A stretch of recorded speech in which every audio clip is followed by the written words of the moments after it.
and they weren't fraudulent scorecards where he fucked himself was giving away those early rounds, where neither guy was doing a lot, but he just wasn't doing enough to steal him. First round could have went either way. Second round could have went either way. Third round I thought was Roach's clearly.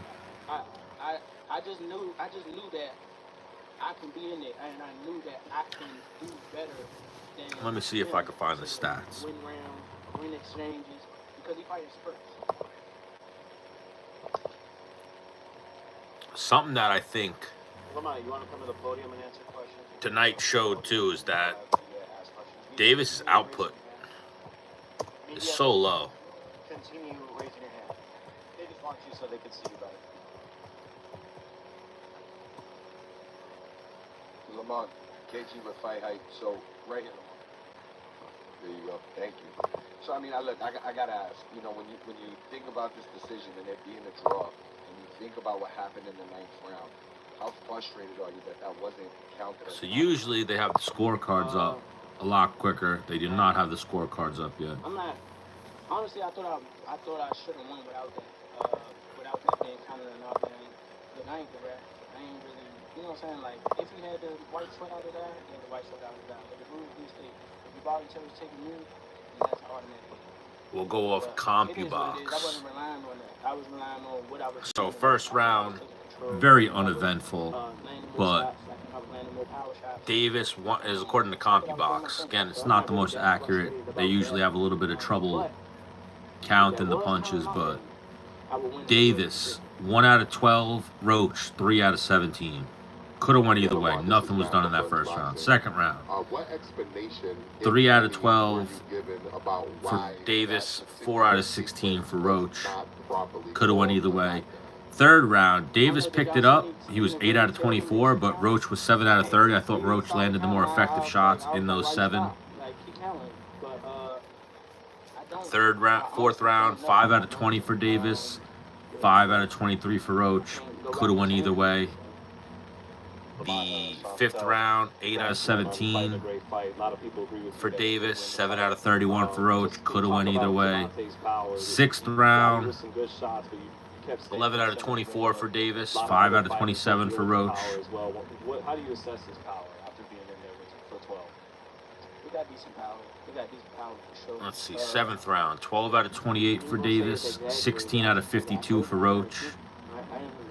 8th round, 7 out of 20 for Davis, 9 out of 34 for Roach. Like I said, I see why he knocked people out. 9th, 13 out of 29 for Davis, 13 out of 40. So the punch stats have it a little bit closer than I think the... I mean, according to the punch stats, actually, we'll say it looks like it was closer to a draw. But I thought he clearly won that fight.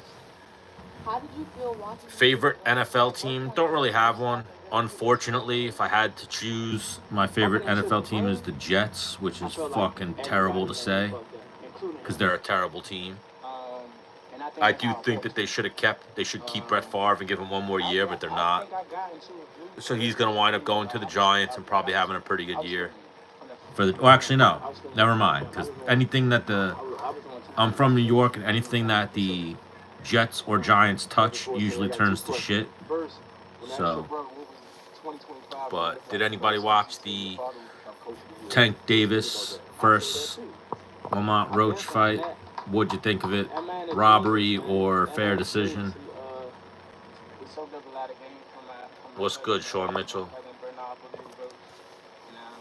I feel like Roach got robbed tonight. They fucked up my parlays too. I got robbed by the sports book.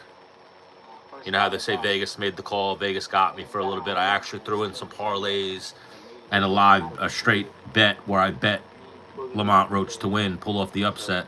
So they robbed me for a few $100, but that's what happens in fighting. Nothing's ever a guarantee. They got me good. What's everybody doing tonight? Did you guys watch the UFC today? Did you guys watch that boxing? Bro, your left toe must be ugly as fuck then. Bro looks like my left toe. So you have a disgusting, hairy left toe? Hey Lamont. Congratulations on that performance. I'm sure a lot of people are extremely impressed. Shakur Stevenson said that he can't get the rematch. The day when death was afraid. What kind of consequences are we talking about on March 16th? Sounds genuinely speaking, man, that's what interesting. I want to fight the best fights. Consequences for who? Is there a fight on March 16th? Let's see. I mean, more than likely, we can get in there with the court because March 1st. it's all about What is this? March 8th. good competition. That's what I mean. Ah, he ain't threatening me. He ain't about that life. Boxing. My question is to Lamont Roach Jr. Coach, how would you rate He's a his YouTube performance troll. and Can I get a shout out? You sure can, Candice Reese. I told him to go out there and be great. I fuck with Candice Reese TV. You guys should all go check out Candice Reese TV and subscribe. What's up, MJ? Candice Reese. Candice Reese.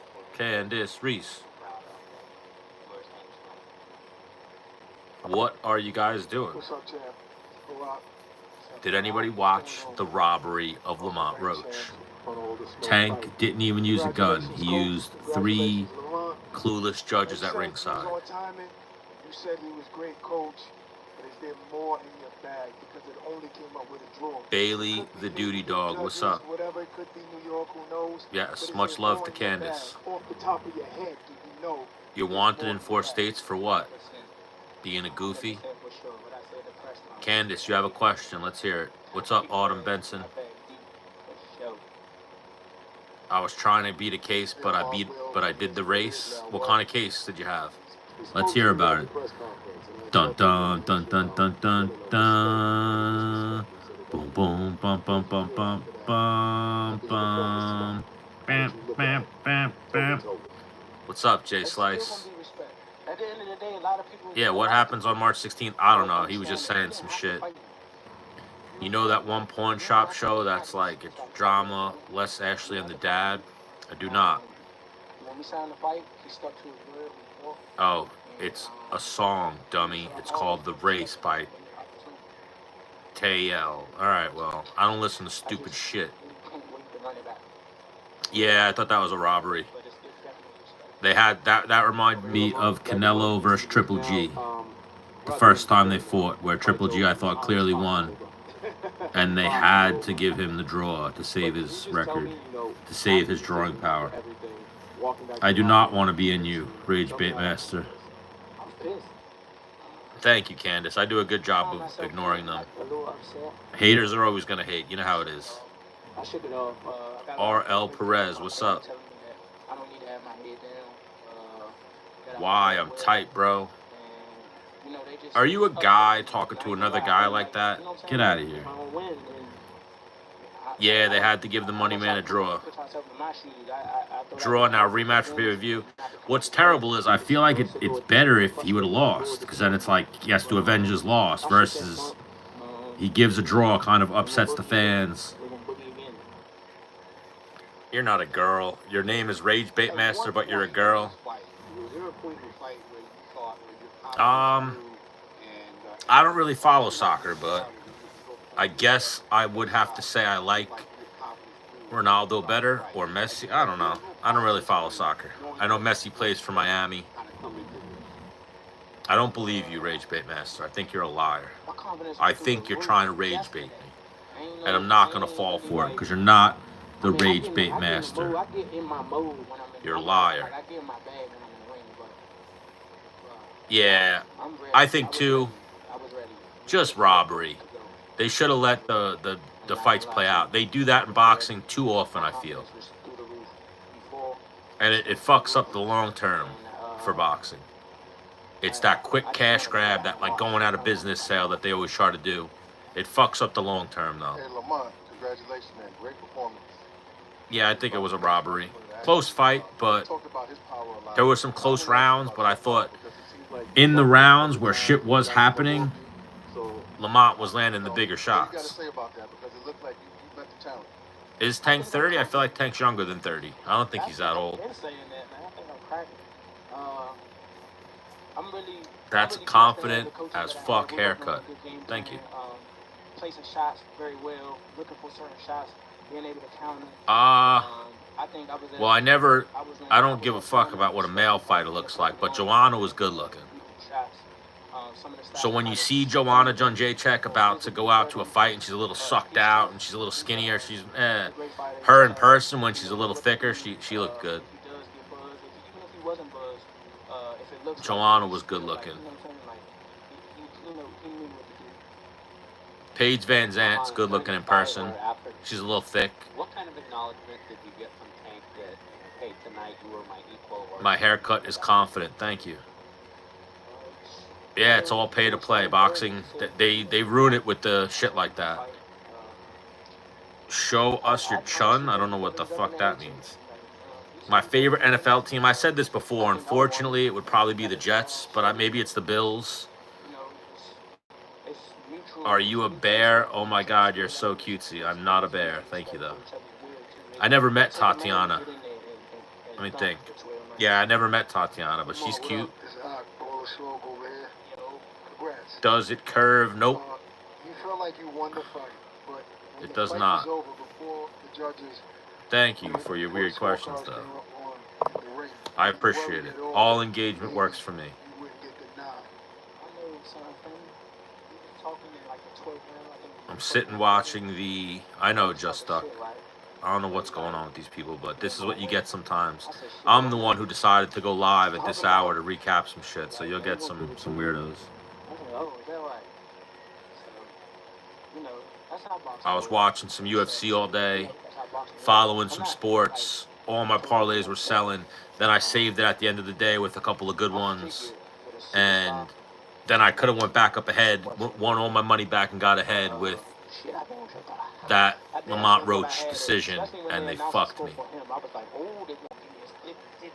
I had Lamont Roach straight for $100 I would have won. I had Lamont Roach by decision that I would have won like 225, and then I had another parlay with two hockey teams and Lamont Roach that I would have won 160, and they all sold. All got pushed, so I just win my money back. No wins. I've never seen Squid Games before. Should I check it out? I know it was a pretty popular show, but I never watched it.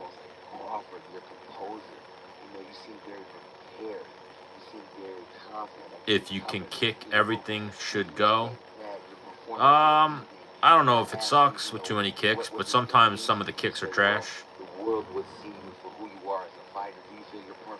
It's an okay show. Yes, check it out. Yeah, I never watched it, but people have recommended it to me. I've never hit the play button on it, though. I watch shows like Power, Raising Kanan, Sopranos, The Office. Right now, I watch Reacher. I watch shit like that.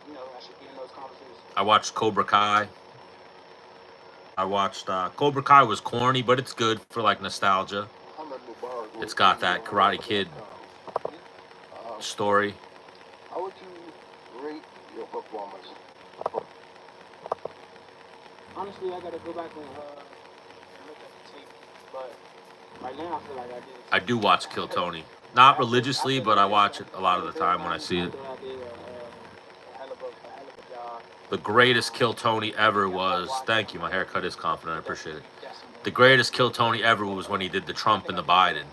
And he had Shane Gillis come out and play Trump. That shit was hysterical.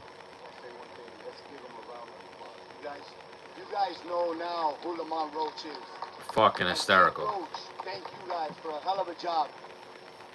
EDC, Luis de Cuba's, Al Heyman, thank you. Robox, Gary, thank you very much. But yeah, that's who robbed Roach tonight, was Al Heyman. To all this, I'm going to go back and look at y'all feet. I promise you. I promise you. I'm so glad the fake boxing in here. Yeah, Shane Gillis does a good... I mean, I forget the guy's name, but the guy who was on The Rock, that he's from SNL, I think, and he was on Young Rock. Adam Ray, yeah, he was alright as Biden. But it was just funny because Biden's such a goofy character. But Shane Gillis' Trump impersonation is really good. Jamie Foxx does a good Trump impersonation, too. Alright, have a good night, Candace. And do what I do, man. I'm so blessed. Thank you to But my yeah, Adam family, Ray was funny as Biden, but I Gary, think Biden's an easy Robert, character to play. Big Ben, Clean, Coach B. I'll be sure to check out Joe, Squid Game. Reggie, everybody, man. Thank you. Thank you. Thank you. We'll be right back. We'll be right back for sure. Who's the dude from SNL that plays Trump? Reza too. Reza got me famous. Not what's his name? All right, ladies and Not gentlemen, fucking Alec one more Baldwin. time for Lamont Roach, the 130-pound reigning champion. The weather, it's As cold Steve here. said, we hope to see him very It was soon. warm for a few days, but now it's gotten cold again. So it is like, I think it's like 38 right now. Fuck, it says 19 right now, so it got cold again. It's 19 here. We had 40 for a few days, but now we're back down. That motherfucking groundhog.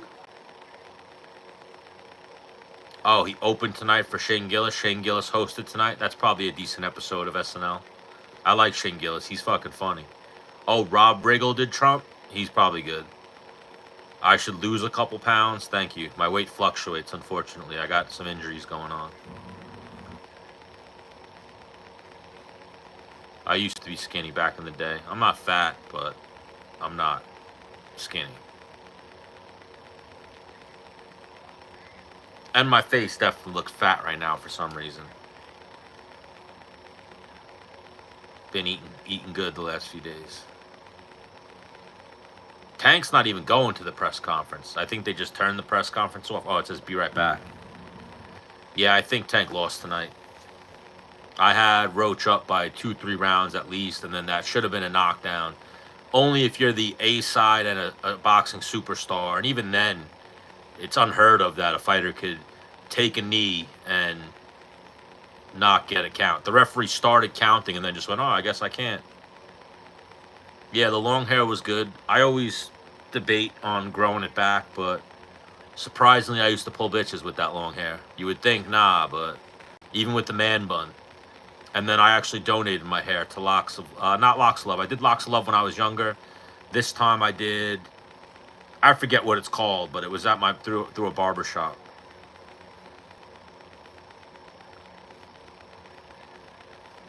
Yeah, you find some real hooas with the long hair.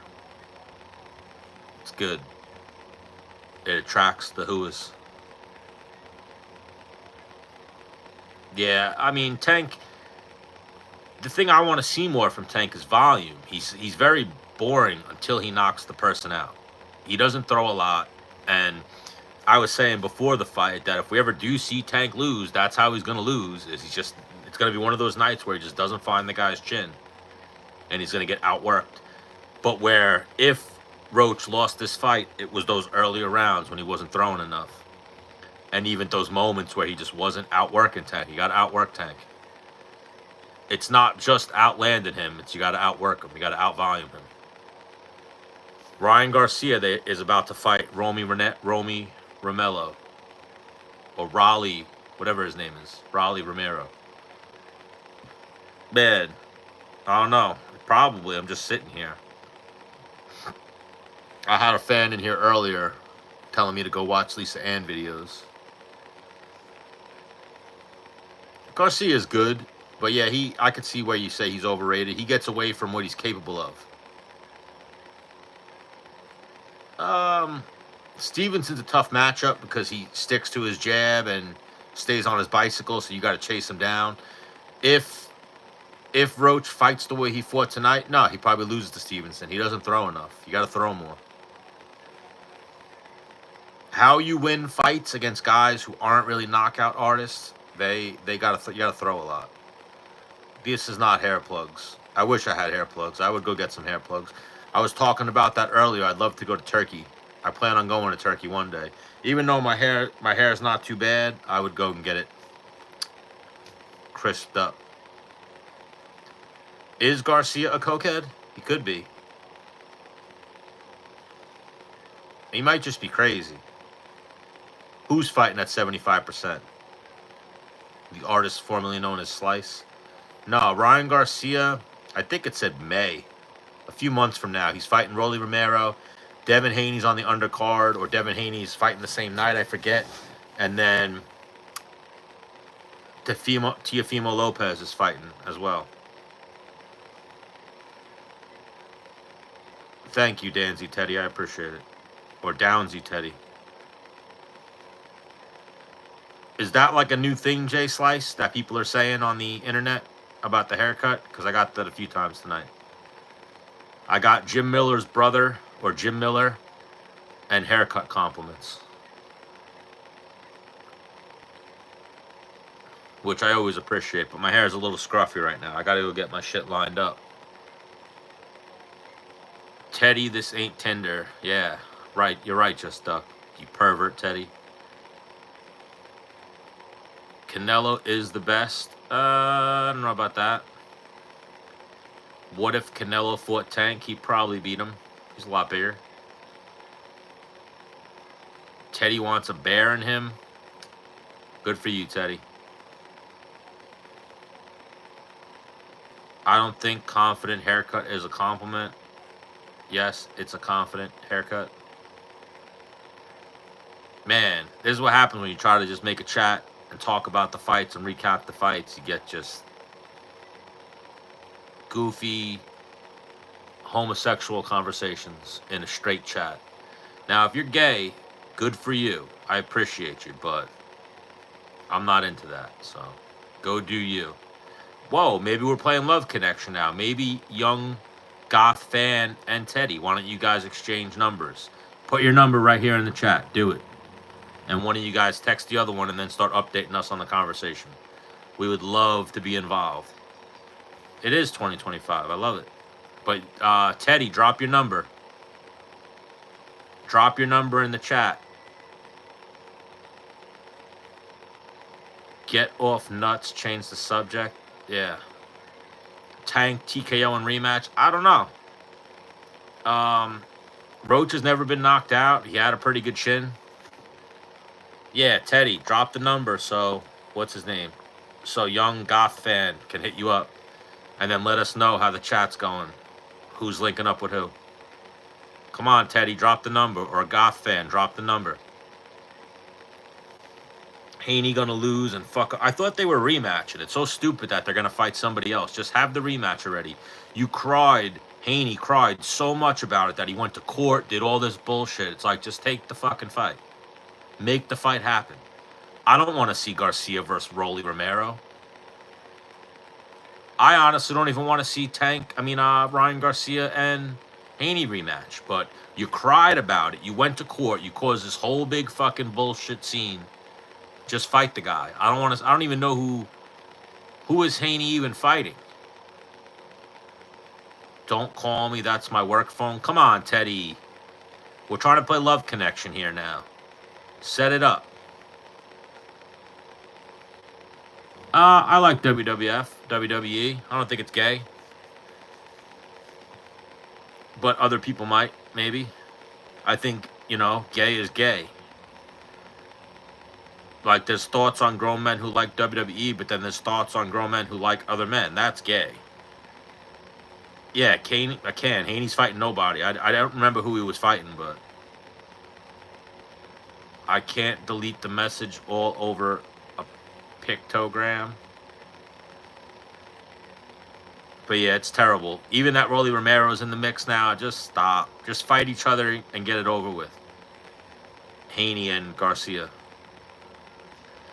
Young goth fan. Be goth. Be edgy. Drop your number so Teddy can hit you up. Do it. And you guys can link up and take this gay chat to a private conversation. Because we were trying to talk about fighting. I mean, that's a good money fight. I feel like after the Tank fight, Garcia's stock, even though he lost, shot up. And then when he beat Haney, it shot up even more. Come on, Teddy. You and young goth fan. What is that? What is that flag, Jay Slice? I can't see it. It's tiny.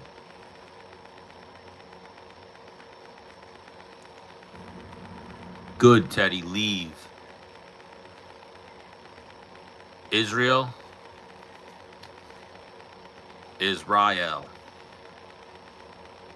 Nah, Teddy's a bitch. He ain't gonna drop the numbers. He'd rather leave. then give Goth Fan his number. We were trying to play Love Connection and you blew it, Teddy. You dick. You're a dick, Teddy. You could have had a boyfriend in Young Goth Fan and you blew it. Doucheland for Dutch, for douche. Yeah, you blew it, Teddy. We tried to link up the two gays in the chat and you blew it.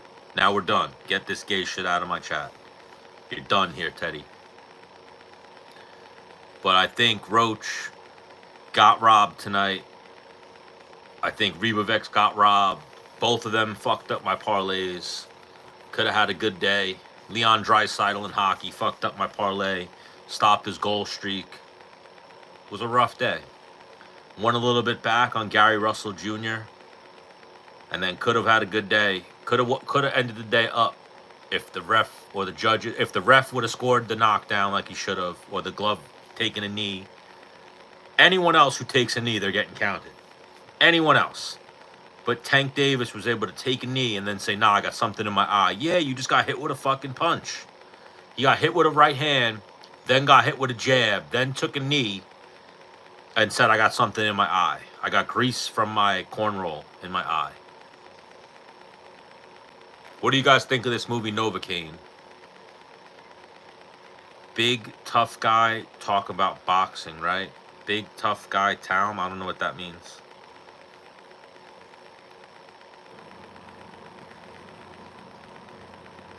I'm fairly confident, though, that Teddy and Young Goth Fan would get along. So, come on, drop the number.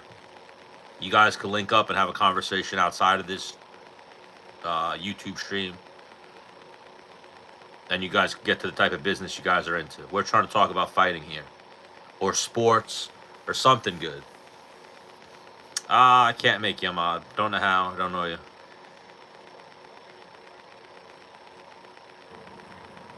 I was told don't make people mods that you don't know. This ain't the Love Connection. I do not want to be your third. I am a heterosexual man. I like ladies. I want to go on power trip. And what? Block the gays? Let the gays be gay, man. Come on. It's kind of homophobic of you. Just let them be gay and let's ignore them. What do you want to talk about, Slice? What kind of fights did you watch tonight? Anything? All right, ladies and gentlemen, we'll resume things now as we bring on head trainer Barry Hunter. And Barry, we'll have you come stand at the podium. Oh, so now they got Barry Hunter, I believe, is Tank's trainer. Tank lost, though, tonight. Tarver Jones, too. Man, what a heartbreaker Tarver Jones 1 was, right? You got any excuses tonight, Roy? So when I met Antonio Tarver's the man. So when I met Antonio Tarver, I was like, Antonio, let me talk to you.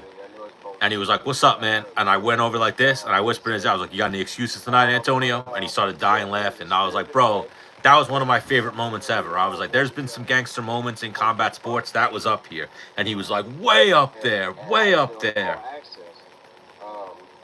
But yeah, I should interview Antonio Tarver one day. I have his number, and I talked to him about setting up an interview, and then I never followed up with it. But I met him at the Floyd Mayweather-John Gotti fight. He was really cool. I didn't lick his ear. I asked him if he had any excuses tonight. We all help each other. They know our strength. They know our secrets. We know theirs, and advice. You got any excuses tonight, Antonio? He is what made for a good fight. I thought it was a great fight. And then I told him how Roy Jones was the guy. So when he beat Roy Jones, it was fucking crazy. I don't know Bryce Mitchell, but I bet if I shot a line, I might be able to get to him. I want to interview him. I want to set up an interview with him. Goofball.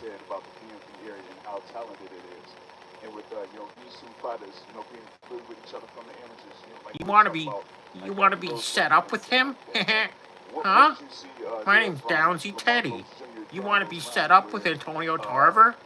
No, Teddy. I want to interview him. You'll blow him. No, Teddy. We don't try to blow every guy that we ever talk to or talk about. You're a weirdo. Teddy's mad you're not with him. No, Young Goth fan. You're a goofball. I told you guys already. Drop your fucking number in the chat so you two could take this weirdo conversation into a private convo. Downsy Teddy, he said it. This was a fight based on Downsy Teddy, he said it. This was a fight. Actually, Tank thought it was round 8 when it was round 12. So, if you notice... No, I'm not going to say it because you're asking to. I'm only going to say it when I want to and when I'm making fun of you. Doofy Teddy. Doofy Ted. And we missed them opportunities. But for the most part, I thought it was a spirit. All right, ladies and gentlemen, one more time, I want to bring on Calvin Ford, who's also a part of Team Tank, as we know. So, man, if you have questions for is Tank even coming to his own post-fight presser? I do not like that Tank after the fight wasn't like I lost. Like, I feel like I would get so much more respect from a fighter when they're like, yeah, I don't think I won that fight. My dog luckily is out cold. You know, I saw Twitter X lighten up with comments about the fight, so I figured I'll jump on a live for a little bit and talk about the recap while I kind of watch the post-fight press conference, but little did I know I would get the goofiest chat ever. I got the legend Jay Slice in here, but then I got just these goofy gay guys. This guy's definitely a catcher, not a pitcher. I don't even know what that means, bro. Don't even know what that means. You def catch, not pitch. Don't even know what that means. That's what happened in that situation. That caught all of us off guard. In the amateurs, you can get away with that. How you doing? But you see what I deal with here, Jay Slice, sometimes. But that's expected on a Saturday night. Or at this hour. You're only going to get weirdos and goofies. But I don't even think they should rematch Roach and Tank. I feel like Roach should just take a stance and be like, I won that fight. They robbed me. That's all he should say. What's up, Crash? But that's all he should say is, I already won this fight. I want to go on to bigger and better things. And say, I'm gonna move forward from this fight like I won. Because I beat Tank Davis. I got Tank Davis out of there. They robbed me. But he didn't take that stance. He kind of said, I got to go back and rewatch the fight.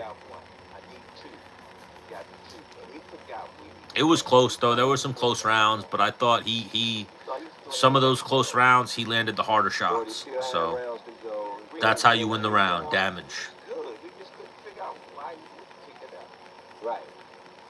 And so I think it was maybe a lack of focus just for a little bit. Yeah, the judges were not fans of him. But nevertheless, I think that Jay Slice, you thought Tank won? made that fight a draw. I thought Roach did enough to win those rounds. I had him up by a couple of points. The knee was crazy. When he took the knee, that was fucking nuts. I've never seen that in a fight that I can remember where a fighter took a knee, the referee started counting, then when the fighter said, no, stop counting, he stopped counting and he went, I got to clean my eye out. Like, you're not allowed to get a towel from outside the ring and wipe your eye. The doctor or the referee are the only people allowed to do that. That shit's fucking crazy that he did that. I think Pajeda is winning this weekend. Backstage, you want to go to the gym right now. Yes, that's what he said. So I think every time it's no time. Yeah, the knee that's some controversy. But yeah, I think Pajeda wins. I could see Pajeda winning a TKO. Yeah, boxing's terrible sometimes. Everyone in the chat earlier were just calling that. We all knew it was going to wind up being a draw or a split decision probably for Tank, no matter what Roach did. They're not going to have their cash cow lose. And it's almost like the playbook in boxing. When you see a close fight and the guy's the money, the A side, they're going to make it a draw, run it back. When I think it's better if they're just honest and they would have just scored the fight correctly. But even that's the conversation, too, that needs to be had, is the judging needs to be overhauled. 3 judges, the 10-point must system doesn't really work. It works when the rounds are clear. It doesn't work when the rounds are boring. There were shots. And then there is always that expression: you have to knock out the champ. You got to beat the champion. But then that takes away the whole scoring criteria. So it's fucked up. They just need more judges. And I think they need transparent scoring. Like, they should be able to look up and see the score. You should hand in your scorecard and it should be posted at the end of every round. And I think judges should do post-fight interviews. Like, why'd you score the fight that way? And they should be held accountable. Same thing with referees. They should be held accountable. As opposed to kind of being protected by the athletic commission and they get shooed off and nothing ever happens.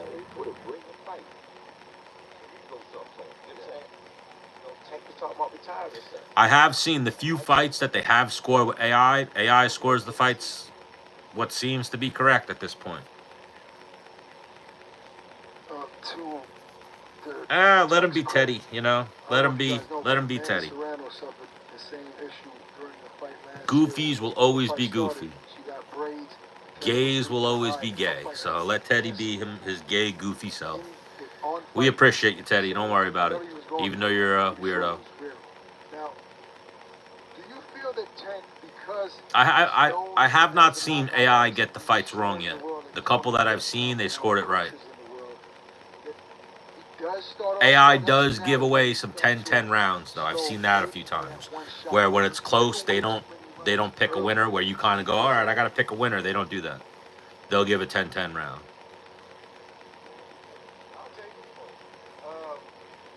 Actually, if you notice this time in the fight, instead of him just totally standing, there were times where they looked like they were going to engage an inside fighter, right?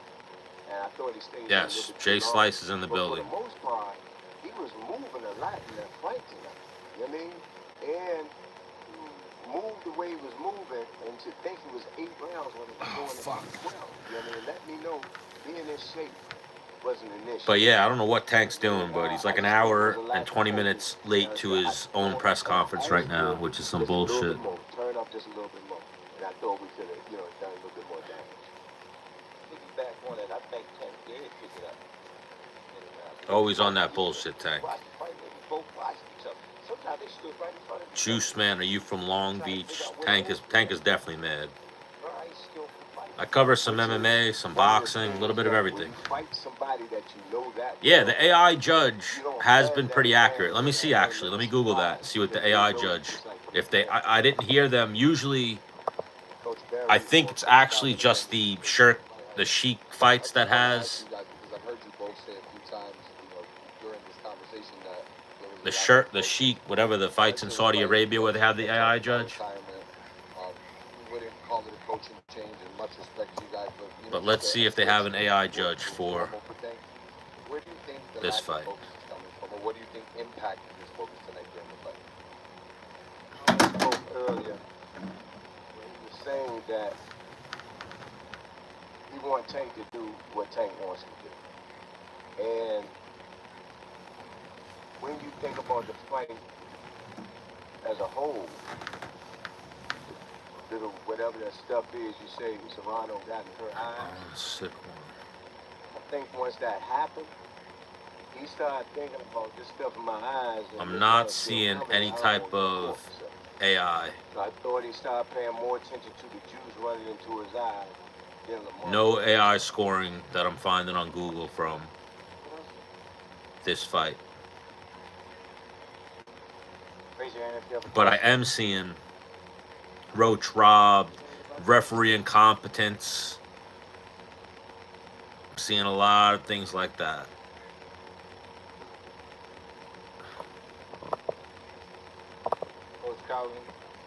Majority draw.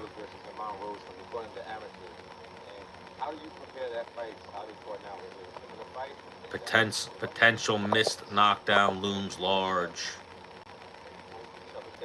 Gervonta Davis was booed. The record crowd that came to cheer the popular champion did not approve of his excuse.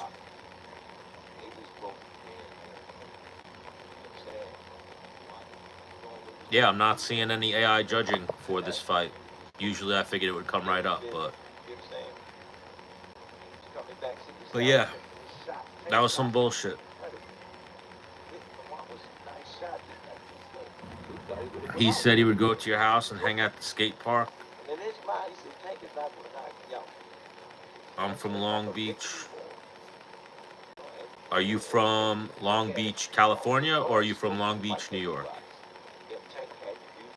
Because they both have a Long Beach. Barry, I wanted to ask you, James said that you didn't want to get caught with nothing late. Do you think that Lamont Roach's power was bothering him at any point? Do you think that Tank was buzzed at any point during the fight? He said to us in the back, he wasn't The buzzed, LBC, where Snoop Dogg is from? I don't know what round it was. And he fell in, pulled out, and Lamont Roach countered where I believe it was a right hand. Alright? When he came back to the corner, he said, Bro, Jay Slice, they got me on TikTok again. I'm banned for a week on TikTok again. They threw me another channel strike. I have a warning on my page that says I'm at risk for losing my account now. I'm at the point where I might be done with TikTok because they stay fucking with me.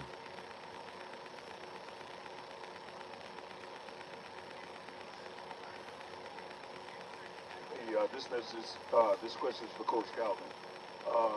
You often assess the number of the fights that Tank has had over the course of his career, and one of them that TikTok banned me, Jay. I didn't say anything. So I don't remember saying anything. They just fucking got me. And they got me for hate speech again. Bullshit. Arguing with the fucking Teddies of the world.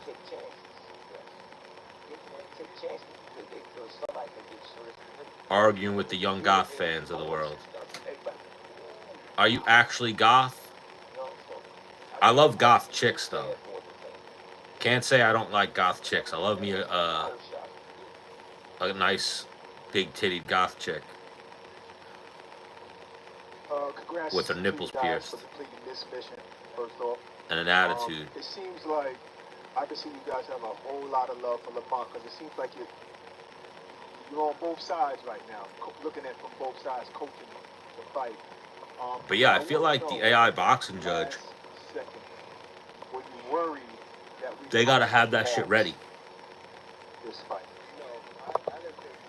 You ever see that movie, John Tucker Must Die? When the brother guy is like, hey man, I don't know if this girl's your type. And he's like, girl is my type. Yeah, girl's my type. Some nice big titties. That's my type of chick.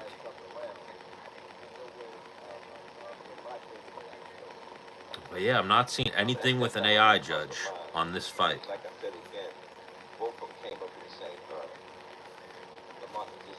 You don't have to, but can you please give me paw? I don't know what that means. Like a, there you go. There's some paw for you.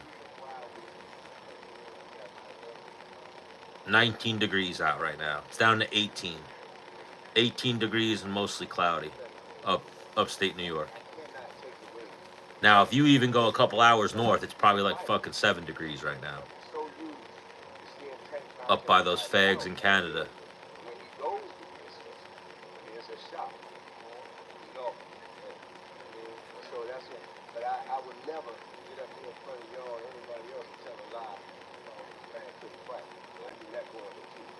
You're about to pick up a streetwalker? What is that? Is that a hooker? I just said it. I said this is going to be a good fight. And oh, Costa Mesa is such a nice place. Put everything on the line. And I said it in the last press conference. Good looking hoes in Costa Mesa. Coach Barry, Coach Calvin. It was funny when I went there in 2016. I got on an app called, I forget the app, one of those dating swipe apps, and I met a girl, and I was there for like 2 weeks. By the time I left, I had a girlfriend, my California girlfriend. And I have a funny story too that I'll tell. I don't care, no shame in my game.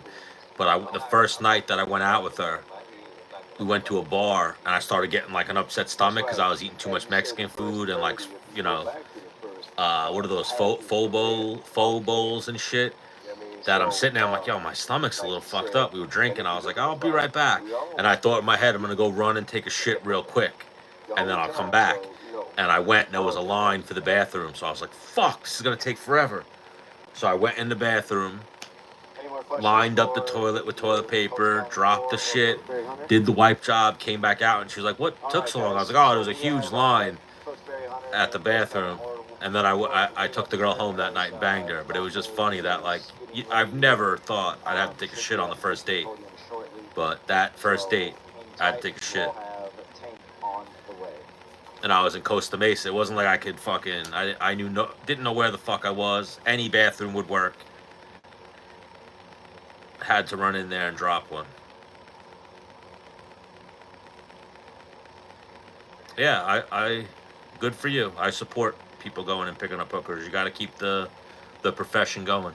That's probably one of the oldest professions in the world, is being a hooker. So I appreciate you for that, even though you're probably going to pick up a dude with the way you were talking before.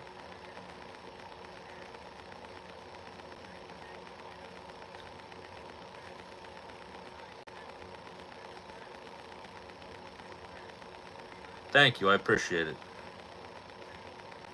She was hot too, so it was one of those ones, like, I can't fucking, my stomach was bubbling. I was like, I gotta go get this shit done. Oh, why? You remember that story when I lived with gay people? Because they were my cousin's friends. They were my cousin's friends, and I lived in like a mansion with gay people, with a gay couple. It was like a fucked up house. I had a room in it. My other little cousin had a room. My other little cousin had a room. A vet had a room. Two gay guys had a room. And then my nephews, not my nephews, my other little cousins, and their little sister was there. Probably like a year. Little under a year. It was in Tampa. He was a gay fake doctor, and his gay boyfriend was like a fucking Instacart driver, Uber driver, or something like that. But he was like a tranny too, or a drag queen. Not a tranny, a drag queen. Apparently there's a difference, but he was fucked up. Yeah, it was a fucked up time. Did it simply for the kids. Yeah, I fuck with Tim Dillon. I like Tim Dillon. He says some wild shit sometimes. I am looking forward to, I don't know if you guys listen to Joe Rogan at all, but I listen to random episodes every now and then when I see a good guest. I tried to listen to the Woody Harrelson episode, but Woody Harrelson just seemed like he was way too high. He was like slurring his speech and shit. But I did see he just had on Bill Murray. So I'm looking forward to listening to that episode. Bill Murray, always been one of my favorite actors. Seems like he's a character. Probably has some good stories.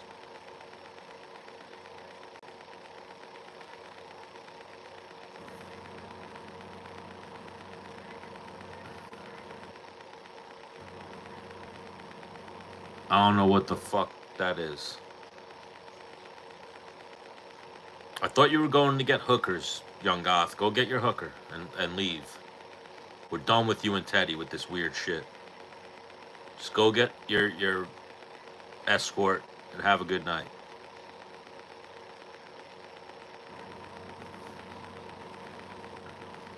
Again, fully support the escorting industry, the oldest profession.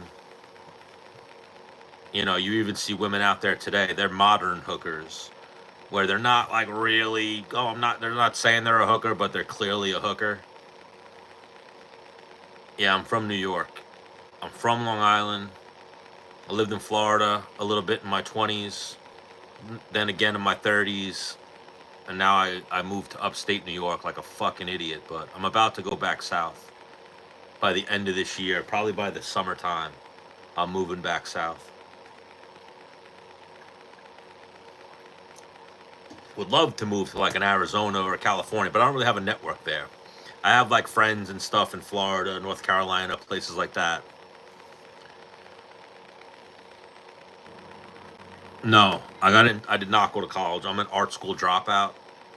I got into art school and then realized I don't like doing art anymore. Hindsight, this was 20 years ago, whatever. I should have stayed in art school and went for like graphic design and did computer shit. Like I have my one cousin.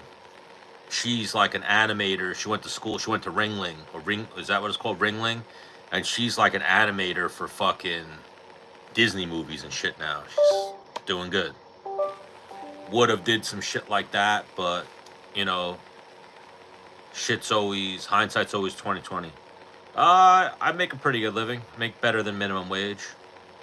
A lot better, but the people who work for Disney and shit, they make fucking bank. They make like a few $100,000 a year. Yes, there's a Long Beach on Long Island. It's pretty dope, actually. It's a nice like bar town with a bunch of skanks. It's a good place. Yeah, I love Scarface. I was watching Scarface the other night. Such a great movie. Old Al Pacino was legit. Then he started getting him and De Niro a little stupid and senile in their old age, saying dumb shit, talking about politics and stuff. That's something that makes me like an actor. Like I like the ones that are just clear-headed and have common sense, but I like an actor like a Mark Wahlberg or something who kind of know to stay. Adam Sandler, who know to kind of stay out of politics. Versus the fucking idiots who take like a hard stance on the right or left and you alienate half of your audience. And you're out of touch. You're a fucking millionaire. I don't want your... I like Shia LaBeouf. I like the crazy ones, usually. But I feel like he's also leans a little bit left politically. And he's fucking nuts. Plus, there have been some crazy stories about him, like beating the shit out of his girlfriend and giving them fucking herpes and shit. And being fucking a lunatic. But his movies, I like Transformers. I fuck with Transformers. What else was he in? He was in he wasn't even in that many movies. I like Mel Gibson. He's a little crazy though too. I watched that one movie. It was actually a disappointing end. You ever seen that movie when Mel Gibson is the radio show host? I don't know the name of it, but he's a radio show. It's one of his more recent movies.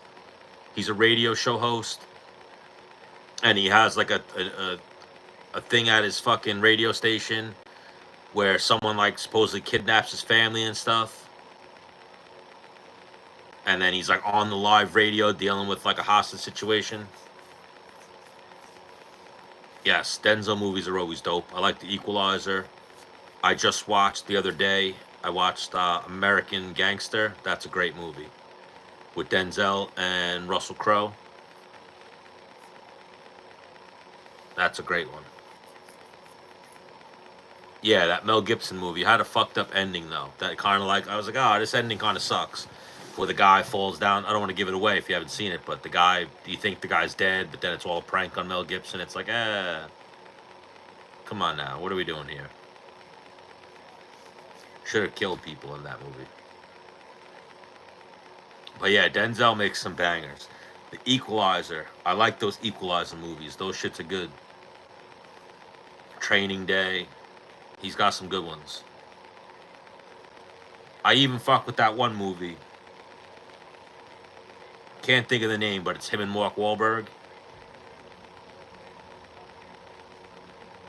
Juice Man. Young Goth is a troll. He didn't grow up anywhere in Long Beach or anything. He's probably from fucking Mississippi or something.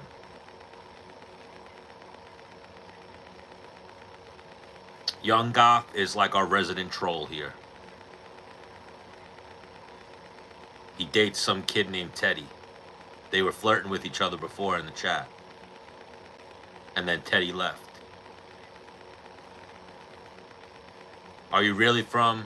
Yeah, I can't even say that. Is he really from? Because he's not. He's Googling shit. Or maybe he really did. I don't know. But are there goth people in Long Beach? That sounds a little far-fetched. Hey, I got no problem with the gays. My sister-in-law is gay. She's a lesbian. Did you see the shit with Demetrius Johnson? That shit was fucking hilarious. Where Demetrius Johnson, I think his brother and his sister are gay. And he said, he's like, I always tell my brother, don't bring that gay shit over here. Like, don't come over here with that gay shit. Demetrius Johnson was keeping it real. But yeah, I had a gay friend growing up. We were cool with him. We always tolerated him. We used to call him Butt Sex, though. That was his nickname. But we were cool with him. We always let him hang out. We used to go to clubs with him and shit. Straight clubs. And he was in the closet and would never come out. And then he finally came out like years later. But we knew he was gay the whole time. Never banged any chicks. Yeah, that DJ shit hit right on the fucking head. Don't come over here with that gay shit. He's fucking funny, Demetrius Johnson.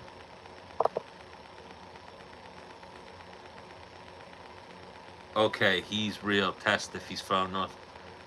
Where do the Four Corner Block Crips be at?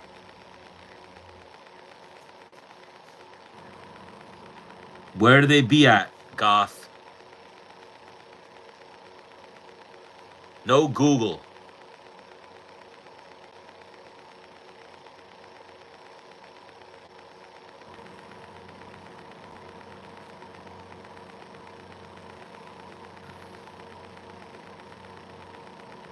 I don't know anything about gangs, but maybe the Carmelitos.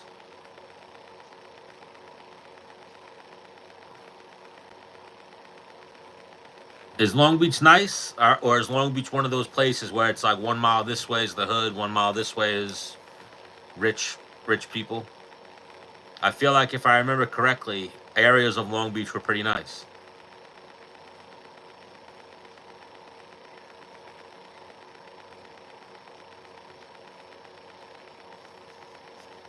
Like when I was in California, the few times I checked out Costa Mesa, Huntington Beach, Newport Beach, which was really nice. Went to LA.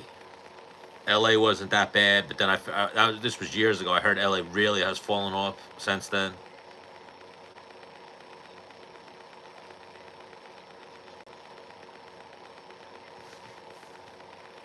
I heard LA is like overrun with homeless people and drug addicts. They got to clean that shit up.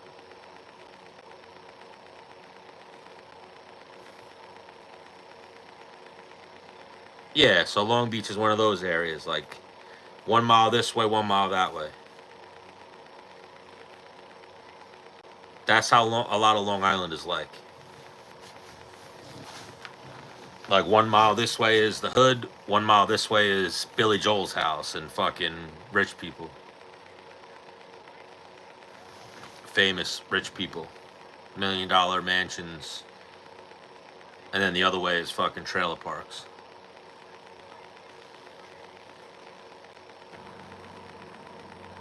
But yeah, I don't know if Tank's coming out for this post-fight press conference. He's making everybody wait.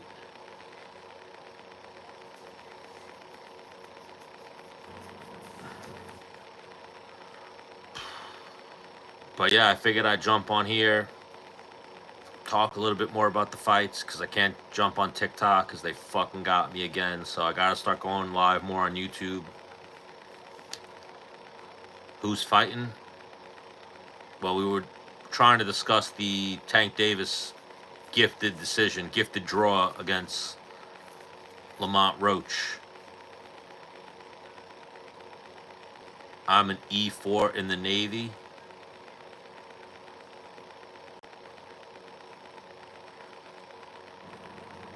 I don't know about that. If you are, good for you. Thank you for your service, but I don't think you are. You seem like a liar.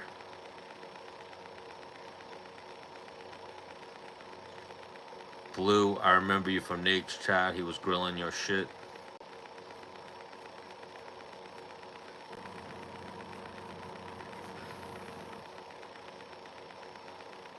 Did anyone have it scored a draw? If anyone was scoring at home? I felt like Roach was up a few rounds.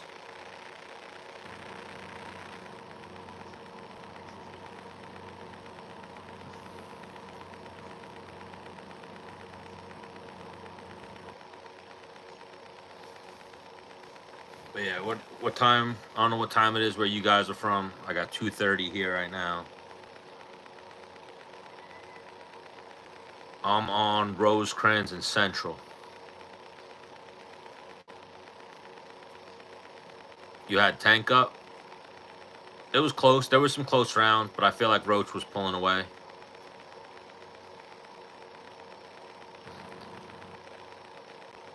Tank's first fight against a fighter who wasn't weight trained. Yeah. He do be doing that, Tank. Him and Al Heyman be fucking up people with the weight cut. Like, I think if him and Ryan Garcia fight at a higher weight, that probably is a different fight.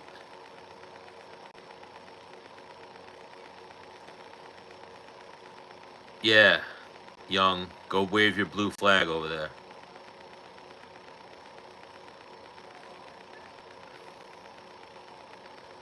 Shakur doesn't smoke anybody, I don't think. He might beat him by decision, but I don't know if he smokes anybody. He's not trying to set you up. He's trying to help you make friends, bro. Why are you being disrespectful thinking he's trying to set you up? He's a nice guy trying to help you make friends.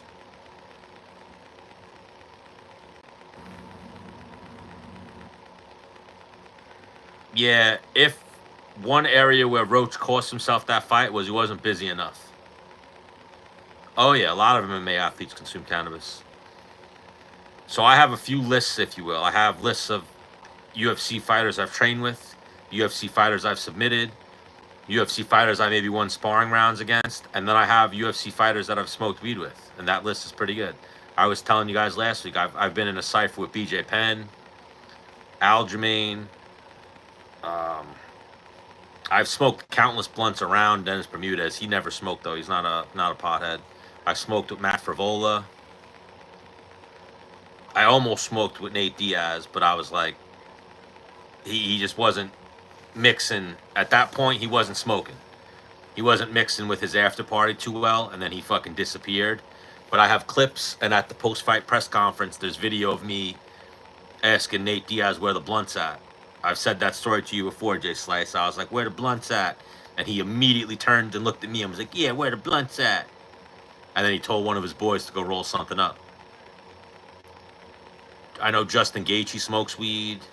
Dominic Reyes smokes weed. John Jones smokes weed. Max Holloway smokes weed. Like I said, Aljamain smokes weed. Conor McGregor smokes weed. Justin Gaethje's a huge pothead. Tony Ferguson smokes weed. Yeah, those early rounds cost Lamont. He needed to be more busy, but he was definitely weary of the power from Tank. He gave Tank a lot of respect early on. Then once he hit him with some good shots, he was like, wait, I can hang with this guy.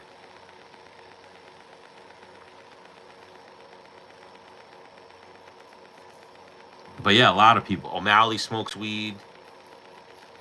And even Justin Gaethje. Justin Gaethje's like a hard. Justin Gaethje smokes dabs. Floyd don't smoke weed. I think Floyd used to smoke weed when he was younger, but he don't smoke no more. I mean, how did he know there's a hoe strip on Long Beach Boulevard? Only people from around here would know that. Oh, that's funny. But yeah, I think Mayweather maybe dabbled when he was younger, but Mayweather was very clean athlete for most of his career. Plus, I think he kind of looked down on people who did drugs because he came from a family where there were drug addicts. But yeah, a lot of people. But I remember talking to Justin Gaethje about it. Justin Gaethje likes shrooms, and maybe Michael Phelps dabbles. I don't know if he's a pothead, but Justin Gaethje eats shrooms and smokes dabs, smokes oil. So he gets fucking blitzed. We've seen Conor smoking a lot. Obviously, the Diaz brothers. Caitlin Chukagian. I don't know if you know who she is. I know she smokes. She's a female fighter. I mean, Tatiana seems like a pothead. I don't know if Doug Rose smokes. I never heard or seen anything about her smoking.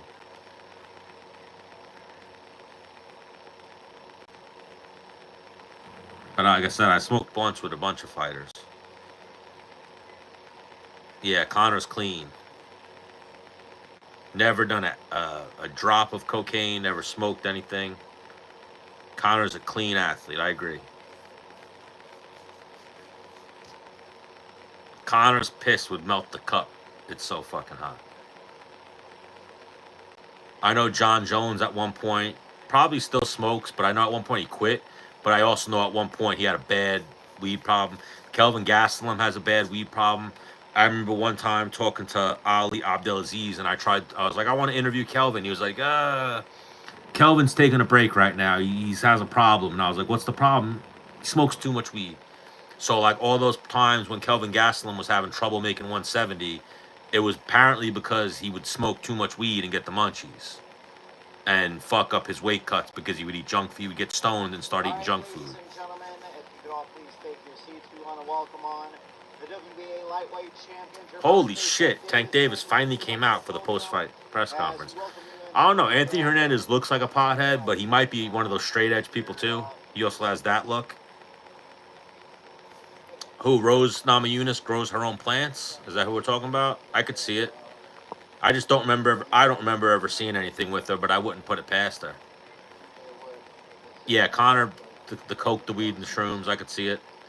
I know a lot of fighters are into shrooms now, too. Microdosing and shit like that. It's cool. Lamont, great fighter. Hopefully I can get that rematch. That list for me isn't as long as who I've smoked with, but what fighters I've eaten. I've eaten shrooms with a couple of fighters as well, and had a good time. Tank, it's KG with Fight Hype. I wanted to ask Tank, when the decision... Rashad Evans smokes weed. The way that you reacted, I never smoked with Rashad, but I have friends that smoked with Rashad. Bobby Green smokes weed.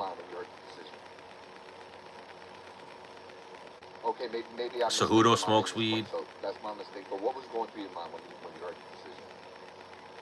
Yeah, Cejudo's a pothead. Bobby Green's definitely a pothead. Rashad turned into like a hippie, where Rashad got... I don't know if Anthony Joshua does, but I know Rashad was big into shrooms at one point. I hit a skunk the other day on my ride home. I brought home, put it away in the freezer. Thinking to cook it now. I don't know, Rob Luch, but good luck with that. Skunks smell pretty terrible. Upstate New York, I think Tyson Fury at one point was smoking weed publicly.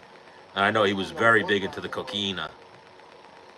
Kevin Holland smokes weed. That's where I thought me and Kevin Holland would get along. I was even like, I was talking to his boy about weed, but then Kevin Holland wound up being a dickhead.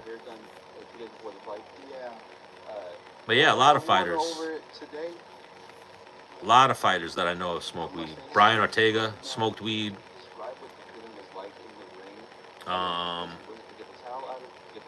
Izzy smokes weed. I didn't want to get caught.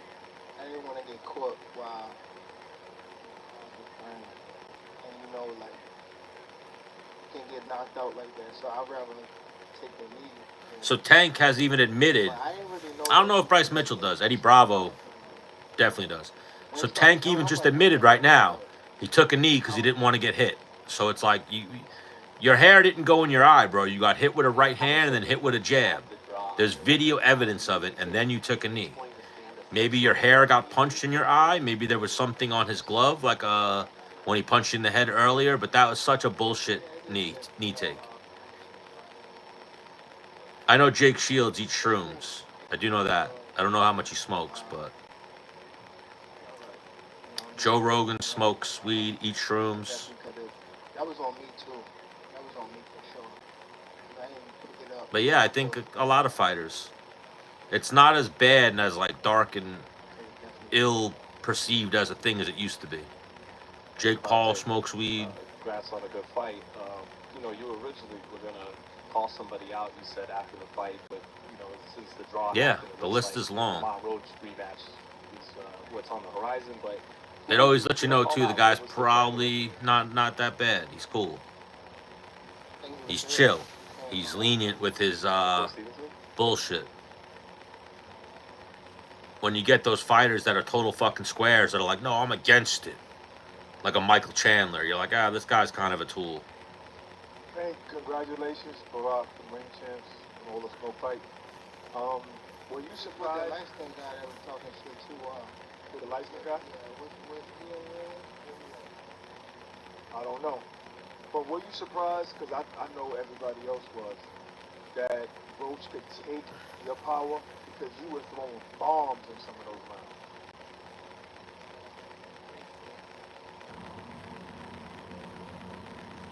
Hi, Lamont, how are you? Mary Davis here. So I want to say great fight, amazing energy, great strategy. So following this fight after, what is preparation? Yeah, Michael Chandler's kind of a goofball.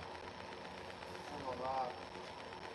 I'm gonna take the gym in like a week. I'm gonna take a good Friday, a couple days off. Just from interactions and things I've heard about with other people. And then the one time I met him, he was cool, but he didn't have that same vibe as a lot of other fighters. He seemed kind of stuck up, douchey. Yep. Hey man, Juan, you from High 97. Lamont definitely learned stuff about you in this time in this bout, right? I know Usman does not smoke weed. Mayhem Miller, Jason Miller smokes weed. I could have stopped him. So Usman doesn't smoke weed, but his nickname is Kush. And his nickname is Kush because Mayhem Miller gave him that nickname. And then everyone, a lot of the OGs call Usman Kush, even though he doesn't smoke. So you hear that nickname, you're like, oh, Usman's got to smoke. Nope, doesn't smoke.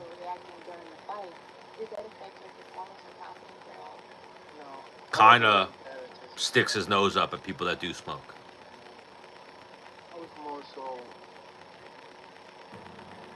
Uncle Chael doesn't smoke. Uncle Chael sticks his nose up at people that smoke. Going in the corner, for sure. But that's Uncle Chael. Uncle Chael could do anything. Usman, not so much. So. None of the Russians smoke. Now you were talking about having that period where A lot of the Russians don't even drink. Because it seemed like in round 12, you kind of like looked at him and was like, go round 12, man. You know what I mean? So like, what was it to like go through that particular process? Because you saw that. Yes, I'm in America. It's legal most places, not legal everywhere. Yeah. Again, that was my fault, man. I'm in New York. It's legal in New York now. Recreational.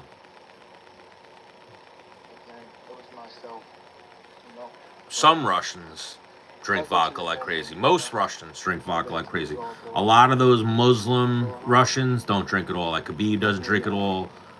Islam doesn't drink at all. No other way. What's going on, champ? Listen, you're legendary, and A lot of them don't drink. I've made the mistake of trying to drink and buy drinks for a lot of them, and they're like, no, I don't drink. At what point? And I've almost done the Conor McGregor. Like, what do you mean you don't drink? Like, what are you talking about? We're at the after party. Like, what do you mean you don't drink? He caught me with a good shot, but it was times that. You know, I guess it's a Muslim thing, but then there are, I'm not going to name names, I'm not going to throw people under the bus, but there are those Muslims, those not fake Muslims, but certain Muslims that that aren't supposed to drink, but they do drink. I've seen that a time or two as well. When I felt like he was slow, it would just. But yeah, power to the marijuana. You should be smoking weed. You ever hear, what does he say? Cat Williams, if you ain't got a job where you can't smoke weed, I wanted to ask you should be smoking weed. You spoke about retiring after 2025. How does And like we talked about, I smoked weed most of my life, but I cut back on weed because I started getting anxiety. maybe Khabib was cool when I met him. for your future? Khabib was cool. His manager's really cool, Rizvan. Ali's been always cool in person. I know he gets a bad rap, a bad vibe. Like people think he's kind of a douche, but he's always been very cool to me. In the ring, Giving me interviews, gave me access to his fighters, everything. He was always cool. Yeah, I get anxiety from smoking now sometimes. I start getting like, oh shit. But I got in a car accident. I got rear-ended. I got all fucked up physically. So now sometimes when I smoke, instead of taking the pain away, it starts getting in my head like how I'm more fucked up than I am. It just happens every time. And almost like it used to take the pain away, now it makes my shit throb a little bit, which is fucking crazy. I clapped an emo snow bunny while in high school. Good for you, man. I like that. That's why I became goth, so I can remember the first.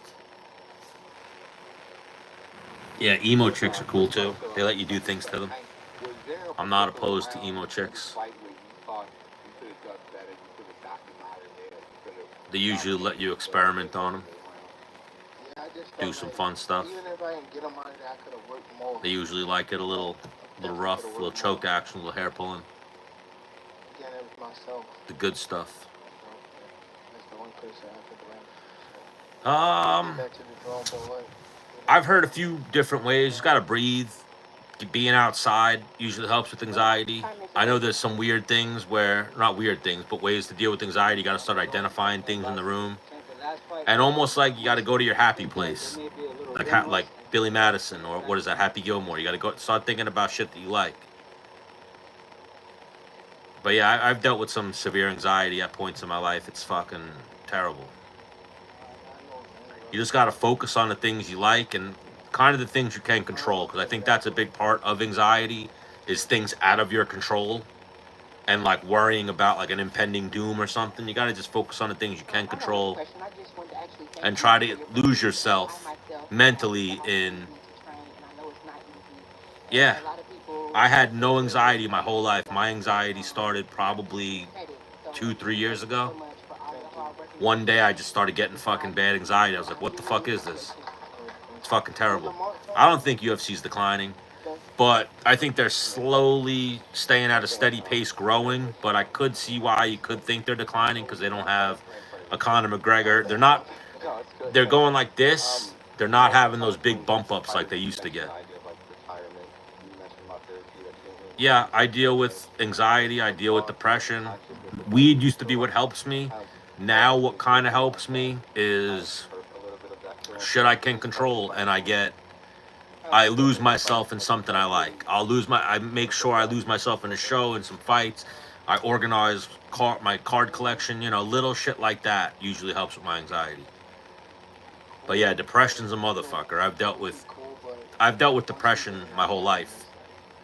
And unless you are a person who's dealt with depression, you don't understand it.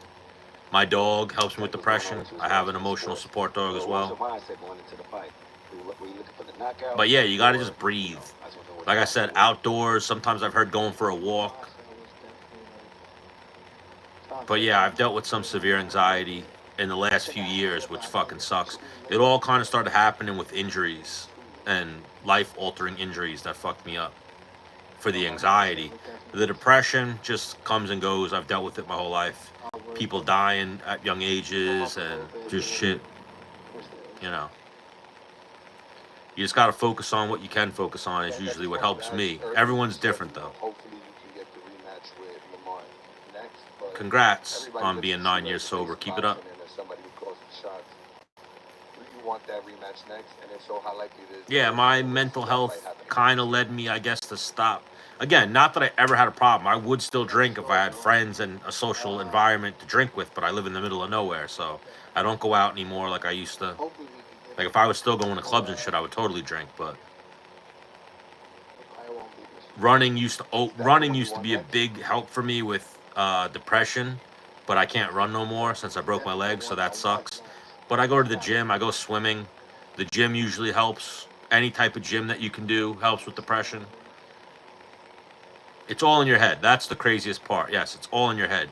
You can even manifest some bullshit in your head that starts having physical effects on you, and it fucking sucks. My mom abandoned me for drugs, and my dad committed suicide when I was 8. You all need to step your game up. Yeah.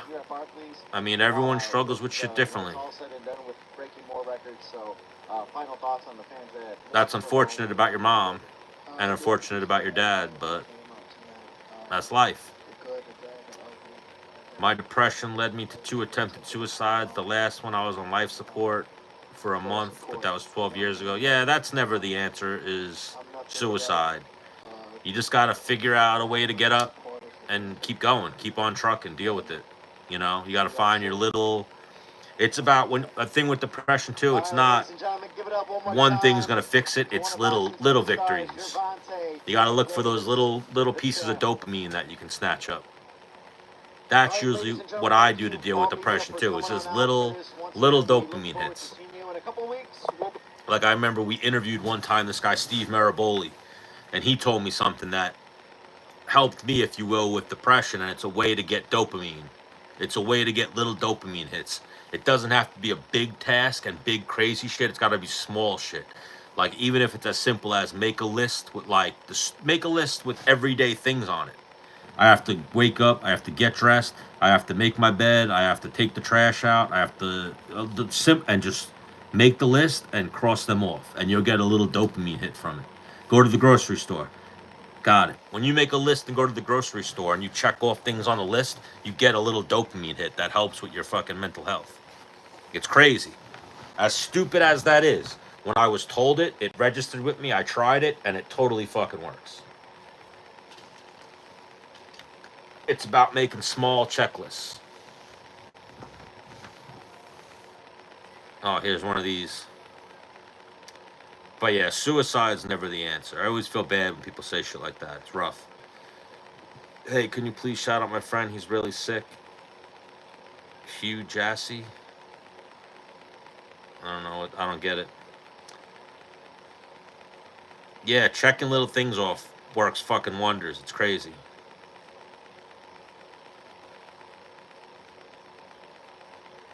There you go, B-Tel. That's what you got to do. You got to find your dopamine, and you got to get those little hits. You know, you need serotonin in your life too, shit that you can unwind with, but it's about finding those little dopamine hits. Yeah, I don't get it. Huge asshole. Oh, is it huge asshole? I get it. Yeah, that's good, B-Tel. Glad you made it through, and you're on the other side of it now. That's a big part of it too, is a lot of times it's your surroundings. Like, I find myself depressed a lot lately living up here since I moved to upstate New York. I used to have a way funner, way more entertaining life when I lived in South Florida or when I lived on Long Island. Now I live in the middle of nowhere and it's fucking depressing.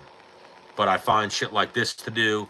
Again, I started collecting cards again, and even something that simple as going through cards, putting them in cases, moving, you know, playing with my dog, the stupid little things that you gotta fucking figure out. Ways to trick your mind a little bit. Gambling helps me. Those little dopamine hits. Staying away from NBA gambling and betting on other shit. Little dopamine hits. Nobody's getting emotional. We're just talking through it. Just a couple of dudes talking through shit. You know? Sharing. But yeah, a lot of my depression comes from injuries and fucking myself up physically. That takes me away from things I like doing. Like, so my absolute end all be all for depression or anything, when I'd be having a bad day, I'd go to the gym. I'd do jiu-jitsu, I'd spar, and I would, by the time I was done, I had no idea what was going on or what I was depressed or upset about. But then 2017, I broke my leg, and that took all that away from me. And I had a really bad leg break, so now I can't do what I used to do. But now I did find the gym again. I kickbox, I swim, can't lift weights the way I used to, which sucks because I got nerve damage in my spine and I lost a lot of strength, but I could do some stuff. You just got to find your little shit. Again, it's those little lists. Like, so the way we were talking about a little list, something that I make myself so happy with and I get my dopamine fix, is I do rounds. I'll do kickboxing rounds, and I fight to get to 12 rounds. I'll do 12 3-minute rounds. Months ago, a year ago, when I first started kickboxing again, I couldn't do fucking shit. I was gassing on 2-minute rounds. Now I've worked my way up and I make sure like I dig for those 12 rounds. Sometimes I'll do 15 rounds. I'll do fucking 20 rounds. I'm dead the next day, but, you know, check. And I feel so fucking great when I'm able to work through that. Yeah, that's exactly what happened to me, B-Tel. Depression came from being a huge athlete to not working out or doing any sports. My thing was training, bro. My therapy was jiu-jitsu. I had my little clique where I had my people, and I lost those people. I'm not even friends with them anymore. It just happens with life. But I had those people in my life that, like, when I needed to train, I could hit them up. We'd meet up at the fucking gym, and we would just put the clock on and start doing rounds. 5-minute rounds, just go. That used to be my therapy. Like, even when I broke my leg, I went to the gym that day for a therapy type of day, and I wound up breaking my fucking leg, and it wound up really fucking me up mentally. But my brother-in-law had just died. He was like my best friend. He died. He was a recreational drug user, and he used to use cocaine and play video games. He used to use cocaine. I've never done cocaine in my life. He used to do cocaine to stay up all night and play Call of Duty and play zombies on Call of Duty and play Grand Theft Auto and shit like that. And one night he just got a bag with a little bit of fentanyl in it, and he fucking died. And that fucked me up. And then a couple weeks later, my dog got cancer. So my dog has cancer, and I'm just going through it. And then I went to the gym one day to just get my brain off of it a little bit, and I fucking snapped my leg in half. I had to get major reconstructive surgery on my leg, like hit the lottery as far as leg breaks go. Got 2 plates, 17 screws. I had 18 screws. They took one of the big ones out, but I got fucked up. And was told I'll never walk again, let alone will I go back to jiu-jitsu or kickboxing or anything. So it was a very long road back. I didn't walk for a year. I couldn't walk. 2017, I didn't walk. I walked like 3 days the whole year in 2017. So it was a really long journey back. And just had the fear of catching MRSA or anything like that and having to get surgery again with the metal in my leg. So I never went back to training the way I should have. And I remember even one time I tried to go back to the gym, and my coach started telling everybody don't, because he was there when I broke my leg, and it was a fucked up scene. He started telling everybody, don't even train with him. Don't train with him. He's going to get hurt again. Like, don't train with him. His leg's not ready. And I was like, bro, like, I need this. Like, what are you doing? And he told everyone not to train with me. You know, just fell off mentally because I couldn't get my shit in anymore. Do I do Uber Eats? What do you mean, do Uber Eats? Do I use Uber Eats? No, I would use DoorDash, if anything. Yeah, Jay Slice is the man. Big Jay Slice fans here. I've used Uber Eats. Never in New York. I used to use Uber Eats in Florida. They were quicker delivery time when I worked. I used to work at a UFC gym in Miami. So that's when I used to use Uber Eats. And it was mainly because there was no good sushi restaurants, no good sushi delivery on DoorDash. So I used to use Uber Eats because they had the good Chinese food and good sushi. But yeah, then when I was in Florida, I've told this story, what got me back into it, because I wasn't training. I was around the sport, but I was not training. I was training people. I was not training. Then I beat up my next door neighbor, who was a big jailhouse fucking black dude. And then that led me to start going back to the gym. I started training jiu-jitsu again a little bit. I started going to pro classes at Killcliff or Sanford MMA. Started going to LA Fitness, doing rounds on the bag, swimming, doing all that shit. And this was like 2022, I think. 2021. But I had taken a good 4 years off of no training, doing nothing. And it really fucks with your head, fucks with your confidence, fucks with everything.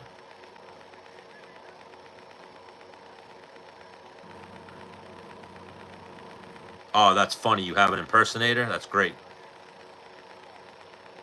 You know, sometimes I get a little angry and I'll get a little over animated with the trolls, but I like the trolls. I don't mind the trolls. I get, you know, I don't want the gay shit. I'm good with that. Leave that gay shit where you found it, or leave it in your house, you know. Don't bring that gay shit here. Like Demetrius Johnson said, you keep that gay shit out of here. But again, if you're gay, do you. Just don't bring that shit to me. I'm good on that. But to each their own. But yeah, just those little, like we were talking about depression, just those little victories. That's how you deal with depression, little victories. Here's depression, you gotta take it down to something smaller and get little victories. Doesn't have to be a big victory, just tiny victories. And then start almost like one foot in front of the other, getting little victories.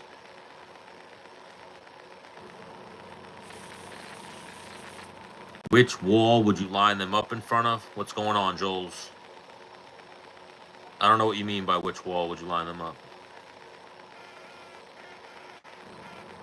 Juice Man, you need to man up. Shut up, young goth. We already talked about you, you fake goth. Nah, I'm just fucking with you. Young goth grew on me now. As long as Teddy's not here, and he's not being gay with Teddy, we're cool with you, young goth. How old are you, Juice Man? You know, that's the thing, too, that I've seen.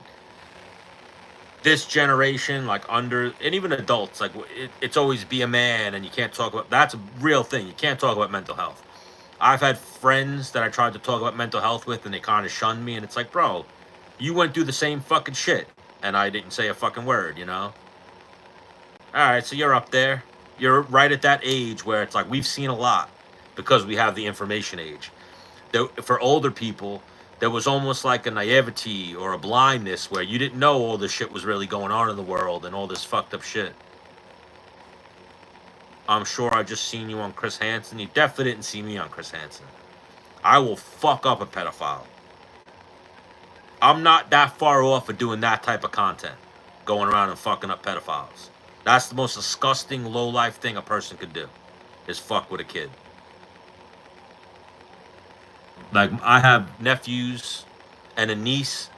If anyone ever fucked with them, I'm going to jail. No questions asked, no nothing. I'm fucking killing somebody. Bare hands, they're dead. No weapon. I will fucking pummel them with my bare hands. So no, don't ever accuse me of some bullshit like that. I'm so against that shit. I hope the whatchamacallit comes out, the Epstein list, as well as the Diddy list, and I hope everybody involved in that gets tried and fucking persecuted and thrown in jail, because what happens to pedophiles and perverts like that in jail, they usually get fucked up. So I'm all for that. But no, I didn't make Diddy's list. I wasn't invited to the parties, Bill. The invite got lost in the mail. What's going on, JW? I think it's okay to talk to someone, but I can't stand someone who whines and bitches but does nothing to better themselves or their position. Yeah, that's a true thing.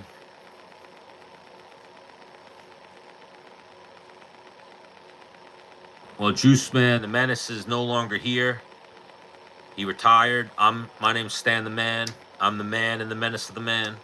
I have another channel called the Stan the Man Show that I'm trying to get up and posting on. But yeah, this is the Man Show. But yeah, there's nothing worse than people that just complain and don't try to improve their shit.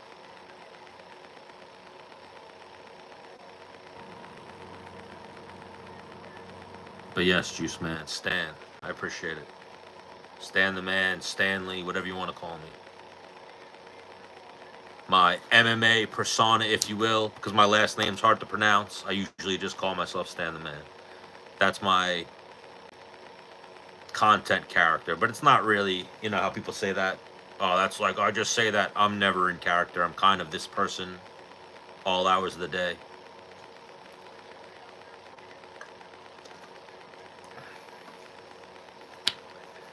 I like going back and forth with trolls. I get blocked a lot for arguing with people and saying fucked up shit. I like using the word fag. I think it's funny. I'm not saying it in a derogatory way. I like using the word retard. We're trying to take it back. You know, shit like that. Not trying to really associate with the gays, but I support what they do. I got gay family members. And then Juice Man, another thing, Jay Slice knows about it. I have a, you know, kids today are so fucked up. I have a trans cousin who's a girl who is trans as a guy. She dates a guy who's trans as a girl and identifies as a cat. So, you know, I'm tolerant. I got that shit. To each their own. Some people are stupid and like to play make-believe and fantasy shit, but yeah. You can either realize things suck and make a plan to figure it out, or be a professional victim. Hate victims. Absolutely hate fucking victims. There's nothing worse than victims. The victim mentality that's in the world today is so fucking terrible. It's actually one of the worst things about the world today is everyone tries, or not everyone, but a lot of people try to play the victim. And they try to play that card. Like, no, no, no, it's me and everyone. Nobody gives a fuck about you. You're making yourself the topic. And you're making yourself the victim. Move on with your shit. Yeah, I got some crazy family. Not that those are the crazy family, but I got some gays in my family that I tolerate. Yeah, we've talked about this. I fuck with David Goggins. I'm not. My only problem with David Goggins is like to stay hard and stuff. My only problem with David Goggins is when he started getting into MMA and he went and cornered Tony Ferguson. And you saw when Tony Ferguson was getting fucked up, his eyes, like, I don't know what can I say to him? If I tell him to be hard, is he gonna fucking learn how to, like, his eyes completely widened. He was lost when Tony Ferguson started getting fucked up. But his shit's true. You gotta be mentally strong with overcoming shit. But I also come from the fight community, so it's like if you can't fight, you kind of shouldn't make it like you can. Like Tim Kennedy, he's a real one. I do know there was a lot of speculation about like stolen valor or some exaggerations that he made.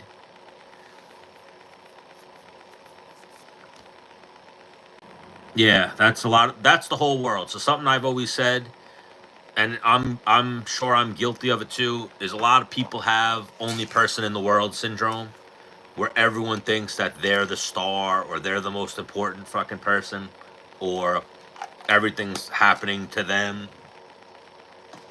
Or you ever be driving and it's like, no, I should go. I have the right of way. Everyone has only person in the world syndrome.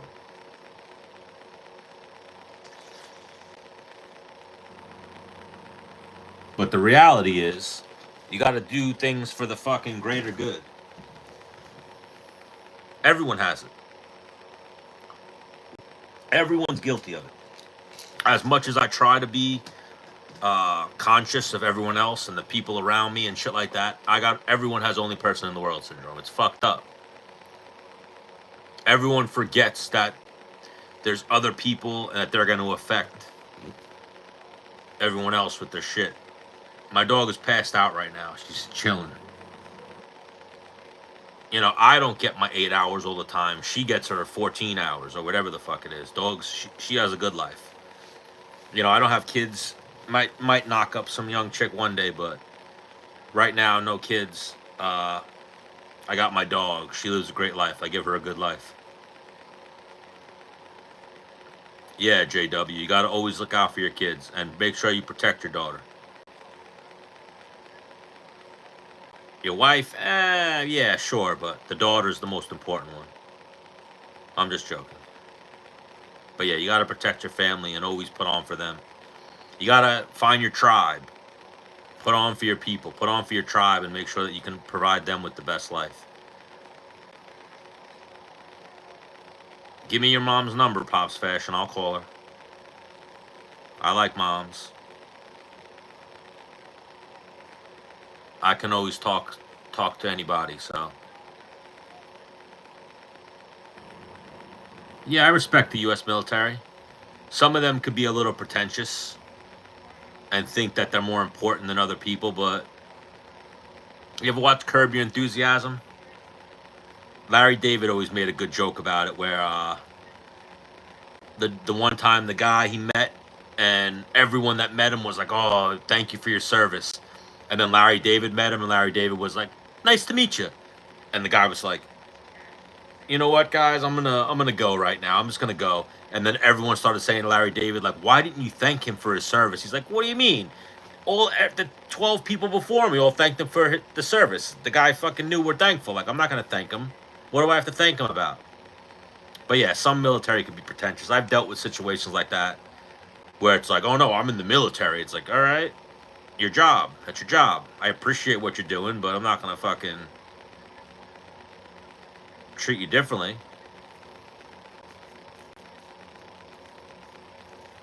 Yes.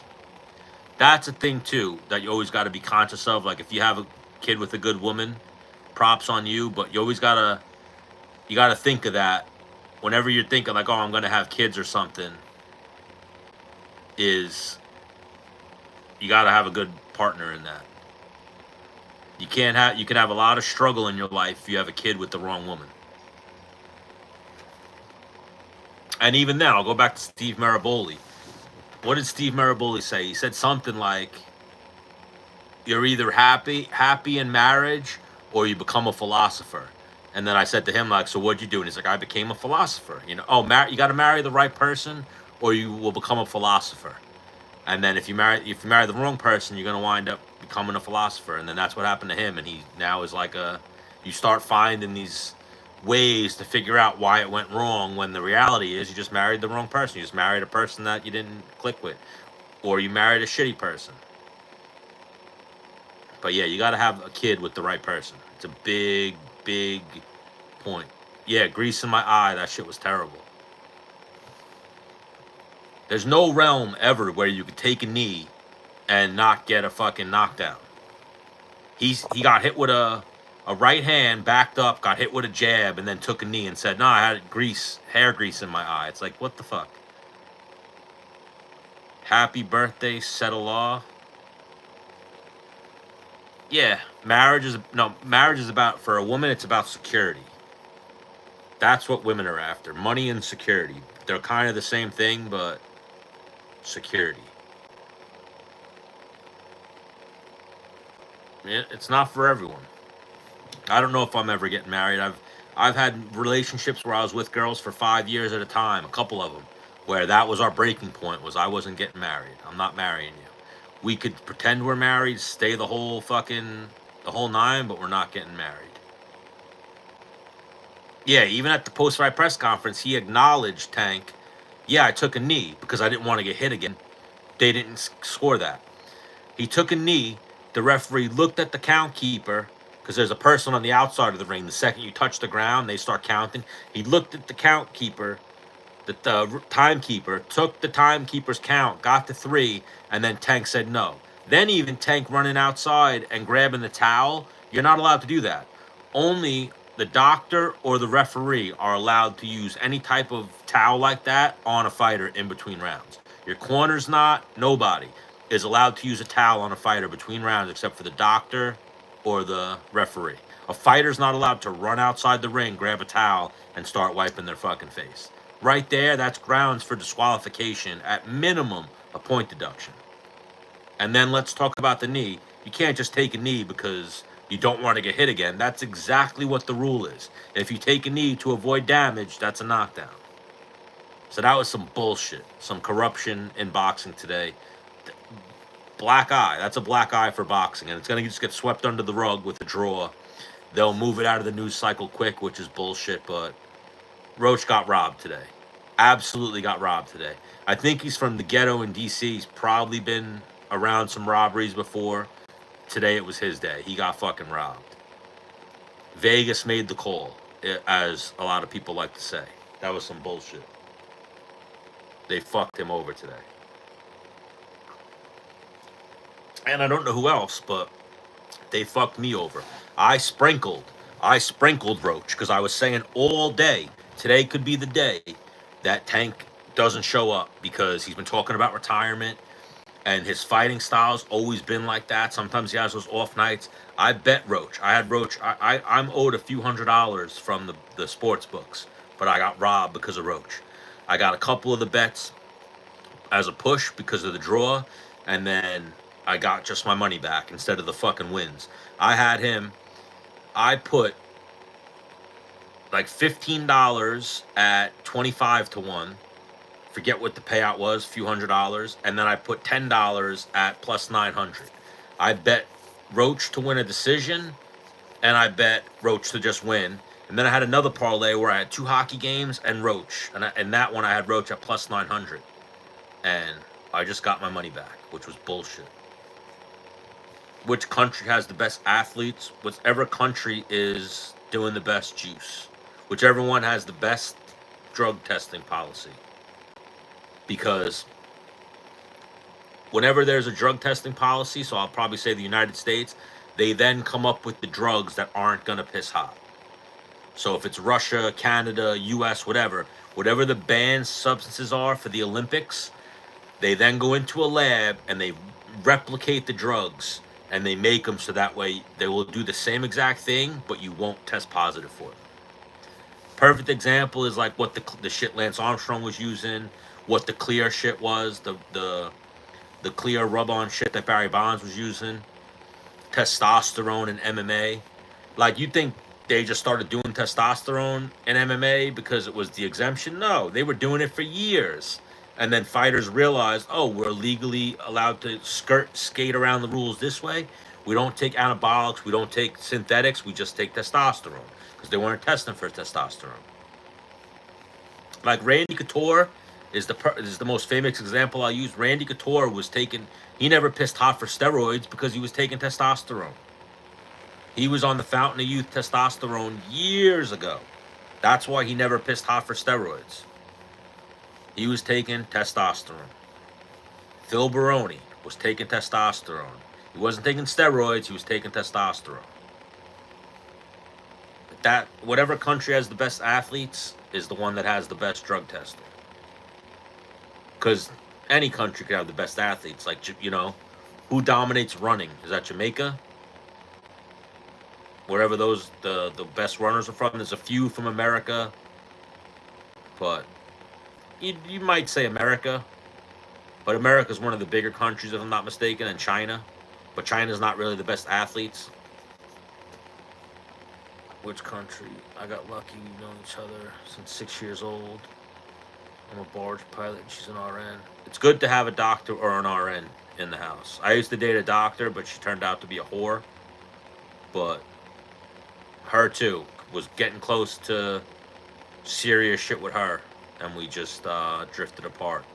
But she was an idiot. She was a doctor, a brain surgeon, but she was an idiot in life. Like, couldn't drive, used to crash her car all the time, all types of shit. I had all my parlays blow up with fight going the distance. I figured for sure a knockout. Yeah, I saw a lot of people sprinkling the decision. And yeah, it's good to have an RN in the house because you have a doctor, but I've seen that that's the number one field.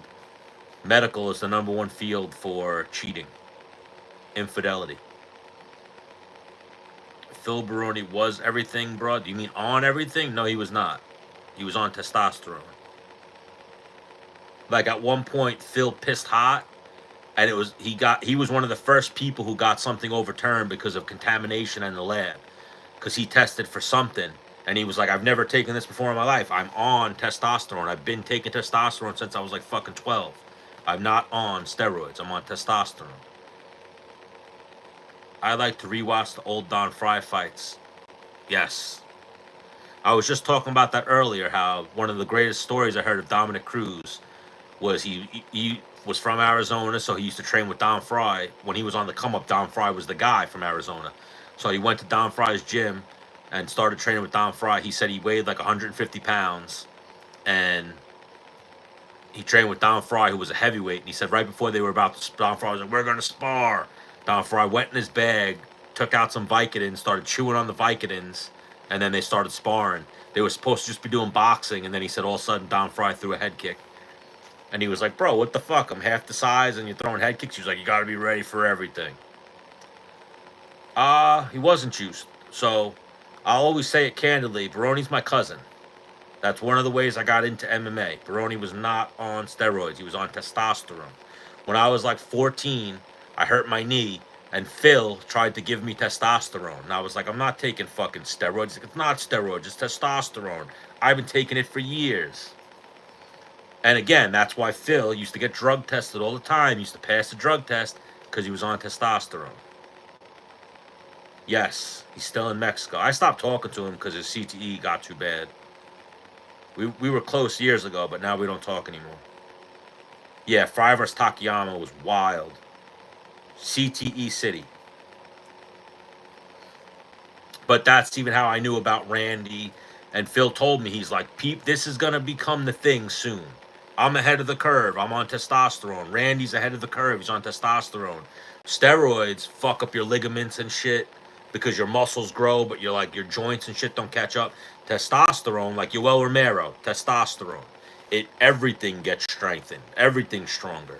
Like, you ever hear that story about Yoel Romero when his eye broke, and they said the UFC doctors or the doctor they sent him to were like, "Where the fuck did you find this guy?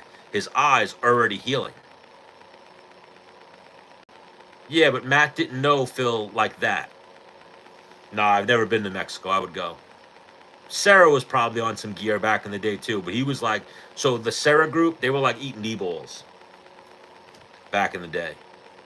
Like Pete Sell was on juice, a lot of those guys. But Phil, like, I can tell you, Phil was taking testosterone.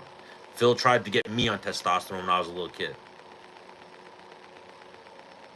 Yeah, a lot of that era, a lot of them used to take whatever they could get. Any type of juice they could get. But Randy, like Couture, and there was a small group of people that they were on testosterone.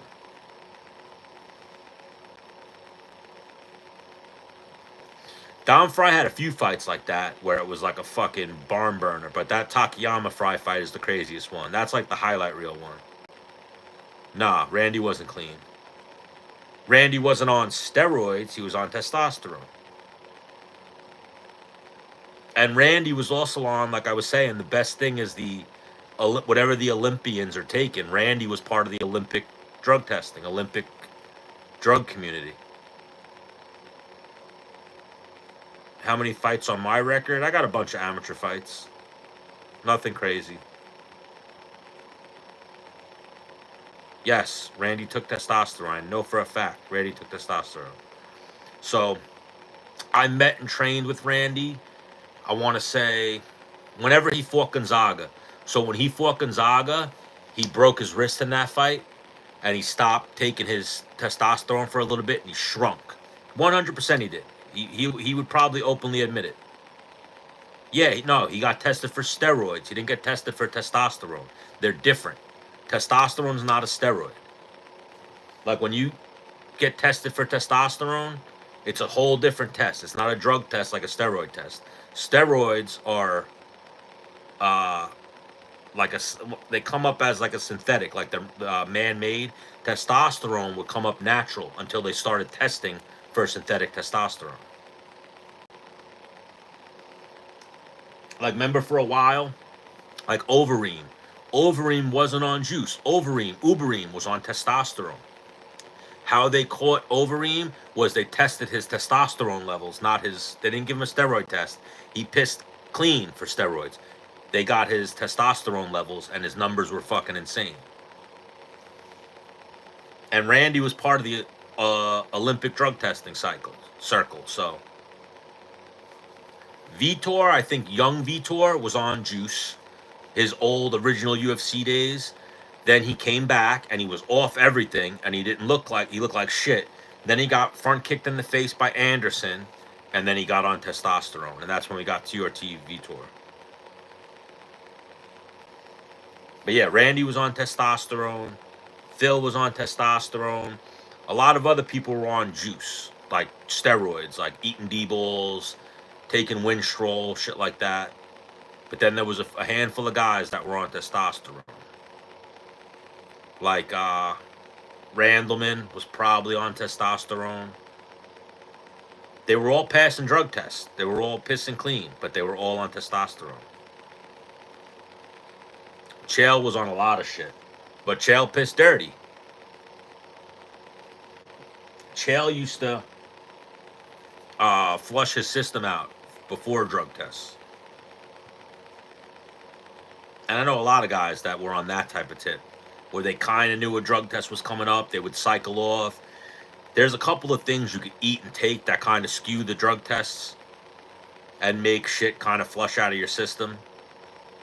The same way that people take drug tests or drug drinks, clear drinks they called, to beat drug tests for like probation and shit. Same things used to work for steroids and for the Athletic Commission's drug tests. Then when it became a blood test, it got a little bit harder to do. And then when they started checking your testosterone levels, it became impossible because they could check your testosterone levels, and if your levels were above the normal range, then they could check and see if you had synthetic testosterone. But they didn't use the test for synthetic testosterone. Oh, a lot of those Brazilians were on juice back in the day. The whole Brazilian top team was on juice. A lot of them. I would say the only one who who didn't seem like he was on it was like Murilo Bustamante. The rest of them were on fucking gear. So GSP was probably on testosterone. GSP is the product of the Canadian drug testing cycle. So he was in good with a lot of the Olympic committee like drug testers and shit. Johnny Hendricks was on testosterone. A lot of them were taking testosterone. That's why they were pissing clean. It does a lot of the things juice does, but it doesn't. Steroids does, but it doesn't come up the same way. You know, it's all kind of juice, if you will. It's all in that category. It's all performance-enhancing drugs. But for a while, that's how people were skating the test, is they were all taking testosterone. They weren't taking, because the steroid test would come up for anabolic and synthetic steroids. It wasn't a test for synthetic testosterone.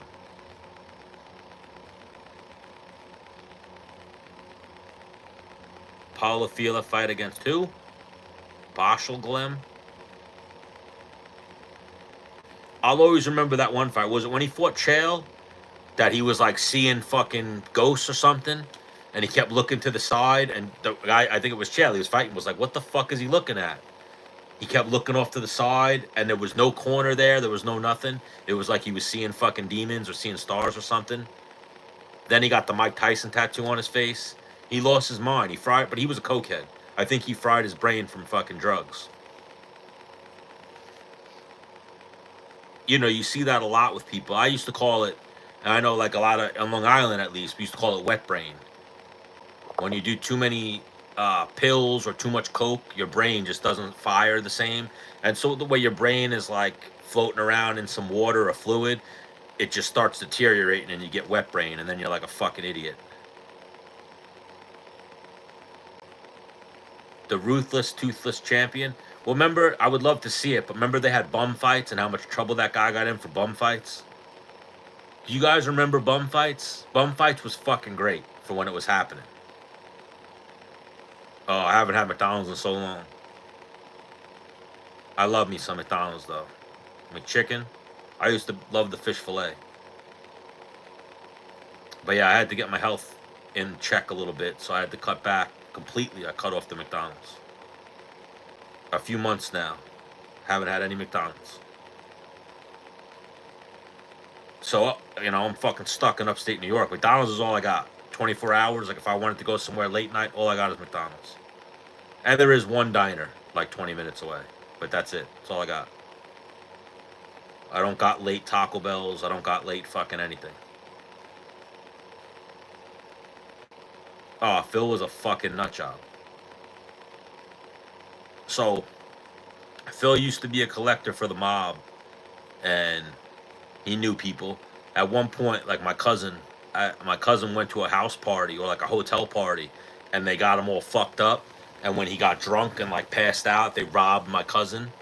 And my cousin, then I had a crazy uncle named Phil too. I had a few Phils in my family, so that's a funny story too. Is like Phil Baroni murdered a girl. He's not the first Phil Baroni to kill somebody. In my family, if your name is Phil, you kill people. It's just a rite of passage. You know how like Italian families use the same name a bunch of times? There's a few Phil Baronis in my family. They've all murdered people. They've all killed people. Allegedly. Phil's supposedly innocent, but well, that remains to be seen. And the rest of them are probably innocent, but they've all killed people. But so my cousin got robbed at a house party. They robbed like his jewelry, his fucking watch. So my cousin, I'll just offside a little bit. My cousin, his grandpa, not related to me, but his grandpa from like his dad's side, owned a lot of stock in UPS. So when he passed away, they sold all the stock in UPS. And my cousin, when he turned 18, he got like $200,000. He bought like a fucking truck, an SUV, all types of jewelry, like started balling out. He then went to a house party hotel party, whatever the fuck, got too fucked up, passed out, and they robbed him. They took his money, they took his jewelry, not like beat him up, just took his shit right off of him. So my cousin woke up, he was like, where the fuck's all my shit? And they were like, we don't fucking know. So my cousin called my crazy Uncle Phil. My crazy Uncle Phil like went to the hotel, started like beating people up and like yelling, where's his shit?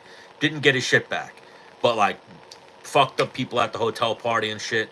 So then word got back that my cousin called his crazy uncle, and my crazy uncle was gonna go after the kid who stole the fucking jewelry.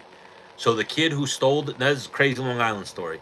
The kid who stole the jewelry somehow knew my cousin Phil. He called my cousin Phil and was like, yo, you gotta come fuck up this kid. Like, some kid's trying to strong arm me. Like, you gotta fucking take care of this for me. I'll pay you money. Because that's who Phil was back then. Phil was like muscle for hire. So the kid gives my cousin Phil the address of my other cousin. Phil, UFC Phil, this is before he was in the UFC. He was just a big Jack Juice head. He goes to my cousin's house, bangs on the door. My cousin answers the door, and they kind of knew each other. And he was like, what the fuck are you doing here? He's like, this is my house. Did you have problems with some kid Hempler? He's like, yeah, the kid fucking robbed me. Motherfucker. And UFC Phil takes off, gets in his car, fucking peels off, doesn't say another word. UFC Phil drives to the other kid Hempler's house, knocks on his door. He opens the door and he's like, did you get my stuff back? And Phil punches the kid Hempler, drags him outside, starts beating him up, and is like, you robbed my fucking cousin. So the kid Hempler thought, I'm going to call up this guy and have him handle this problem. It wound up, he called a mental case nut job in Phil on his cousin. So he wound up going, beating him up, getting his shit back, and then bringing it to my cousin and being like, here's your money, here's your fucking jewelry. Don't worry about it. Don't mention it. No problem. And then, so even that, my Uncle Phil and my cousin Phil went to the same gym.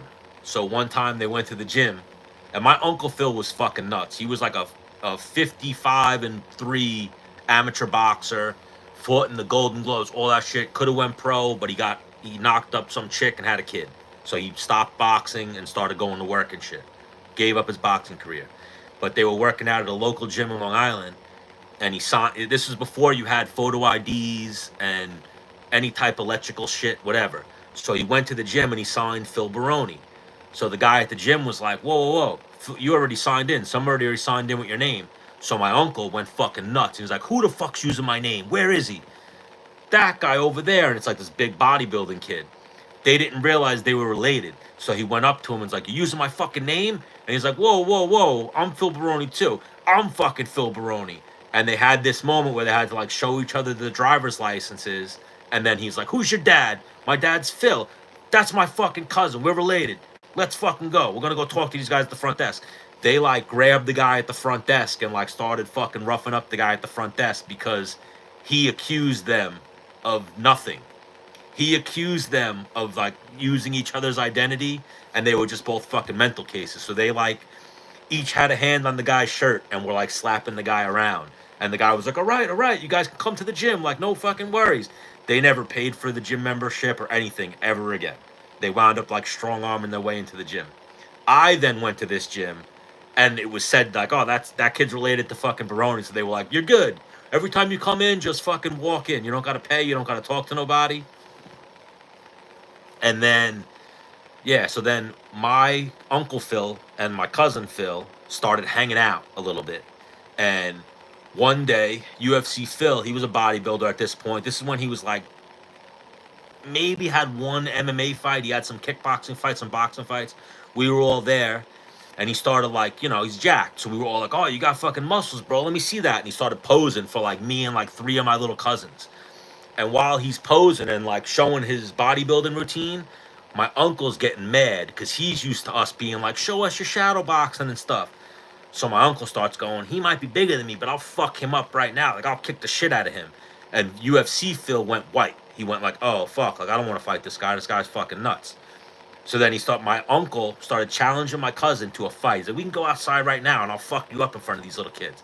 And UFC Phil was like, listen, Uncle Phil, I don't want no problems with you. Like, please stop. And my uncle wound up being like, get the fuck out of my house. Like, get out of my house then. And they stopped hanging out at that point, kicked him out of the house, the whole fucking nine.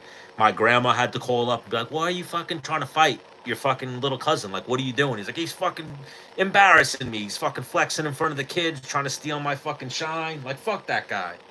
And it wound up being like a whole thing. Then one day, like a couple years go by, and I used to be obsessed with the UFC. So I was always, this is before UFC was even on TV. And I would watch the play-by-play on the fucking, like the uploads, like as they would upload it on the .com, and the match announcements and shit like that. So they were announcing UFC 30.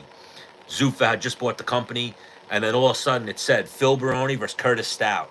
And Phil Baroni was just a black silhouette. So I was like, holy shit, is this my uncle? Is this my cousin? Like, who the fuck is this? And then it wound up being, I called up my grandma, and I was like, is this Uncle Philip fighting in the UFC, or is this my cousin Phil fighting in the UFC? And she was like, I think it's your cousin. Let me call up Aunt Mary. She called up her husband's sister, and she was like, yeah, he's getting into this cage fighting thing. So then Aunt Mary gave my grandma Phil's number. I called up Phil, and then that's how I got linked up with Phil when I was like 13. And I started like a talking conversation that went on for years, relationship with him. And then he moved to Vegas. So that's why I never got like in with him. Like I always stayed talking to him, but I never started training with him and shit. But he sent me to gyms and was like, tell them you're related to me. So I went to all these gyms when I was a kid, back in Phil's heyday. I never paid $1. And I got to train for like 20 years, 25 years. Never got X for $1. The only money I ever paid for training was I paid to rent out a gym. Like me, one of my old jiu-jitsu coaches and a couple of my friends paid like $500. We each paid $100 to rent out a gym. And then even there, because MMA was crazy back then, we rented out the gym for 1 month. We trained there for like a year, 2 years. They never asked us for money again because we were the crazy fucking MMA guys. And it was called the Women's Academy of Boxing. And we used to use the boxing ring to spar and do like pride shit in. And it was like a gym in Huntington, Long Island. And at that gym, like Jerry Cooney used to train at back in the fucking day. The guy, I used to train at that gym with this guy, Danny Williams was his name. The guy who fought and beat Mike Tyson. I used to have to spar that guy. He was a heavyweight. I was like 180 pounds soaking wet. And I used to have to spar this heavyweight guy. He used to just chase me around the ring throwing fucking haymakers. And then we used to do cardio with him. He used to quit all the time. And I remember being like, there's no fucking way this guy beats Mike Tyson. And he beat Mike Tyson, sure enough. Mike Tyson quit that night. Now, so what happened too is because Phil was such a douchebag and kind of like a tough person to deal with, like you hear Matt Serra tell those stories, I was caught on the other side. I would have loved to have gone and trained with Matt Serra or Ray Longo, but I was caught on the other side. So I trained with that group. There's two groups on Long Island. There's the Serra Longo group, and then there's the other group. I was in the other group, which was really good people. You know, a lot of them, some of them made it to the UFC. A lot of them were tough. A lot of them are black belts today. A lot of them have gyms, successful gyms, but there was the Serra Longo group, which was the Renzo Gracie group. Then the other group was like an offspring of the Renzo Gracie group. And that's the group I was in. All because of Phil. Because Phil was Phil. Tough to deal with and a fucking nut job. But yeah, I only trained with Phil once when I was like 14. And he fucking treated me like a grown man. He beat the shit out of me. Threw me across the fucking room. Fucked up my rib. He was a dick. But he was cool too. You know, sweet and sour. Cool in the sense that I never had to pay for any training. I trained all over the world. Not the world, all over America. Never got X for anything. And I got to meet so many cool fighters and shit. Grew up in the sport. But yeah, he was a fucking nut job. Again, I hurt my knee when I was like 15. And he was like, I'll send you some Primo test. And I was like, what the fuck is Primo test? And he's like, testosterone, you idiot. You want to start taking testosterone? I was like, steroids? He was like, no, testosterone. It's not steroids, it's testosterone. And I was like, bro, I think that's going to fuck me up. He was like, bro, I haven't taken testosterone since I was 16. You're at the perfect age to start. And I just never started. Hindsight, probably should have. would have probably did something with my life. And yeah, I have so many wild Phil stories. Phil used to drive, he used to work at a recycling yard called Gershaw Recycling. He used to drive like a dump truck. In between his routes working at the recycling yard, he used to go and pick up money for the mob. So there would be times when like he'd be missing on the dispatch because he'd be beating somebody up and collecting money. Then he'd disappear for an hour, go drop off the money, then he'd come back and act like nothing happened, like he didn't do anything, but he just made, you know, $5,000 for going and picking up 75 grand from somebody else, beating them up. But yeah, he had a lot of crazy stories. But he was always 50-50. Either people thought he was cool and funny, or people thought he was a fucking scumbag and an asshole. Who am I? I'm just a guy. My name is Stanley. On this channel, they call me Stan the Man. Just a kid who grew up in combat sports. So Phil wound up losing his way out of the UFC. So the real problem with Phil was the sport left him behind. Everyone started training year-round. Phil would just train 8 weeks for a fight. So the sport left him behind. His skills never evolved, and it would show every time he'd fight. You know, like he unfortunately had to fight the Team Quest guys. He had to fight Evan Tanner twice, Matt Lindland twice. Those guys trained year-round. So those guys' skills were always evolving. Phil's skills were not. So Phil got left behind by the sport, where the age of like a GSP type of athlete or a Matt Hughes, guys who started training year-round started coming in, versus the old school guys, the Mark Colemans, the Phils, who would only train for, even Mark Kerr, they would only train for like 8 to 10 weeks and lose their fights because they weren't as well-rounded and skilled. So yeah, that's a story. It's on the Evan Tanner documentary. I've heard Chael Sonnen talk about it, so I used to talk to Phil a lot back then. At one point, Phil went and lived in Oregon with Team Quest. And he was there for like a month, 2 months. And that's where him and Evan Tanner had like a crazy sparring session where Phil wound up knocking Evan Tanner out in practice. And then Randy Couture Randy Couture broke them up and kept having to break them up. And then Phil knocked Evan Tanner out. And then Randy Couture went with Phil and wound up beating Phil up. But then even when Phil was out there, I remember Phil telling me a story that he dropped Randy Couture with a body shot. And then I asked Randy Couture about it, and Randy Couture just started laughing. He was like, "Who told you that?" And I was like, "Phil." And he was like, "Yeah, he caught me. He caught me with a good body shot." And I was like, "Wow, he really did drop Randy Couture with a body shot." But Phil also admitted that Randy Couture used to fucking ragdoll him and fuck him up. And then, yeah, he was out there for a few months. Then he left there, and then the UFC caught wind of him and Evan Tanner having beef. Then they made that fight. And Evan Tanner, the first fight, horrible stoppage, and the second fight, Evan Tanner fucked him up. In that fight, Phil stopped taking testosterone. Like if you go watch UFC 45 and then go watch UFC 48, that's Phil juiced to the gills on testosterone, overdosing on testosterone. Then at UFC 48, he cut back because he was trying to get his cardio up, and he wound up kind of fucking up his system. And he wasn't as strong, wasn't as aggressive. He fought like shit. But then I have another good story of Phil. So at one point, because Phil he either rubbed people the right way or he rubbed people the wrong way. He was moving to Vegas, and when he used to go to Vegas and go to California, he would train with Tito Ortiz and like Team Punishment, and he was friends with Rico Rodriguez. But he was like, he was going to Vegas for one of the first times he went to Vegas. And he talked to Rico Rodriguez, and Rico Rodriguez was like, "Yeah, you can stay with me." So then when he got to Vegas, this is like almost like pre-cell phones. Like people didn't have cell phones the way they have cell phones now. He got to Vegas, and he hadn't spoken to Rico in a few days. Rico was just waiting for him to get there. And Rico was staying with John Lewis. If you don't know who John Lewis is, he's an old school UFC guy. He got knocked out by Jens Pulver.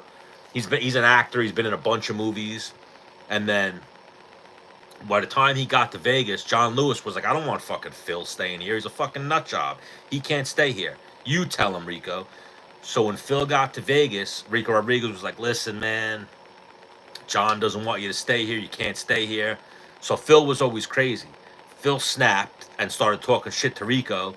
Rico stood his ground and was like, "Fuck you." And Phil fucking punched him. and knocked Rico Rodriguez unconscious. And this is when Rico Rodriguez was the UFC champion. So Phil then linked up with Frank Mir and started training at Ricardo Pyre's, the Las Vegas Combat Club. But I remember asking him, what happened with you and Rico Rodriguez? It was on the underground at one point that there was speculation that they got into a fight, a street fight, and nobody knew what happened. And I remember asking Phil, like, what happened with you and Rico Rodriguez? He was like, I knocked Rico out. He talked shit to me and said I couldn't stay with him, and then called me an asshole and some bullshit, so I fucking punched him. And I was like, really? And he's like, yeah, so I kind of consider myself the heavyweight champion right now. So that's how Phil's mind worked. He beat up the UFC heavyweight champion in a street fight one time, so in his head, he was the UFC heavyweight champion. And he truly believed, like, I could go in the UFC and win the heavyweight title because I knocked out Rico. Rico would have fucking killed him if they fought in the UFC. But in the street fight, Phil punched him in the face and fucking dropped him. And then he went to Ricardo Pyre's gym, and him and Frank Mir clicked. Like, him and Frank, he was kind of like a big brother to Frank Mir, and they were fucking mad cool. So he was like sleeping on Frank Mir's couch, and trained at Ricardo Pyre's. And he should have never left Ricardo Pyre's gym. He was doing good when he was there. That's when he beat Dave Menace, beat Suluev, and he was training with One Kick Nick and Ricardo Pyre's. Then he left that gym because he was kind of a dick, and he was always bouncing around from gyms because he was hard to deal with. Then he became like a nomad bouncing around Vegas, and that's when his career started going downhill. But again, didn't train. The sport left him behind. It started being where you train year round, or you train 10 months, 9 months out of the year. Phil would train 8 weeks for a fight. Like, so his UFC debut was UFC 30. Then he was supposed to fight at UFC 32, and he was in the process of moving to Vegas, but then he got hurt. He was supposed to fight Eugene Jackson at UFC 32, but he got hurt. And then Eugene Jackson wound up fighting, who's the guy from Jersey? Ricardo Almeida, the Serra guy, Renzo Gracie guy. And then short notice, they booked Phil to fight Matt Lindland at UFC 34. And Phil thought he was going to piss hot because he was just eating ecstasy like weeks before that. So I remember him telling me, like, oh, I'm going to fight, but I'm probably going to fuck up like my whole shit because I'm going to fail the drug test. And then he luckily passed the drug test, or who knows, failed the drug test, and UFC threw the test results out because they liked Phil. Like, I'm sure you could see that too. Dana White and the Fertittas really liked Phil. The Fertittas really liked Phil because the Fertittas were tied into the mob, and Phil was mafia affiliated. So that's why the UFC gave Phil so many chances. Like, at UFC 30, they kept him. Phil thought he was going to win by knockout. Him and the guy he was fighting talked so much shit to each other. And then when Phil won by decision, when he was walking in the back, fans started heckling him and bullshit. So Phil went in the back and broke up the whole fucking locker room. Broke up a bathroom, caused fucking $10,000 worth of damage at one of the locker rooms at the, I believe it was at the Atlantic City at the Trump. And UFC was like, we got to get rid of this fucking guy. He's a nut job. He just had a meltdown and broke up the fucking locker room. And then kind of like, because he was mob related, they gave him another chance. And then even when he lost, I think 4 or 5 fights in a row, they kept him around. They were going to give him like the Forrest Griffin, Chuck Liddell treatment. They wanted him to retire, and they were going to give him a job working with the UFC. But Phil chose to keep fighting and go to Pride. Who wins the main 2 and the Jalen Turner fight? You talking about UFC 313? I think Pereira. I'm rooting for Gaethje. He won the first fight pretty handily. I worry about Fiziev coming in on short notice. And then who the fuck is Jalen Turner fighting? My brain's drawing a blank. Oh, Bahamondes. That's a tough fight. That's a tough fight. I think Bahamondes. Yeah, Lee Murray was a gangster. So that's the thing. Phil and Lee Murray would have been combustible. They were like around each other, almost tentatively supposed to fight at one point. But part of what, like back then, there weren't that many gyms. But Lee Murray was affiliated with the Militich team, and they always had like a respect. Phil never went there and trained, but they always had like a respect thing for Phil. They were always very friendly. Miletich was always cool with them. Phil had a good relationship with Tim Sylvia, because him and Tim Sylvia were both like nomads at one point in Oregon, training that Team Quest. So they were both like the outsiders. And then at one point, Phil was supposed to fight Robbie Lawler at UFC 51. And then Robbie Lawler got hurt. And then that's when Pete Sell took the fight on short notice and wound up beating Phil. But Lee Murray was tied into the Miletich team. Like, Lee Murray was from England or the UK, wherever he was from. When he would come to America, he would train at Miletich's. So, like, my old coach was from Renzo Gracie's. He got kicked out for beefing with Matt Serra. And like, when Matt Serra got knocked out by the spinning back fist by Shoney Carter, my coach opened his mouth and was like, oh, what the fuck was he striking with him for? He should have, you know, went for the takedown. Like, if we're training jiu-jitsu every day and we're doing MMA fights, don't you think we should train more striking? Like, said something along those lines. And Joe Scarola, if you remember Joe Scarola, who was on the UFC, who Matt Serra kicked out of the gym because he didn't want to fight, wound up going to Matt Serra, listening to what my coach said, went to Matt Serra, told him what he said, and then Matt Serra went to Renzo and got him kicked out. And then my friend, my old coach, he moved to Iowa for a minute, and he was trained at Miletich's. He left Miletich, and then like a week later, Lee Murray got to Miletich. So they just missed each other.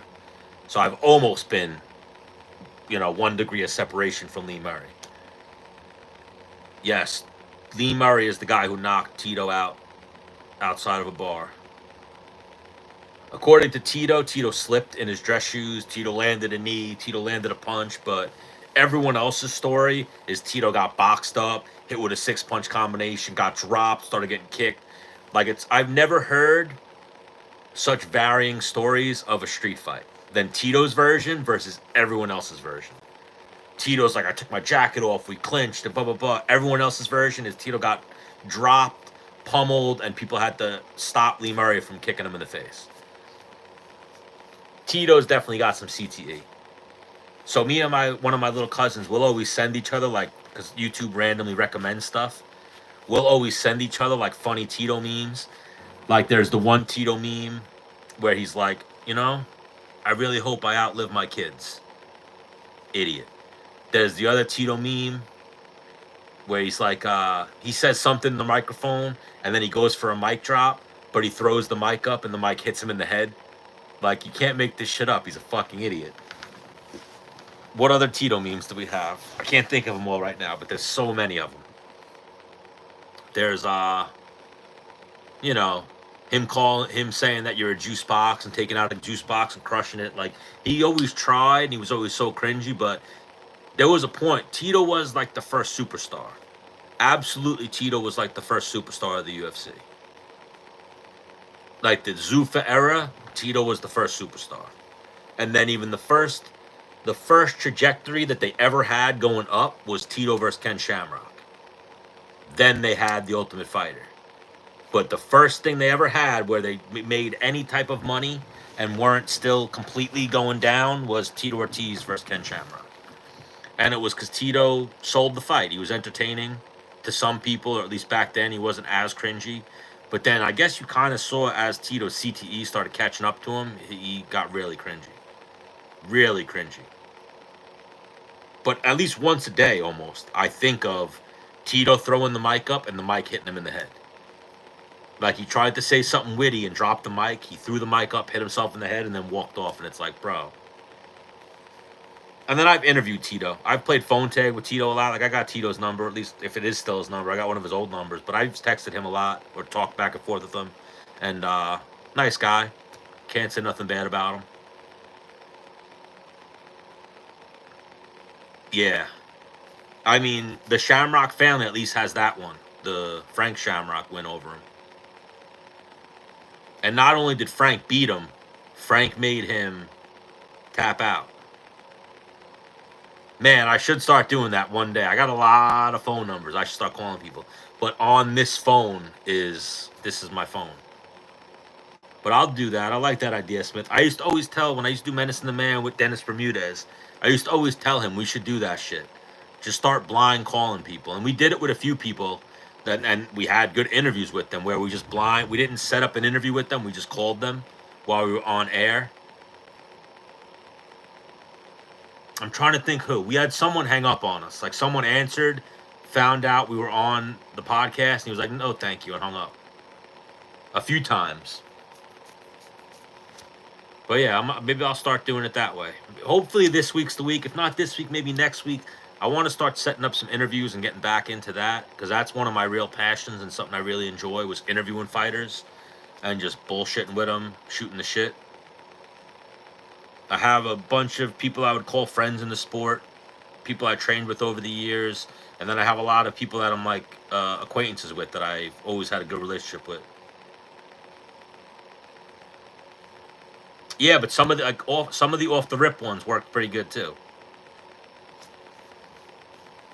Yeah, bro, I grew up in it, man. So I've just been around a lot of it. Like, can't think of another one to tell you guys, but I got a bunch of them. You know, I started boxing when I was a kid. I then trained with a lot of the Renzo Gracie guys, all like the offshoots of the gyms. Then when I was 18, I moved to Florida, started training at American Top Team and a bunch of their affiliate gyms. I've trained before at Freestyle Fighting Academy, which is where Kimbo Slice started. It's where Jorge Masvidal started. I've been to California. I trained at the Ruka Gym, which was started because of BJ Penn and Pat PM Tenor, who owns the RVCA brand, Ruka. They started a gym. Simply, it was BJ Penn's like private workout studio. Then it morphed into kind of where when BJ retired, it morphed into where Jason Perillo trained fighters. So I've been in that gym. I've been in the gym at the same time as Strickland, Tony Ferguson, a bunch of people. No, I've never had a lot of interactions with Rogan. I have one, but it wasn't involving me. But I remember talking to my friend. So I had a friend who was I always had friends that trained at Serra's. So I had one friend that they said, and I've heard Joe Rogan or Matt Serra and Joe Rogan talk about this recently. Like one time, Joe Rogan and they came for a UFC that was in Connecticut, and they took the Long Island Railroad to, I think, Hempstead or somewhere, Freeport or Hempstead, and Matt Serra picked them up and brought them to the school. So at this point, like, Joe Rogan was the UFC guy and the Fear Factor, not even the Fear Factor, I think he was just the UFC guy, maybe the Fear Factor guy, but Eddie Bravo was like nobody, just a jiu-jitsu guy, and they went to Serra's gym and got fucked up. Like, all the Serra guys fucked up Joe Rogan and Eddie Bravo. Like, Matt Serra fucked up Eddie Bravo, everyone fucked up Joe Rogan. So I remember asking my friend, like, what happened? They were like, destroyed him. Like, everyone fucked up Joe Rogan and Eddie Bravo when they went to Serra's. And this was probably 2002, 2003, maybe 2004. Like, it was I was young. But a bunch of my friends trained at Serra's, and they all told me the same story. They were like, oh, yeah, I went with Joe Rogan. I fucked him up. Joe Rogan was maybe a purple belt at the time. Eddie Bravo was a black belt who had just beaten a few years earlier, beaten Boiler Gracie at Abu Dhabi. And then I remember, you know, that put like a chip on Matt Serra's shoulder. So I'm sure Matt Serra fucking killed Eddie Bravo when he went with him. But yeah, no real Rogan stories. Unfortunately, I would have loved to have interacted more with Rogan. One of the greatest UFCs ever. One of the greatest, and it sucks that Phil ruined the little legacy he had by killing the girl in Mexico, or allegedly killing the girl, because he used to have good street cred in the combat sports community. Like, one of the best UFCs you can ever watch, because it's so different from the commentary you're used to, is UFC 42. They had a show in Florida, and the commentary team was Joe Rogan and Phil Baroni. And the whole time it was Phil Baroni and Joe Rogan, like, making jokes. Doing commentary, it was, so Phil was doing like the Joe Rogan role and not interviewing the fighters after. They had someone else for that. But Phil was doing like the Joe Rogan role, and Joe Rogan was doing like the John Anik or Mike Goldberg role. Like, he was doing the color commentary, Phil was doing the play-by-play. Like, if you go back and watch UFC 42, it's fucking interesting and funny to see the difference in it. But it's the one UFC in the Zuffa era where the commentary is different. Very entertaining. Like, there's one clip that I've seen that, like, made the internet where a girl starts talking, one of the old interview girls, and she's like, I loved seeing Pete Spratt. I loved seeing Matt Hughes, and it was great. And then Phil and Joe Rogan start making fun of her. And they're like, oh, it was so good seeing Matt. I love Matt. And they start making fun of the girl. But it was definitely a great UFC to watch. Good fights that night. It was Matt Hughes versus Sean Shirk, if I remember correctly. You sound like a New York cope? No. I'm the other side of that. I'm a retired criminal. I am a retired criminal. No problems with law enforcement, though. Much respect to the people who put their lives on the line. I got some old school friends that are cops, but no. Not a cop. But yeah, Sean Shirk versus Matt Hughes was the main event. Sean Shirk almost beat Matt Hughes that night. It was a close fight. And then also on that card was Pete Spratt. He landed a leg kick. He was landing low kicks on Robbie Lawler, and Robbie Lawler's like hip almost came out of socket or some shit. And Robbie Lawler like quits in the middle of the fight, waves off the fucking fight. People forget about that. Early in Robbie Lawler's career, he kind of was like, dare I say, a quitter. Like, remember he fought Evan Tanner and he like barely got triangle and he tapped out. He had some difficulties early in his career. My daily carry pistol. Oh, I don't carry a pistol daily. I should, though. If I am going to carry a daily pistol, it'd be a Glock. You know, since I got more into guns since I got hurt. And I kind of know I can't defend myself the way I used to in a life or death. You know, I used to think I was fucking John Rambo or Jason Bourne. Now I got to get to the gun. Yeah, but that's the worst. Phil, like I said, really ruined his legacy. And now it's almost, I'll tell the stories on late night chats, but it's almost taboo to even talk about Phil. Because he's a fucking murderer, allegedly. But yeah, Kenny Florian's a good dude, too. I've met Kenny a few times. I've had good interaction with Kenny. Nice guy. I've almost interviewed him. I've played phone tag with him over the years. I haven't spoken to him in a minute, though. I think the last time I saw him, I did see him and like say what's up to him at the PFL like 2 years ago.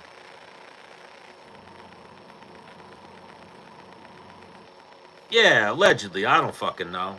I wasn't there. He claims he's innocent. Maybe he's innocent.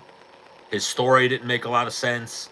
His hands were fucking bruised, so I'm not gonna, I think that's a bitch move too, and I'll say that. I don't give a fuck. I think it's a bitch move if you put your hands on women, because women can't. What are you doing, bro? They're a weaker species, physically, and dare I say mentally. It's not something you should do and be happy about, is putting your hands on a woman. And that's the thing too. Wasn't the first time he was accused of hitting a woman or beating up a woman, so. It doesn't matter if I'm related to him. You could say someone's an asshole if they do fucked up shit. I've always thought that anyone who puts their hands on a woman, I only have one sister, so I think I would never hit my sister like that. I hit her when I was a little kid, and I remember getting fucked up because of it. Bro, I hope they need to make a Lee Murray story. I would love to see a Lee Murray story. So even Lee, he was good, bro. He was Conor McGregor before Conor McGregor. Like, the way that... So you've seen it. Like, who's that one comedian? Ari Spears. You ever see Ari Spears? He has a good joke where he's like, like, you can go up to a girl and be like, do you mind if I fuck you in the ass right now? And the girl will be like, what? Get away. But if you put an accent on it, like, do you mind if I turn you around, fuck you in the butt real quick, Like, you put a little accent on it, the girl might be like, oh, I like your accent. Like, where are you from? She won't hear the fucked up shit you say. She'll hear the accent and be like, yeah, sure. Like Conor McGregor, because of his accent, can get away with some wild shit. Lee Murray, because of his accent, can get away with some wild shit. But yeah, if you remember, the problem with Lee Murray, too, he had too many criminal problems back in England or the UK, whatever you call it, that he couldn't get back in the States to fight. No, Patrice might have did it too, but it was Ari Spears. I remember it vividly, and he was talking like, "Do you mind if I fuck you in the ass real quick?" and using like an accent like that, and the girl being like, "Ooh, I love that accent." But it's a real thing. Like part of the appeal for Conor McGregor was his accent and the way he put a different spin on things with different lingo. That's what Lee Murray had, but Lee Murray only got to fight once in the UFC, and then he had visa problems, then he got stabbed. He had all types of bullshit. And then, if I'm not mistaken, he only fought like once or twice after the UFC, and he lost to Anderson Silva. I'd have to look it up to see the specifics, but he didn't have that long of an MMA career. If he would have kept fighting, like Conor McGregor had a few losses before the UFC, got to the UFC, went on a run. There's a realm where Lee Murray, if he doesn't have legal problems and gets stabbed and shit, goes on a good run in the UFC. He was Conor McGregor back then. He would have blew the sport up with the accent, the attitude, being fucking crazy. And even remember that fight, he fought George Rivera. He was supposed to lose that fight. Like, he wasn't supposed to beat George Rivera. If he was going to beat George Rivera, it was on the feet. So George Rivera took him down and then got triangled. And then remember, after that fight, Lee Murray stood up, and I think even the interview went right into it and was like, you know, there's a guy in the fucking stands, and he was like, yeah, Tito Ortiz, I'll fuck Tito Ortiz up, like I want to fight one man, it's Tito Ortiz. If that fight would have happened, then he probably would have got ragdolled by Tito Ortiz and ground, but if he would have beat Tito Ortiz, he's Conor McGregor. Conor McGregor, the way Jose Aldo was the guy at that point, he wasn't the biggest star, but he was one of the best fighters. Tito Ortiz was one of the biggest stars and the best fighters at the time that he was having beef with Lee Murray. So that would have blew Lee Murray up. But yeah, I think I saw something where they're making a movie, like a, not even a documentary, a movie about him, like a Hollywood movie, because that's a Hollywood movie, Lee Murray. Especially, have you ever seen how they did it? Like, it was completely fucking orchestrated. They all had masks, they all had guns. I think they fucking tied up all the workers. They held them all someone held them all hostage while everyone else went and robbed the fucking place. And that, if I'm not mistaken, it might have got topped, but it was the biggest robbery in history. Something like that. One of the biggest robberies in history. But yeah, Lee Murray was a G. I was a huge Lee Murray fan for what he could have been, even though, again, only fought in the UFC once. Lee knocked Tito out, is a story I remember hearing. Hit him with like a 5-piece combo. So even that, it depends on whose story you hear. The most accurate story for me, and he's absolutely a straight shooter. Every time I've ever met him, he seems like the straightest fucking shooter I've ever met is Pat Miletich. I've never heard stories about Pat Miletich lying or telling fucking lies or anything like that. If you ever look it up and listen to Pat Miletich's story on it. And Pat Miletich said, tells the whole story, because he was the one who someone jumped on his back, pulled him off. One of Lee's friends punched that guy, and that was Tito's friend. And then he said he watched Tito and Lee start backing up and getting into it with each other. And he tells a story of that Lee threw a combo and every punch landed, like boom, boom, like loud punches landed. Dropped him, started soccer kicking him. He then jumped on top of Tito to get Lee to stop, and Lee wasn't going to kick Pat Miletich, so he stopped. And like Tony Fricklin was helping stop the fight. Like the accounts you hear of the story, Tito got fucked up. And his boy got knocked out, and then a cab ran over. So that's the story too. His boy got knocked out, a cab ran over his arm, and then when the cab ran over his arm, a brawl broke out. Like, it wasn't the guy getting hit, it was when the cab ran over his arm. And then people started screaming about his arm getting ran over, and then a brawl broke out. And then the greatest story, or part of that story, is that Chuck Liddell just started laying people out. Chuck Liddell was a gangster too, like prime Chuck Liddell before he got like wet brain from hanging around too long, the CTE, the drugs and shit. Prime Chuck Liddell was the man. So apparently, I remember Bruce Buffer saying that when the brawl broke out, he went right with Chuck Liddell because he felt safest with Chuck Liddell. And he said all he remembers is Chuck Liddell just throwing right hands at everybody. And then the cops came, and Chuck Liddell said he just grabbed the first girl that was next to him and started walking with her. And probably went and fucked her. You know, prime Chuck Liddell was a coos hound. Just grabbed the first girl that he had, went walking with her, and got away. But apparently Chuck knocked out like 5 or 6 people too in that same brawl that Tito Ortiz got beat up by Lee Murray. Yeah. It nicked me. CTE definitely nicked me. I've been hitting the head a lot. I started boxing when I was 7. So tales of a misspent youth.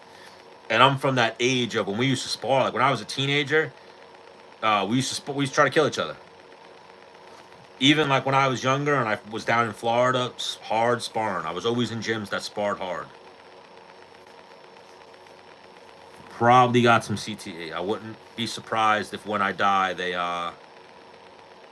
put my brain under a microscope and they see some black spots. I don't know if Chuck was scared of Rampage. He fought Rampage and he lost. And then he got the rematch and he lost again. So Rampage just kind of had his number. Rampage 2 was always underrated. I feel like Rampage didn't have the most technical striking, but had good striking and knockout power. Didn't have the most technical grappling, but had good enough grappling to slam people if they grabbed a submission on. That was the thing too at Rampage. Freakish strength. Like if you watch any of his Pride fights, anytime anyone went for a submission, he wasn't like, let me technically get out of this. He was like, I'm picking this fucking guy up and I'm going to slam him. Kind of like Tank Abbott. Remember Tank Abbott used to try to throw people out of the cage? But yeah, I don't think Chuck was scared of anybody. Chuck was crazy. Rampage just had his number. But could have been. You know, you never know. The heartbeat's good. Thank you. I stopped fighting when I broke my leg. When I broke my leg in 2017, I had a fight in like 5 weeks. I was like 6 weeks out from a fight when I broke my leg. And then I never entertained or fathomed any type of combat again. I think about it every day though. Like if I can ever get back and enough, I would take a bare knuckle fight or a kickboxing fight or something. He was. You have to apply for an exemption. At that point, you had to apply for an exemption. Because Overeem was on TRT. He applied for the exemption. And then at one point, what happened, I was saying this earlier, with the exemption, they had to test your levels. And if your levels weren't within an acceptable range, like that's what happened. Remember, Overeem was supposed to fight Junior Dos Santos. Overeem beat Brock, and then he was supposed to fight Junior Dos Santos and get a title shot. And he failed his testosterone level check. And I think his shit was like 80-1 or something fucking crazy. So they pulled him from the fight, and they gave the fight to Frank Mir on short notice. And then Frank Mir got knocked out by JDS. But I think Brock could have used it. You just had to apply for the exemption. Brock pissed hot, though, a few times. And I think he was such a star that at that point, there was no USADA. There was no oversight governing body other than the athletic commissions. And the athletic commissions are corrupt, as we saw tonight in the boxing fight. Athletic commissions are always susceptible to corruption. Yeah, fuck USADA. USADA kind of fucked the sport up a little bit for a minute. And it's funny now. You see they got rid of USADA, 100%. They got rid of USADA because of Conor McGregor. They were trying to get Conor McGregor back, but Conor McGregor wasn't going to abide by the USADA rules for coming out of retirement, where you had to get, 3 clean tests or 6 months clean and a bunch of shit. He just wanted to fight, even on gear, as soon as possible, not have to get the clean test. The UFC got rid of USADA, but couldn't come to terms on booking Conor McGregor another fight. And why they couldn't come to terms, because Conor won't sign an extension. They could book Conor McGregor a fight tomorrow. The negotiations for signing an extension were not going well.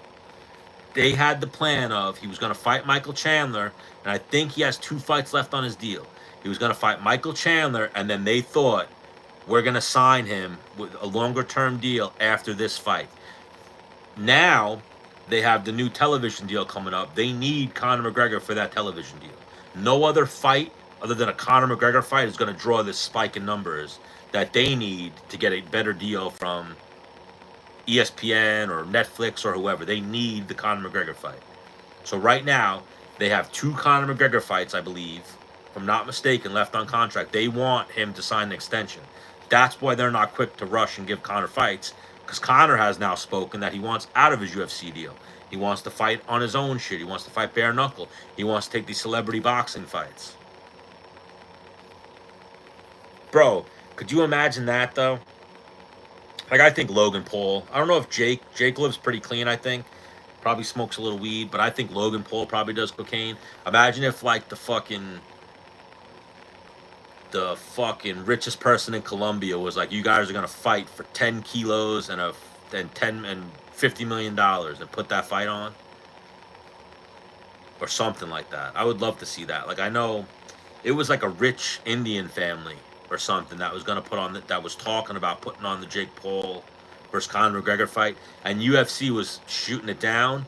But if UFC makes a bag, like, that's why UFC let Conor fight Floyd Mayweather, because the UFC got paid a bag of money by Floyd Mayweather's promotion company to let that fight happen.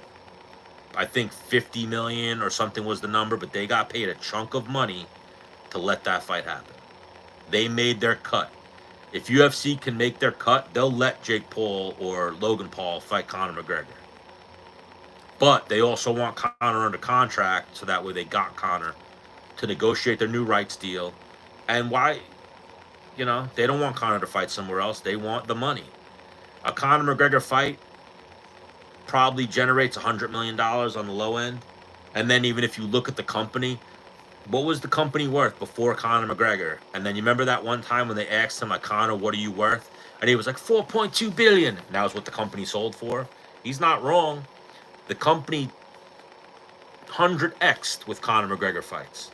And the sport of MMA grew. I watched it grow exponentially with Conor McGregor. Conor McGregor is the biggest superstar the sport's ever seen. Nobody's transcended the sport like him. Except you can then say Khabib and Dustin. How did they get big? They beat Conor McGregor. You get this boost if you beat Conor McGregor. And not so much Dustin, but Khabib. Khabib wasn't that big until he beat Conor McGregor. Then he got this crazy fucking boost.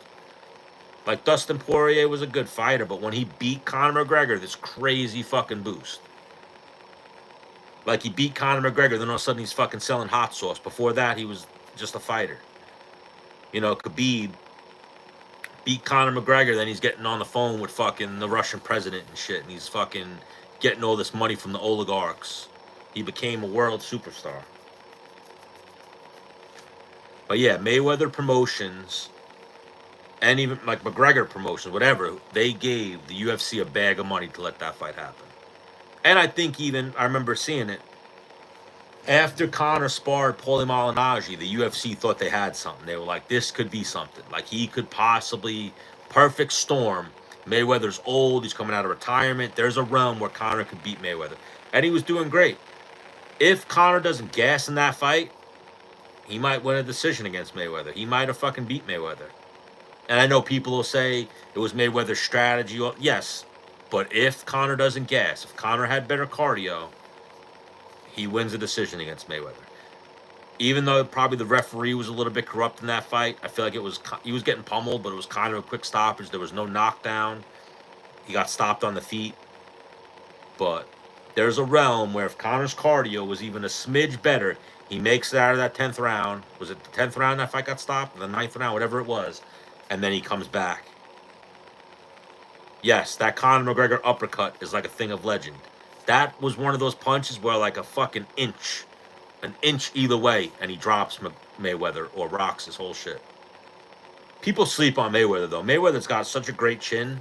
It's so underrated and not talked about when they talk about how great Mayweather is. His durability, his fight IQ, and his chin. His chin is probably his strongest attribute. Mayweather has always had an iron jaw. And he's been very good at rolling with punches and being defensive. I'm a Mayweather fan. I can't hate on Mayweather. I've always liked Mayweather. When I was a little kid, I remember watching Pretty Boy Floyd, and he was so exciting. And then he hurt his hands and turned into this different fighter, and then he kind of became a boring fighter, but he made the fights exciting with his talk, his opponents, the way he fought the opponents. And he wasn't like he was taking off the round. He wasn't fighting like Pernell Whitaker, where he wasn't throwing punches. He was still throwing punches. He always landed that clean right hand. He just wasn't doing what Pretty Boy Floyd used to do. Pretty Boy Floyd used to throw like 10-punch combinations. Like, if you ever want to watch a great Floyd Mayweather performance, you go watch Floyd Mayweather versus Diego Corrales. That was prime Pretty Boy Floyd. But then he fucked up his hands, and everything changed. But yeah, Conor McGregor almost a little bit better cardio, even a little bit more training. Like, that was part of Mayweather's strategy too. He made the McGregor fight happen quick on short notice, so that way Conor couldn't get his cardio up, couldn't get more boxing training in. Like, a little bit more training, I think Conor could have did better in that fight. You got to remember too, Floyd was old. Floyd was up there in age. Conor was in his prime. But Conor had a short training camp for that fight. Floyd came in with the game plan that just so happened to hit the nail on the head, that he knew Conor was going to really slow down. And again, people make fun of Floyd. I know even now Floyd spoke up about Trump, so people are saying how stupid he is because he supports Trump. And people bring up the 50 Cent thing, like that he can't even read a page out of a Harry Potter book, and he can't read and stuff, but he could obviously read the money on those checks. And there's a thing, there's definitely a correlation with being smart and being able to amass that much money and doing something with your money. Like, I think I just saw a thing recently. I think he bought like 50 buildings, 15 or 50, something crazy, 25. If you Google it, you'll see. Floyd Mayweather just bought up a lot of property in Manhattan, bought up a lot of apartment buildings, a lot of fucking, I want to say $1 billion worth of fucking buildings. He bought some crazy amount of real estate recently in New York. Floyd Mayweather. I don't know, man. He looked, even though he had lost to Mayweather, he looked really good against. No, he didn't lose to Mayweather yet. That was before. That was after the Eddie Alvarez fight, right? Eddie Alvarez, he looked fucking amazing against. Like, what did he do? He beat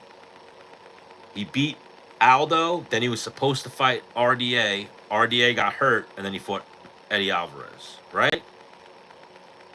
If I'm not mistaken.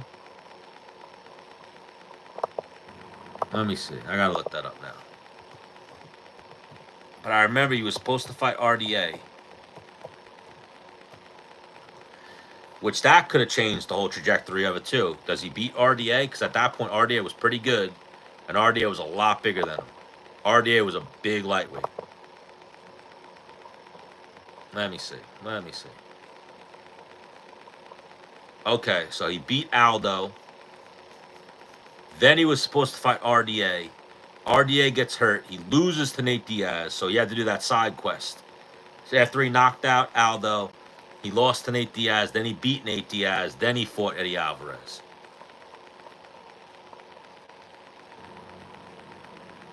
But yeah, he had a nice little run. Even the Holloway fight, that fight aged really well. RDA broke his foot, if I'm not mistaken. But that Holloway win, remember he outgrappled Max Holloway. And he tore his ACL or LCL, something he had to get surgery on. So he was out with a leg injury. But yeah, that prime of Conor McGregor was a sight to watch. And just to see the sport fucking skyrocket in 10x.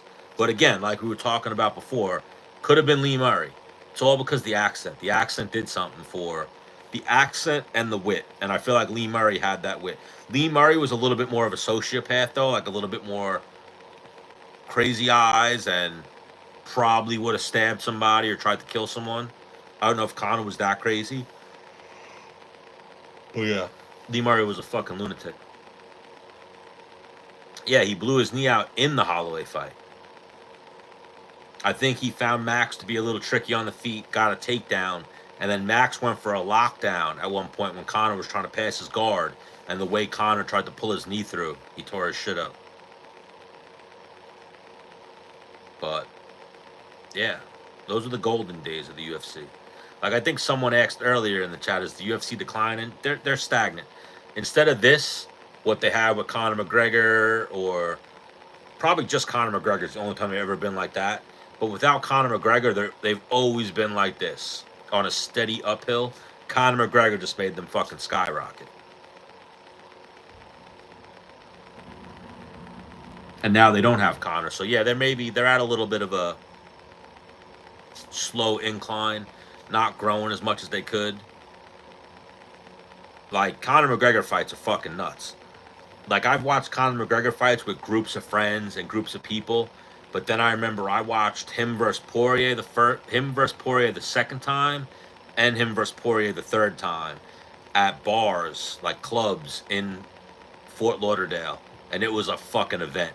Like, I saw how many people were into. I would go to this bar for other UFC fights, and it was never even close to the same vibe and atmosphere as when Conor McGregor was fighting. When Conor McGregor was fighting, it was a fucking event and like a spectacle. Girls were out, groups of hoes out trying to watch Conor McGregor. Place was packed. People were engaged in the fight. Everyone was fucking screaming. Like, the first fight when he got knocked out, I remember the bar going fucking apeshit nuts. Then the next fight when he broke his leg, I remember the place going fucking apeshit nuts. Versus other fights, I remember I watched at that same bar, Blachowicz versus Izzy.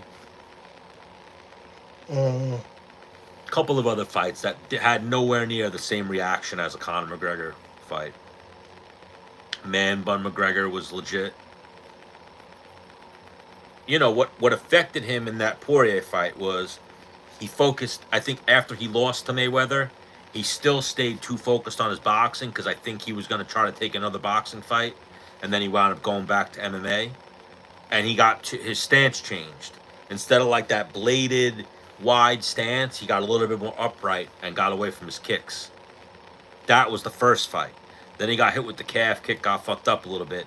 Then the rematch with Poirier, he got back to his kicking, but he came into the fight with a fucked up leg already, with a stress fracture that just fucking imploded.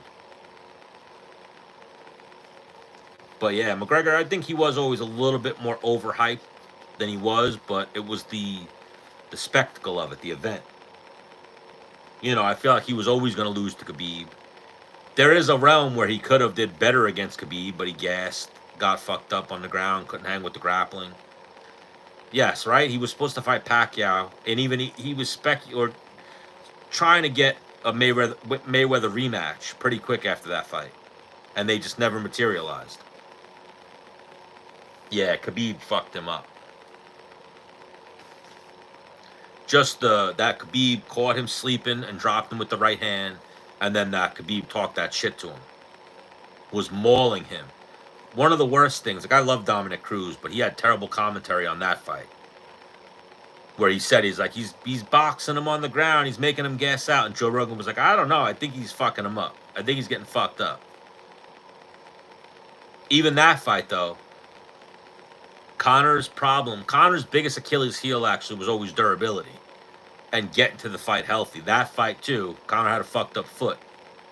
Like, if you've ever seen that video, the McGregor Forever movie on YouTube or Netflix, you see, leading up to that fight, he had a fucked up foot. And then supposedly right after that fight, he was a cokehead before, but then right after that fight, got worse with the cocaine. Supposedly assaulted a girl sexually.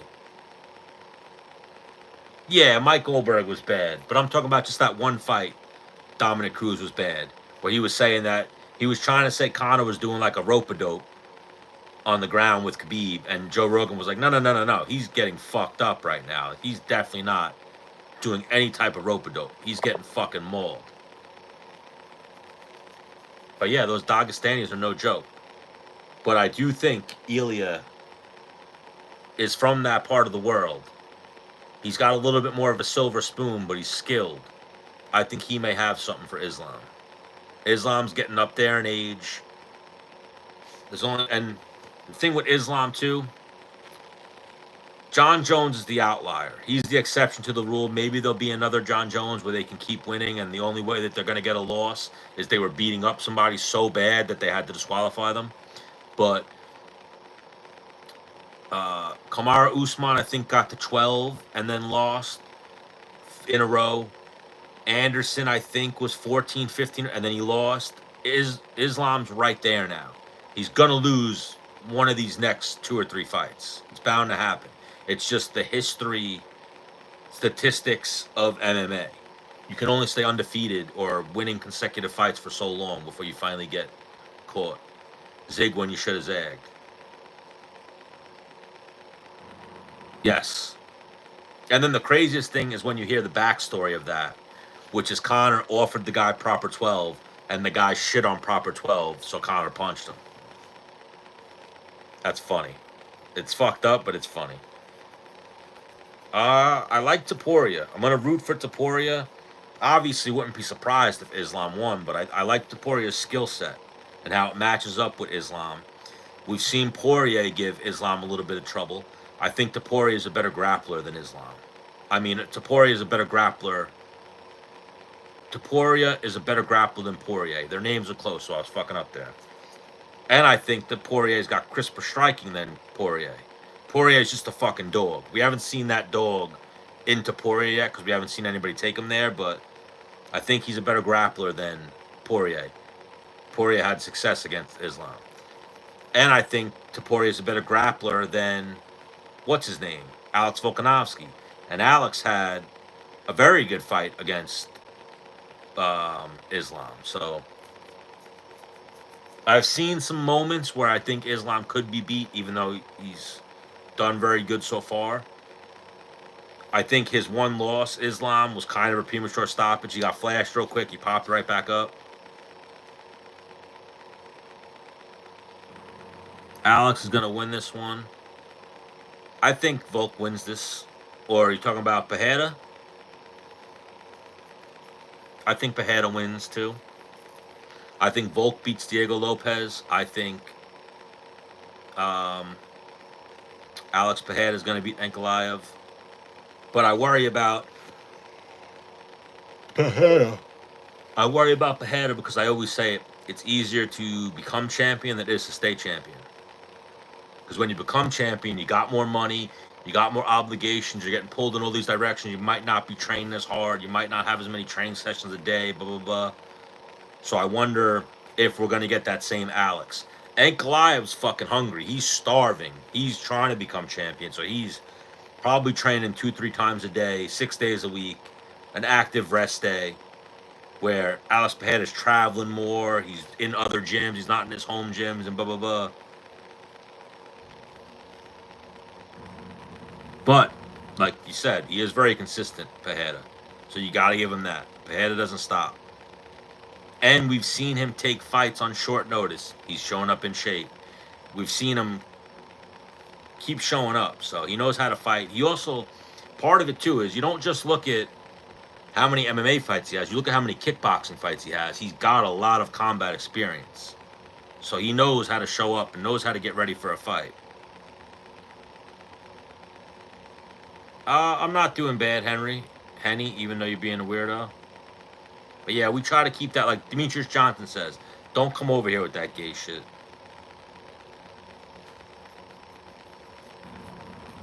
Uncle Lave? Who the fuck is Uncle? Oh, Ankalaev. Yeah, but Ankalaev is not Khabib or Islam. He's not that level of grappling. He's from that part of the world, but he's not that level of grappling.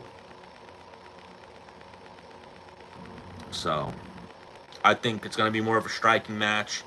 I think Pereira's going to get started early with the low kicks, kind of fuck up what Ankalaev's got going on. But yes, it's 4:30 here, so I'm probably going to wrap it up. I'll go one more topic. Throw another topic at me besides my dick size. Henny loves gay porn. Oh my God. Why we got to go this way? Why we got to end the chat on this type of shit? But good night of fights. Good Saturday of fights. Again, like I talked about earlier, I thought Roach got robbed. I thought Ribovics got robbed. Worst UFC card in recent memory that I can recall. Terrible main event. I mean, the main event was good, but it was a terrible fight to be the main event. Terrible co-main event, but it was a good fight. But as far as name value, anything like that wasn't good.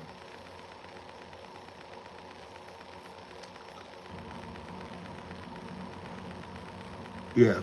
Hopefully, next week, UFC 313 is a good one. I got robbed as well because I had some parlays Don't really, never really knew Randleman. I was always a big fan of Randleman. I used to use him in all the video games back in the day.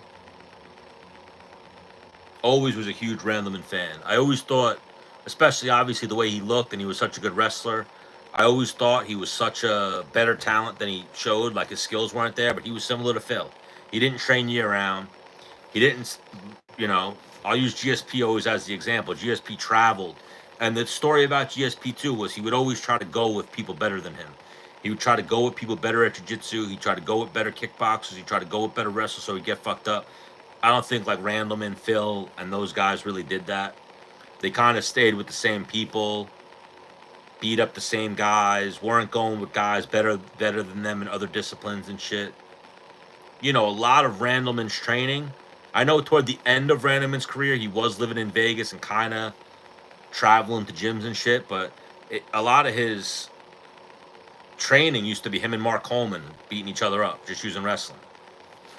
So they didn't have the best training. Like I remember the best Mark Coleman we saw was when Mark Coleman switched things up and went to Militich and started training at Militich. And then he won the Grand Prix. He wound up getting better fucking work. You gotta switch things up, and you always gotta try to go to better gyms. He lost to Fedor. Randleman almost beat Fedor. He slammed him on his head and then got Kimura'd. That's dope. UFC 313 should be a good one. So that's what we'll end it with. Quick rundown of UFC 313. I'll hopefully get out a video this week. Maybe I'll do a preview or something. Maybe I'll set up an interview. I gotta get on my shit. But I'm a slacker like we all are sometimes. Joshua Van versus Rio Tusara. Maybe I'll go Rio Tusara. He's undefeated. The homie Curtis Blades versus Rizvan Kuniev. Curtis Blades is a good dude. Spoken to him a few times. He used to train with one of my old buddies.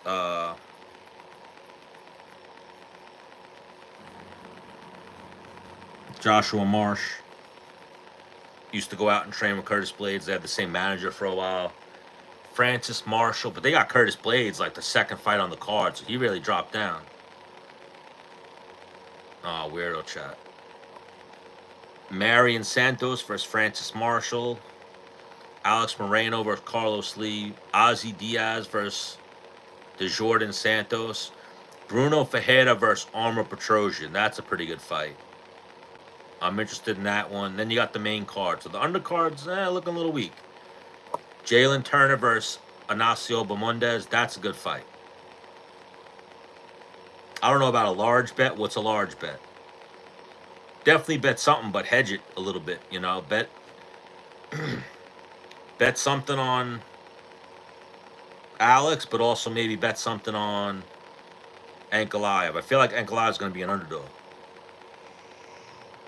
Or I'll check right now, actually. Bobby Green versus Mauricio Rufio should be a good one, but I think Rufio's probably going to beat him up. Bobby Green's getting up there in age. He's a good dude as well, Bobby Green, but what is he, 38? He's up there. The absolute worst fight on this card that has no business being on the pay-per-view. Everyone should contact the UFC and tell them I want a discount on this card because Amanda Lemos versus Jasmine Lucindo is on the main card. This fight fucking sucks. It's a terrible fight. Both of these girls are not very skilled. I don't want to watch this shit. This bitch is 38 years old. Get the fuck off my TV, Amanda Lemos. Go home. And I've talked to her at some UFC events. She doesn't speak English, but I've asked her. She's not bad, but get the fuck off my TV. Shit's garbage. That's going to be the feature fight. That's terrible. Justin Gaethje versus Rafael Fiziev. Wish it would have been Dan Hooker. Yeah, I like Bobby Green. He's a good dude. I'd rather watch CM Punk versus Mike Jackson, absolutely, than Amanda Lemos versus Jasmine Lucindo. Gaethje versus Fiziev rematch should be a good one. Rooting for Gaethje. I don't know where Gaethje goes with the loss in this fight or if he gets knocked out by Fiziev. And then Pereira versus Ankalaev. Let me see what they have right here, actually. Oof. They got Rafael Fiziev as the favorite over Justin Gaethje, even though Gaethje already beat him. Then we got Alex Pereira versus Ankalaev. So Ankalaev is a slight underdog. So yeah, if you're gonna bet something big on Pereira, maybe you put a little sprinkle on Ankalaev. Yes, I'll probably be watching Eubank versus Ben. Is that next week? I try to watch everything. I try to stream everything. I'll do like a live stream and play-by-play on here. I try to stream a little bit on TikTok, even though TikTok always bans me. Gaethje right now is near even, but he's plus 105. Yeah, so a few months away, I'll definitely watch it. I think Ben probably takes it. Should be a good one, though. I'm always, I like that boxing's putting on some good fights lately. I feel like they're delivering because they were absolutely getting left behind by the UFC. But now boxing's finally starting to put on some good shit. All right, I could see that. Alex 4th round TKO. That's definitely in play. I could see that being a possibility. Again, Ankalaev is not... Where is he from, Ankalaev? I know he's managed, if I'm not mistaken, by Rizvan. He's from Dagestan, but he's not that same guy from Dagestan. He's not those typical... He's 11-1 with 1 draw, so he's tough. He has the 1 no contest with Johnny Walker. A draw with Jan Blachowicz that was a title fight that no one became champion. But he's more of a striker. He is not a grappler. A triangle choke loss to Paul Craig in his first UFC fight. So he lost his first UFC fight. He hasn't lost since. And he's been impressive, but Pereira is a fucking machine. So I gotta go Pereira. Is Crawford Canelo official? I don't think that fight's official yet. I think they're still speculating. But if it is official for September, I thought Crawford was younger, but then I saw Canelo's actually younger, so that makes me lean a lot more towards Canelo. For some reason, I thought Canelo was older, but he's not. And then you look at Pereira, he's 9-1 in the UFC. His 1 loss is to Israel Adesanya back in 2023. He stopped, so that's a big thing too. He stopped. He has a split decision win over Blachowicz, and since then, he's stopped 4 title contenders. Jiri twice, Jamal Hill, and Roundtree.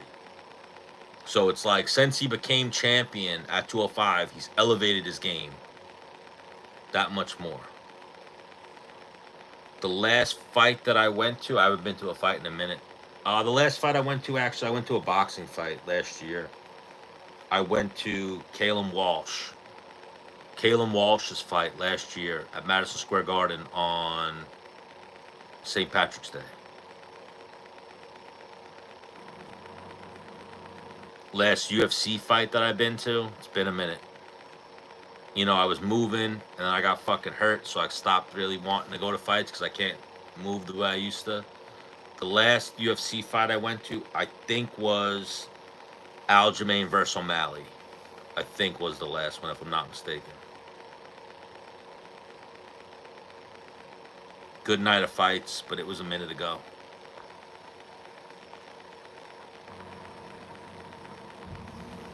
So I'll end it on that. I used to have one of the greatest hookups ever. I went to a UFC event. One of my friends was fighting on a UFC in Atlantic City. And then we all went to the after party. You know, Atlantic City is only so big, so everyone was kind of partying with each other. Craziest thing I saw at a UFC event, this event. The UFC in Atlantic City years ago. The main event was Edson Barbosa versus Kevin Lee. There was like 20 fights in the crowd. So I've been to a bunch of UFC events. This event, though, was the most fights I've ever seen in the crowd. And not like little scraps that security separated. Fights that went on for like 5 minutes that no security ever showed up, that we were sitting like, oh, fuck, like these guys are fucking brawling right now. And these 20 fights, they wouldn't stop. Every time the fight would get broken up and die down, another fight would break up. They weren't stopping the action fights were going on in the cage, and there were better fights going on in the crowd. It was a crazy fucking night. But after that fight, after party was at one of the bars. Everyone's there, and me and my friends start drinking. Oh, I'll even start with that first. So, you ever see Gilbert Melendez's wife?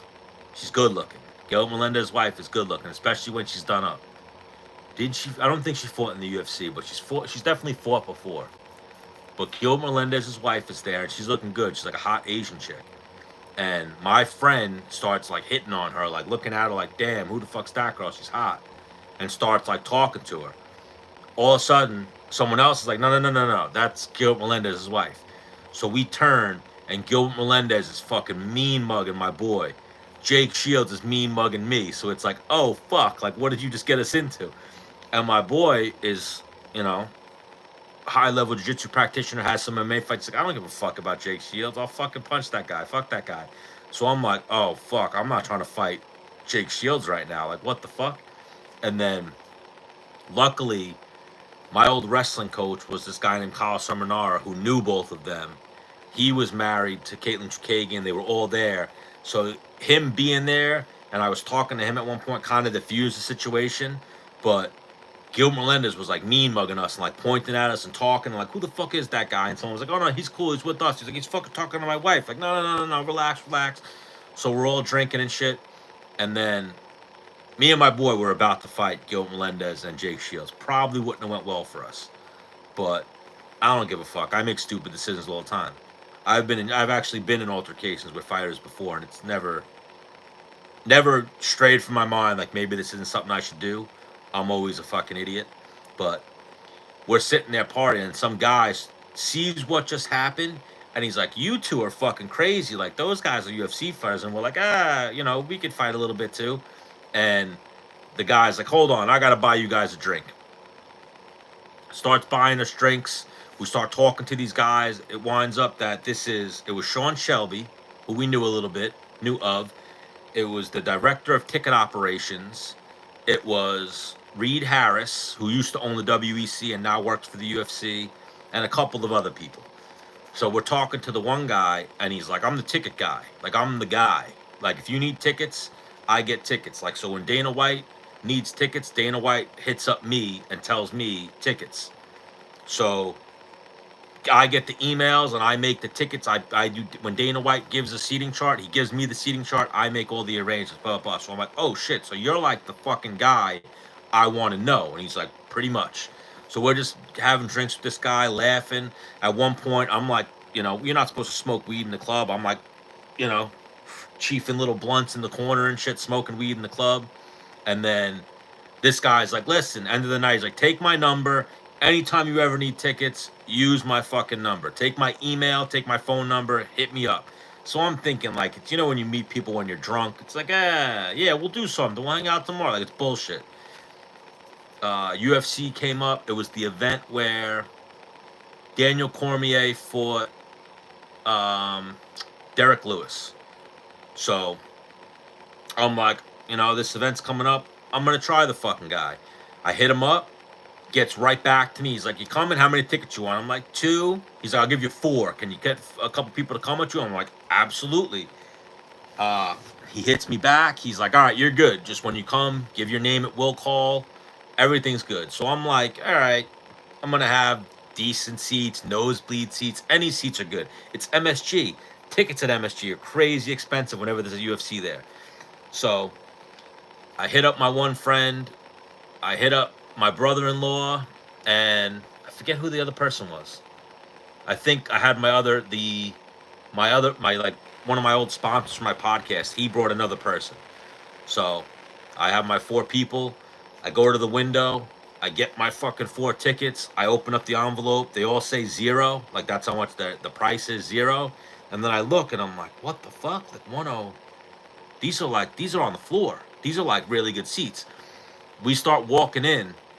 And I'm like, oh shit, like the seats keep getting better and better as I'm walking in. I wind up with like 8th row seats on a lifted platform. There's like 10 seats in my little box. And I'm on this lifted platform. And I got 4 of the seats. I'm like, holy shit, I'm on like the 8th row. I have the best view of the cage I could get. And then as the fights start going on, I start seeing all the fighters start walking in. So there's that one floor area where they sit maybe 20, 40 fighters. Then they put all the other fighters like wherever they can fit them. So everyone comes in, like the fucking A-list are all sitting on the floor. Celebrities, fucking Jake Gyllenhaal, people like that. Then they start sitting all the other fighters like behind me, 10 rows behind me, like 15 rows behind me. And I'm like looking at all them like, oh shit, like how the fuck did you get up there? My tickets, I then am like, yo, let me see this. Let me see this. I go on Ticketmaster. I start looking up because there's still a couple like single seats available. I'm like, yo, these are like $2,000 seats. This is 4 seats. This is $8,000 worth of seats. This guy gave me $8,000 worth of seats. He then texts me while the fights are going on. He's like, did you make it? How are your seats? I'm like, bro, they're fucking amazing. These are like the best seats I ever had at a UFC event. I'm like, you're the fucking man. He's like, anytime. We're all going to Mustang Sally's after the fight. Make sure you come. We'll have a drink. I'm like, oh, shit, bet. The fights end. We go to Mustang Sally's, and it's the ticket guy, and he's sitting with Jeff Nowitzki, the fucking USADA guy. So he's like, line him up. Line him up. We line up shots. We take some shots. He's like, whatever you're drinking tonight, it's on me. We get a couple rounds of drinks, and I'm like, bro, I can't thank you enough for those seats. Those seats were fucking amazing. Now you're buying me drinks. Like, you're being too good to me. He's like, hey, man, I only get so many seats that I can fill and that I have. He's like, I never get to fill my seats. I don't have like a traveling band or friends that travel with me with the fights. He's like, I know you're a diehard fight fan. Anytime you want seats, anytime I have seats, anytime. So I'm like, I'm going to take you up on that. So the next, like, you know, they don't come to New York every fucking week, but I'm like, I'm not going to start traveling just to follow, like, groupie this guy and take his seats, but I should have. I then hit him up for like 2-3 events later, and I'm not even going. I tell him, hey, I have a couple of friends in fucking Vegas who want to go to the fights. Can you hook them up? He's like, bet. He gives my friends like fucking 7th row seats, the same fucking deal. I then hit him up. I think they went to Canada. I hit him. I knew people from like social media that I hit up. I'm like, hey man, I got fucking seats if you need them. I hit him up. I'm like, these are the guys' names. He fucking leaves them at will call. I got seats for like fucking 6 people, 6 different times. Next time they come to New York, I hit them up, or they came to New Jersey. They came to New Jersey. I hit him up like, hey man, I need seats. Gives me fucking these same amazing seats. The most expensive ones he ever gave me were MSG, and those ones were fucking insane, especially because it's MSG. But then I hit him up again. He doesn't get back to me. Then I text him. I always used to hit him up through email, like his official UFC email. Then I text him like, yo, man, you still good? He's like, oh, you know, had problems with my wife. She was upset that I was traveling too much, so I quit the UFC. I left on good terms, though. I'm taking a job with the Vegas Knights. And he wound up leaving the Vegas Knights and taking another job. Like, he wound up bouncing around a little bit as a ticket guy. If you ever come to Vegas, you need Vegas Knights or T-Mobile, any type of T-Mobile tickets, let me know. I never hit him up, but I lost the UFC hookup. He then tried to, like, grandfather me in with the new UFC ticket guy. I hit that guy up for Masvidal Diaz. So I had press passes for Masvidal Diaz at MSG. But I hit this guy up, seeing if I can get the fucking seats, like the tickets. And he was like, there's no comps for this event. And I'm like, yeah, but I know fucking Tony. Like, he's like, and he responded again, there's no comps for this event. I'm sorry. And then I think I tried one more time, and the guy hit me with the same thing. You know, I wasn't his guy. He was probably giving tickets to somebody else and had his people. So I got the no comps. So I lost my ticket guy, left the UFC, ruined one of the greatest things ever. But I had 3 or 4 events where I went to where the tickets were amazing. And then, like I said, I was able to hook up other people. So, yeah, it was definitely the UFC lottery. My first ever event was UFC 39 at Mohegan Sun. It was fucking amazing. And BJ Penn stories at BJ Penn versus Nate Diaz. Throughout the fight week, or not BJ Penn versus, at Jake Paul versus Nate Diaz. The whole week I became friends with Nate Diaz's team. Jake Paul's team too, but like more friendly with Nate Diaz's team. At the post-fight press conference, I had some good questions for Nate Diaz. I then asked him, like, I walked up to him and was like, yo, Nate, where the blunts at? And he was like, yeah, where the blunts at? Yo, man, roll something up so when I leave here, I got something to smoke, man. And then I started talking to his people. They're like, "You coming to the after party?" I'm like, "Bet. Where's it at?" They give me where their hotel is, their after party. They're like, it was Dallas, so everything closed early. They're like, "We're all gonna congregate here, meet up here, and we'll fucking chill."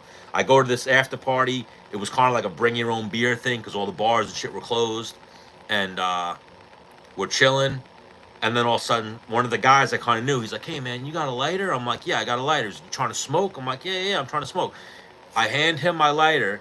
He takes my lighter and he fucking hands it to this guy walking up. The guy walking up is BJ Penn. So BJ Penn takes my lighter. I then follow BJ Penn and this other guy from Diaz's crew outside. We formed a little cipher, and I watched BJ Penn use my lighter to spark up a joint. And then pass me my lighter, I spark up a blunt, and then we put some fucking blunts and joints in rotation. And I got to hang out and smoke with BJ Penn. Me, my friend Rob, that came to the fights with me, and a couple of fucking the Nate Diaz hanger-oners. And I was like, "Bro, if you were running for governor and I lived in Hawaii, I would have voted for you. If you ran for president, I would vote for you." And he started dying laughing. And he's like, "That's the plan, man. That's the plan. I'm trying to be governor, bro. I'm going to run again. Fuck that shit. I'm going to run again."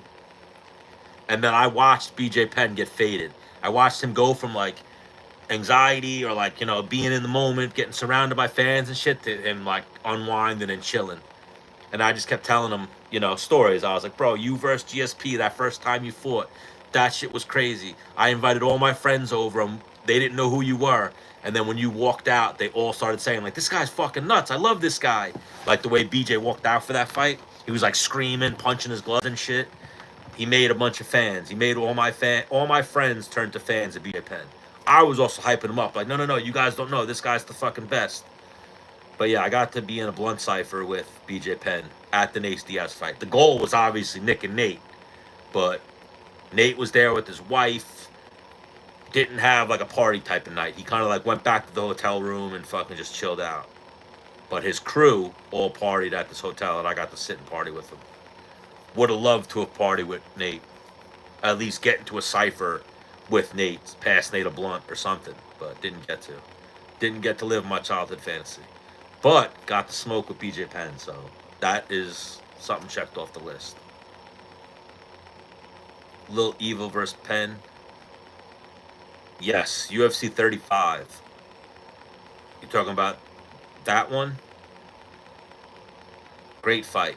Remember BJ armbarred him like at the bell? And you thought BJ won, but it was like, "No, done. It's done. The round was over. The round was over." And then BJ had an adrenaline dump and kind of gassed, and then Jens Paul started piecing him up a little bit. But yeah, that was a great fight. I should have like framed the lighter or put the lighter aside. I definitely still have the lighter, but it's like in a pile of lighters.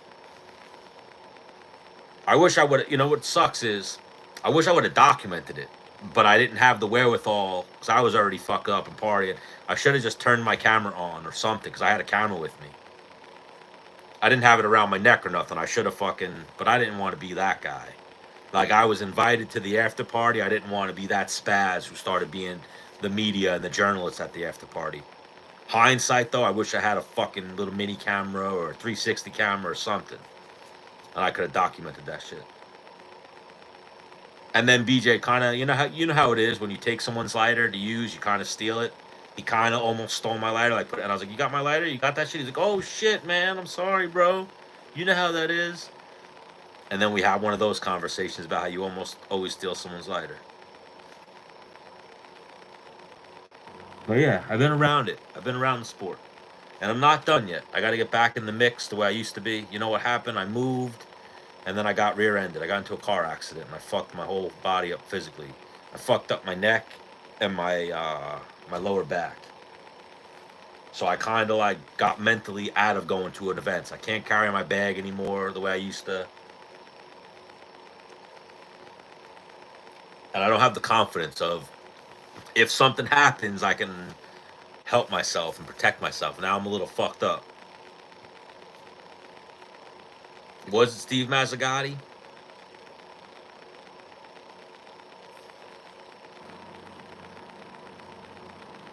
Might have been, but I remember just watching that fight. And, I was a young kid back then. I was a teenager. And I remember thinking BJ won. And being like, oh shit, he did it! He fucking won! And then they stopped it. I'm like, no! No! End of the round. I might watch that fight, actually, before I go to sleep. Because that'll give me some nostalgia.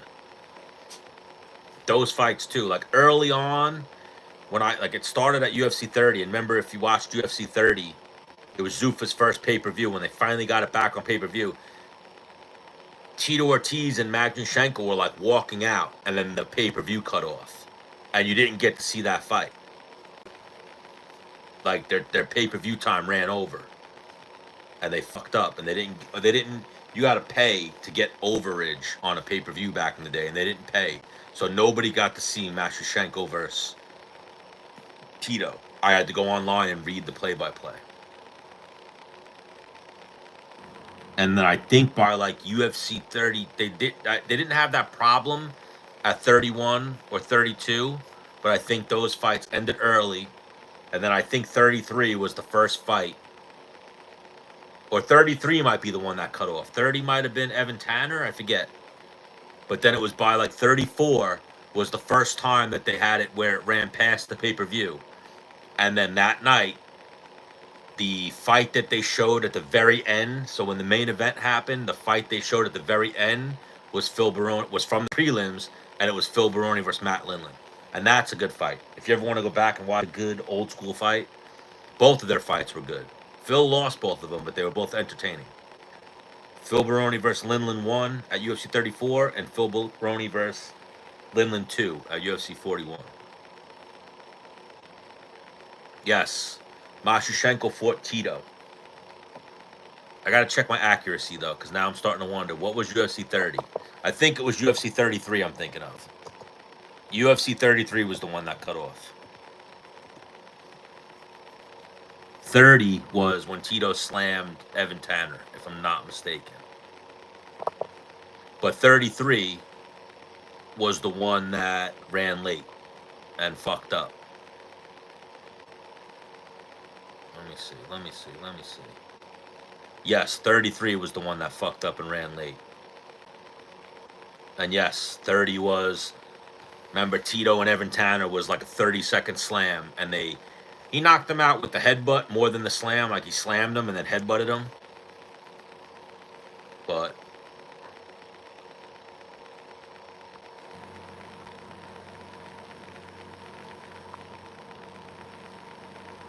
yeah, because Tito fought like shit that night. He fought very safe, but that's because Magnuchenko was a better wrestler than Tito.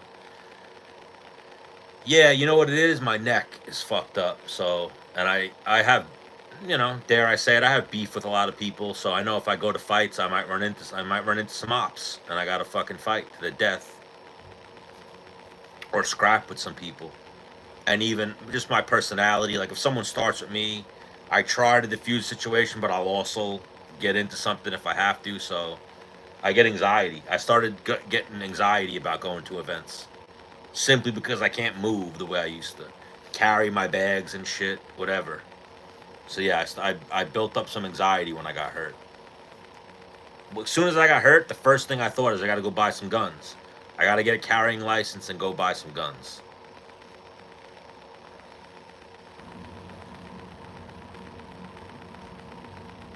I appreciate Milwaukee. I want to go to Milwaukee one day.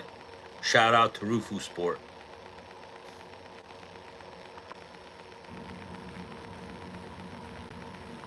But yeah, I got a lot of good stories. Worst UFC ever was 149. What was 149? Have I ever seen Chuck Liddell fight live? Let me see. I don't think so. I've met Chuck in passing. I don't think I ever saw him fight live. No. Would have loved to, though. Was a big Chuck fan. Always was a big Chuck fan. Chuck used to pull porn stars. He was dating Willa Ford at one point, who was he stole Willa Ford from one of the Backstreet Boys, which was fucking great. And he used to bang porn stars, so. And he stole Jose Canseco's wife, too.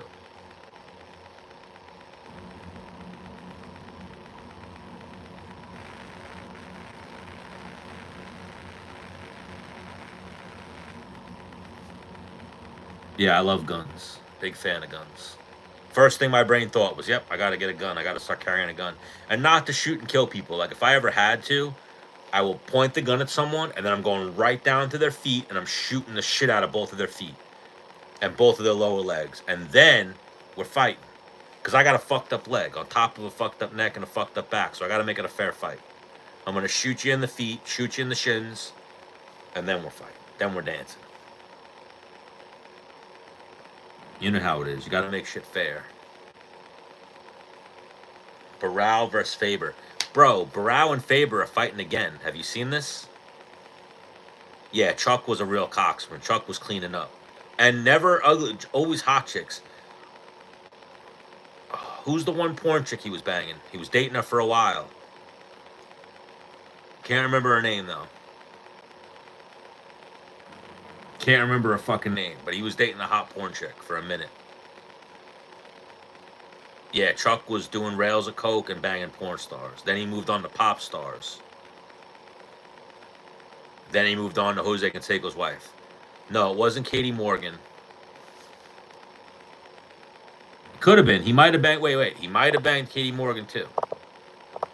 I'm gonna type in Chuck Liddell's porn star girlfriend, and then you guys can Google her and see what she looked like.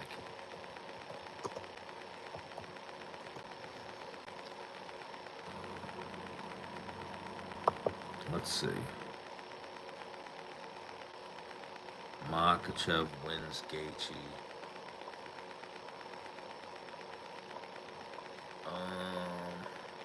No, let me see. Chuck Liddell.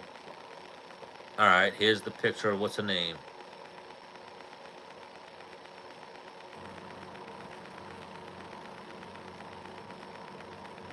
Jaden James. That's who Chuck was banging. Jaden James. Hot brunette chick. But much respect to Chuck. And I'd imagine he ran through a bunch of other chicks too. There was a point when he was the celebrity. Yes, I support the Tate brothers being in the U.S. Good for them. Wrongfully persecuted.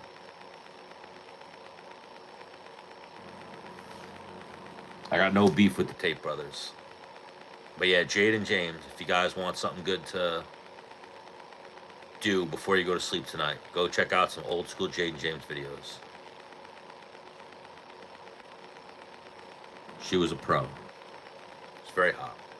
Big fan of hers. And yeah, she blowing Chuck Liddell for a minute. Good for her.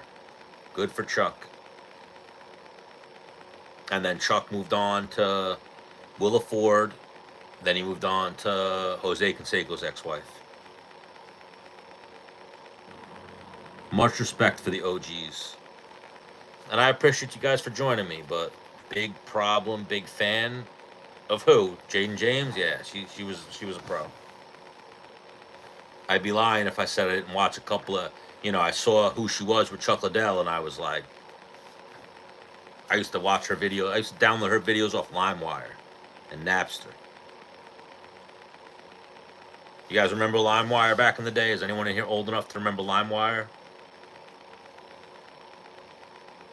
I'd download like 10 movies, and then I'd sneak in a Jaden James video in the middle of that. LimeWire was the shit back in the day.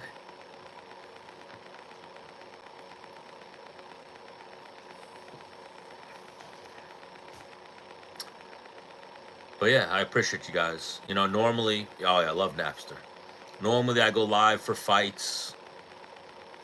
I want to try to start doing more of this shit, where I get on and just talk and tell stories and shit. Got to get back into doing interviews, though. That's something I've always liked and been passionate about is, I feel like a lot of the interviews I've always seen were kind of corny, where if you go and watch a lot of the interviews we've done in the past, we try to ask different questions.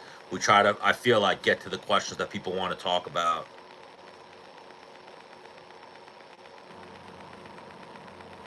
But yeah, ask them if they smoke weed, if they party, what's the roster looking like, shit like that. And then get into some fight questions that we actually want to hear them answer. Like one of the worst things. Oh, I got Ray's number. So I have one funny thing. Like, We used to be Menace and the Man. And so if you break, you know how, I don't know if you ever seen how New Yorkers are, but they're ball breakers. Like a lot of people break balls. So one time we walked in. Now he was just fucking with me, but it was funny because everyone else wasn't sure if he was fucking with me. But he likes me, right? We've always been cool. I walked into the gym, and he was about to get hip surgery, and he had like a grunted look on his face. We said hello to him, and then everyone was like, "Oh man, Ray looks miserable." I was like, "I think Ray looks fucking great. I haven't seen him look this good in a minute." And he thought I was breaking his balls, so he's like, "Really, guy? Here we are, Menace and the douchebag. What the fuck are you doing here?" And then we started talking about how at UFC, I had a moment with Dana White at UFC.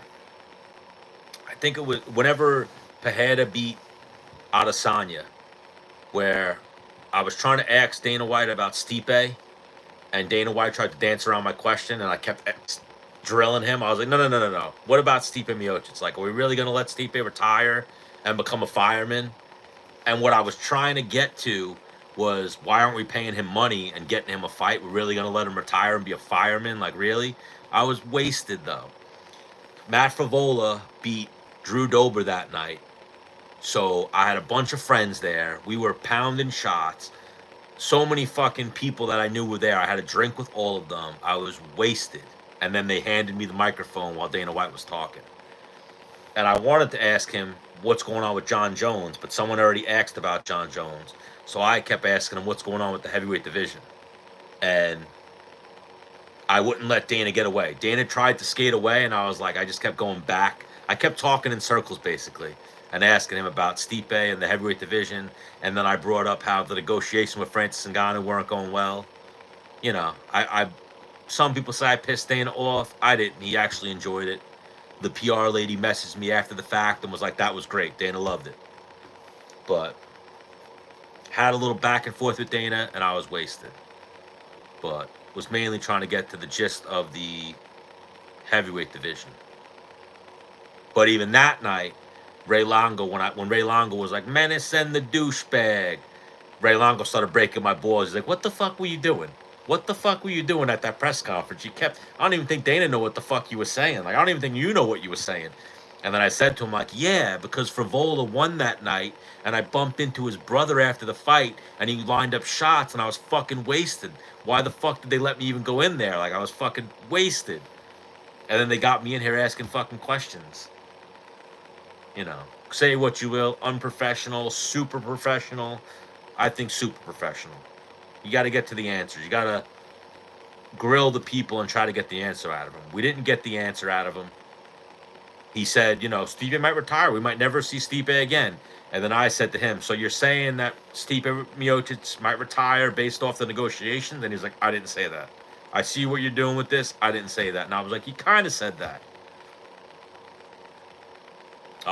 Pretty high, actually. We used to ask this question a lot, kind of like body count question, but yeah, mine's pretty high. Me and Menace, back in the day, at one point, we tried to count, and I don't even know. I don't know. There's girlfriends that I kind of forgot. That I go, oh yeah, I dated that girl for yeah, I was with that girl for years. You know, your brain, you get old, smoke a lot of weed, you get hit in the head a bunch, you kind of forget a lot of the numbers, but it's up there. Definitely over 100.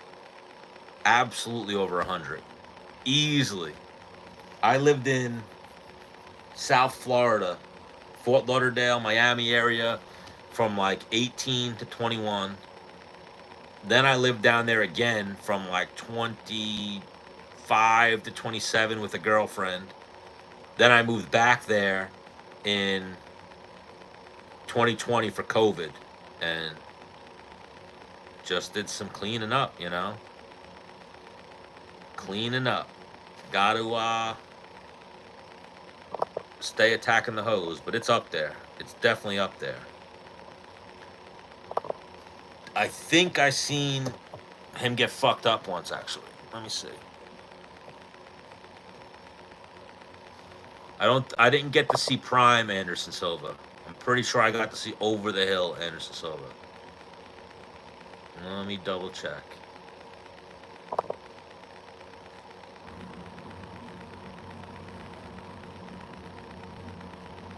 All right, maybe not. I was thinking that I saw him at UFC 220. Pretty sure I saw him get fucked up one time, Anderson. But never got to see that prime Anderson. Love Khabib. There's a picture floating around online of me and Khabib chilling. Me, Khabib, and Dennis the Menace Bermudez. I was always friendly with Rizvan, who is Islam and Khabib's manager, and then Ali's like their American manager, but Rizvan's like their Russian contact. And when he had the Eagle FC events, I was invited to go as the media, and then I went to all the Eagle FCs that Khabib did in Florida, and he was always cool. No beef with Khabib.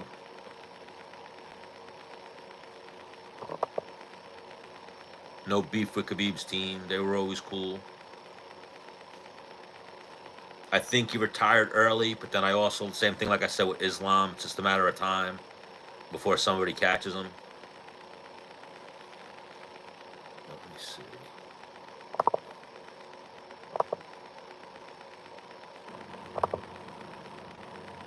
No, that was in Brazil. Oh, yeah, I saw him get fucked up at UFC 208, but then he won. I saw Anderson Silva fight Derek Brunson, and he lost, but they gifted him a decision. He got fucked up by Derek Brunson. If you go back and watch that fight, one of the biggest robberies, if I remember correctly, in UFC. He lost to Derek Brunson, but they gifted him a decision. I also saw on that card Glover Teixeira beat Jared Cannonier, Poirier versus Jim Miller, Bilal versus Randy Brown, Islam versus Nick Lentz. There were some good fights on that card. And then the main event was Geraint Durandamain versus Holly Holm. That's one of the fights where I had really good seats. And Holly Holm, remember, got hit a couple times after the bell by Geraint Durandamain. Twice, I think. Geraint Durandamain should have got fucking disqualified, but they didn't give a fuck about her. Or about Holly Holm. They did Holly Holm dirty.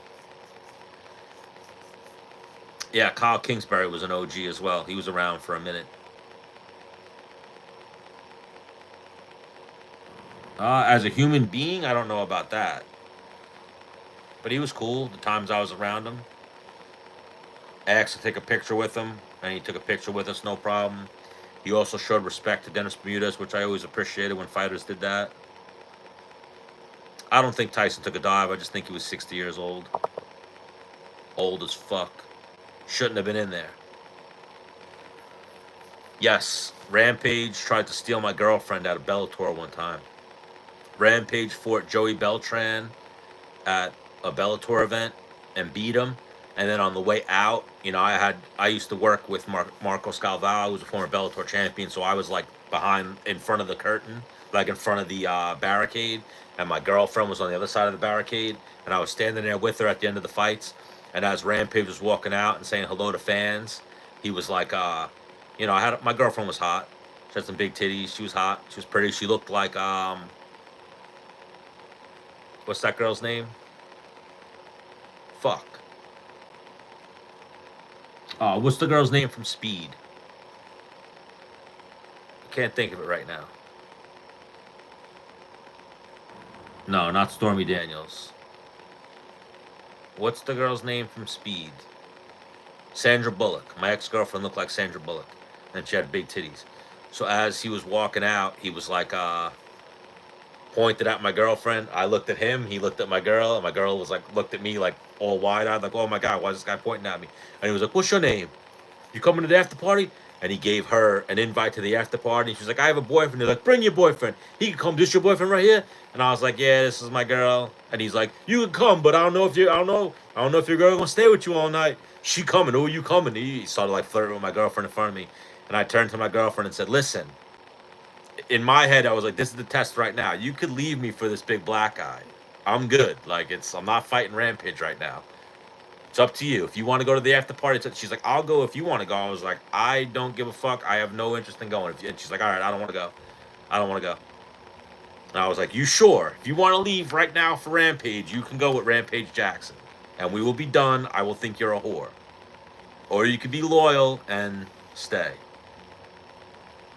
Yeah, this was heavyweight Rampage. He fought, him and Joey Beltran fought at heavyweight. So he was looking big. And this is back, I was much smaller. I was like 170, 185 at the most. Would have been a tough battle for me. And Rampage had like goons with him. He had like 12 fucking big 6'5" black guys with him. I was outmanned, outgunned, undersized. So I was like, if you want to go be a whore, here's your chance. We could break up right now. You can go be a whore. And he stayed for like a couple minutes, like hitting on her, hitting on this other girl. And was like, you girls come to my after party. We're going to have a good time. It's at a strip club. You girls can take your clothes off. Like, if you want to get naked, you can get naked. It's going to be at a strip club. And then it wound up being at like the ghetto-ish strip club in Atlantic City. So it was like a sketch. Atlantic City's sketchy. If you've ever been, I don't know how sketchy Vegas is, but Atlantic City is like, there's the casinos, and if you walk outside the casinos, you're probably there's a very good chance you can get mugged. They're hood, especially 2, 3 in the morning. So, yeah, it wasn't going to be a good look if you walked there. But there was big crowds and the fights and shit, but yeah. Rampage tried to steal my girl. Luckily, my girl was loyal. Because, again, I had to let her go at that point. It's like the rule of law. If this big fucking black guy says, I got to be like, here's your chance right now. You could be a whore or you could stay. She stayed. We broke up years after. That's another one of the girls I was with for like 5 years, and then I wasn't going to marry, so. Had to send her out there and let her spread her wings. But yeah, that's one of those things too that you're asking me those questions. I forgot I seen Anderson Silva fight. I forgot all about that, but I've seen an Anderson Silva fight. I've seen a Rampage Jackson fight. Seen Glover a few times.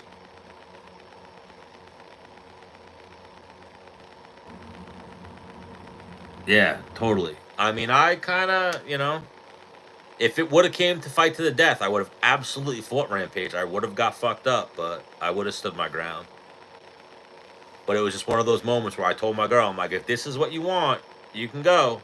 And we'll be done. It's up to you. And she chose the white man over the black man. So I was like, oh, thank God. Like, you ever see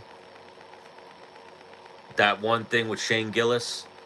Where he's like, I dated a girl who dated a Navy SEAL. And he's like, I thought a black guy would be the worst thing, but a Navy SEAL's worse. It was one of those moments.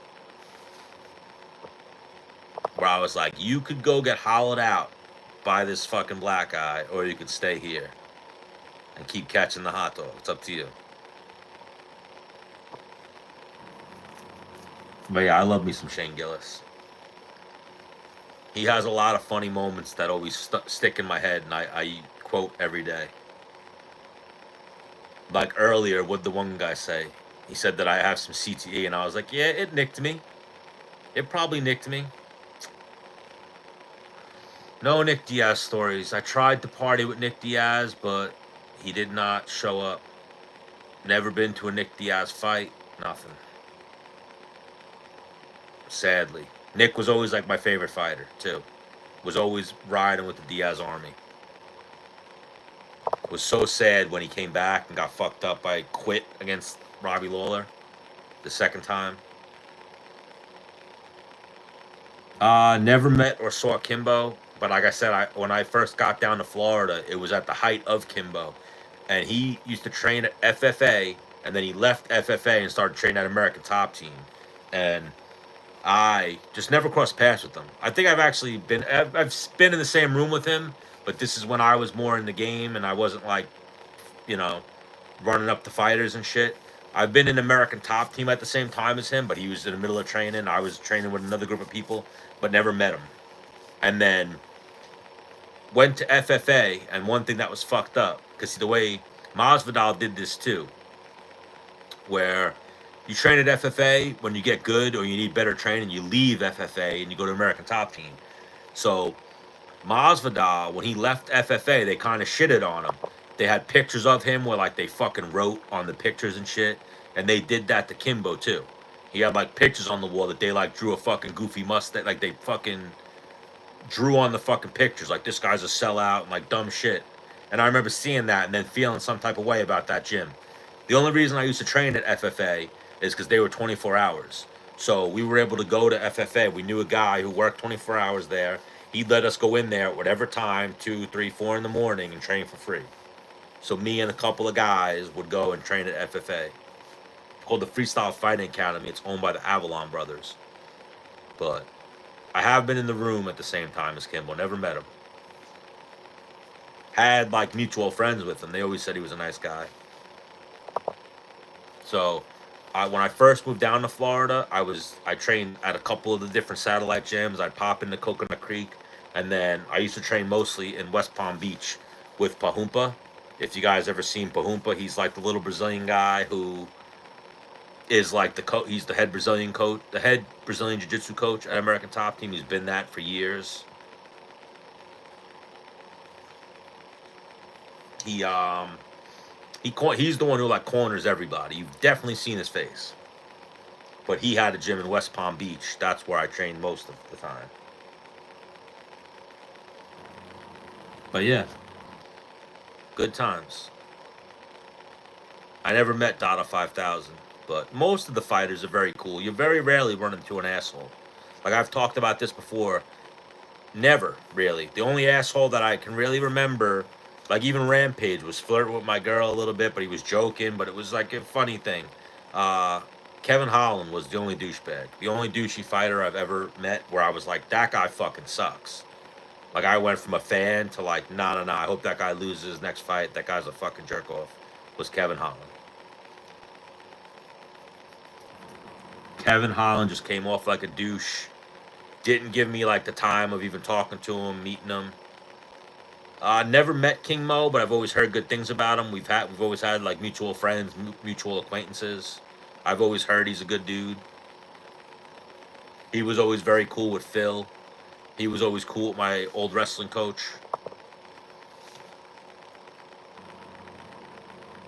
Been around him, but never like met him like that. Again, American Top Team back in the day was a big gym, so a lot of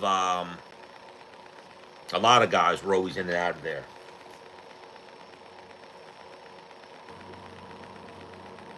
No one should know me. There's a lot of people like me. You know, people that were just around the sport and know some fighters, trained with some fighters, been in and out of gyms most of their life. That's all I am.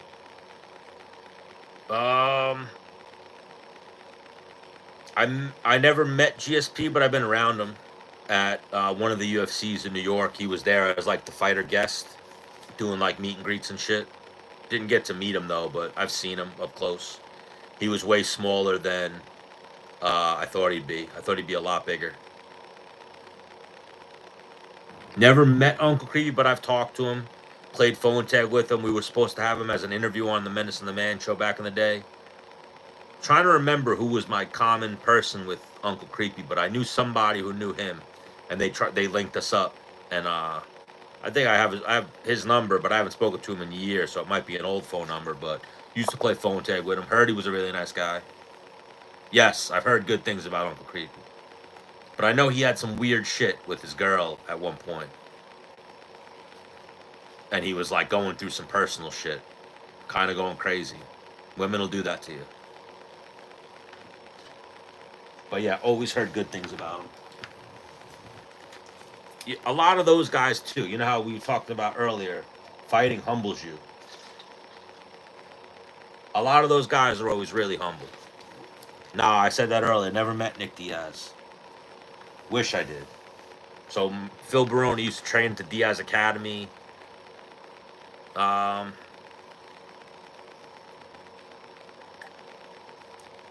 Never met Mayhem, but I've talked to him through like TikTok and shit. Him too, always played phone tag with, trying to book as a guest on the podcast. He was my old podcast partner, Dennis Bermudez. He was Dennis's coach on Tough 14. But when we were always trying to book Mayhem, it was part of Mayhem being fucking crazy and getting arrested and shit. So it would almost be like every couple of weeks. I remember at one point we had a phone conversation, had plans to interview Mayhem, and then he got arrested. And then it was almost like a stretch for like every couple weeks. Me and Dennis would be sending messages like, "Oh, look, dude, another Mayhem article. Mayhem's going fucking nuts." He seems like he's good now, like he's got his head a little bit more clearer. I jump into his lives sometimes, and we have a little conversation there, but always been a fan of Mayhem. Other than phone tag, though, never really had any interactions with him, like personal. But would love to. Always been a fan of Mayhem. And like I said, he was my old friend's coach on The Ultimate Fighter. Season 14, it was Mayhem versus Bisping.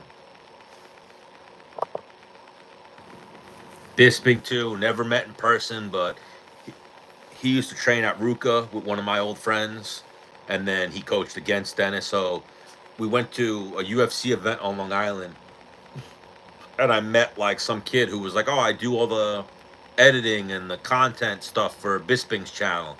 So we were like, "Oh shit, tell Bisping we want to interview him." So Menace, Dennis Bermudez, grabbed the phone and sent a video message from the kid's phone to Bisping, and he was like, "Bisping, it's your favorite Menace from season 16 of The Ultimate Fighter. We need to get together and do an interview." And then he said whatever and then put the phone down. But it was season 14. Bisping is very witty and smart. He was like, he answered back. He was like, "It was actually season 14, dick. And no, I'm not doing your podcast." Like, said some shit like that. And then they started texting back and forth on the kid's phone. And same thing with Bisping. We like would say, "Yeah, we're going to set something up," and then just never got around to it. But Bisping was always cool. I thought it was so funny that he was giving Menace shit on the phone like that. And he was like, "Don't send me fucking videos like that. Text me. I don't like watching fucking videos from people." Bisping was a killer, man. People always sleep and shit on Bisping because his personality, but I've always thought he was funny.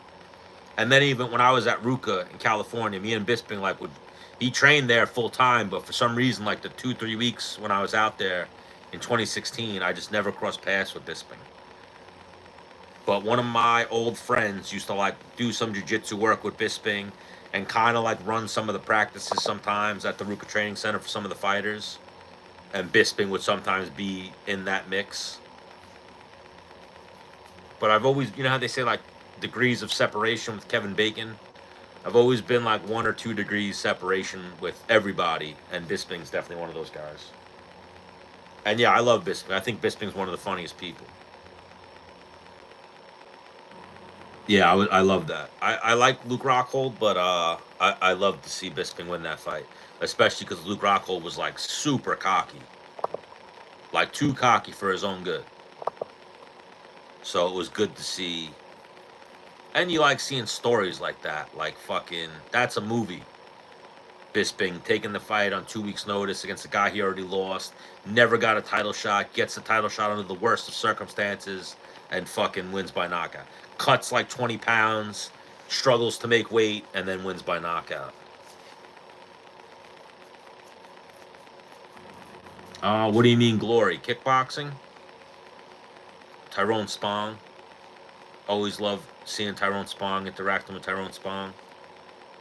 I made a bet with Tyrone Spong once. I know he's not as old school as some of the guys, but Tyrone Spong, I've met Boss Rutan in passing. Nothing personable though, but I've met him in passing.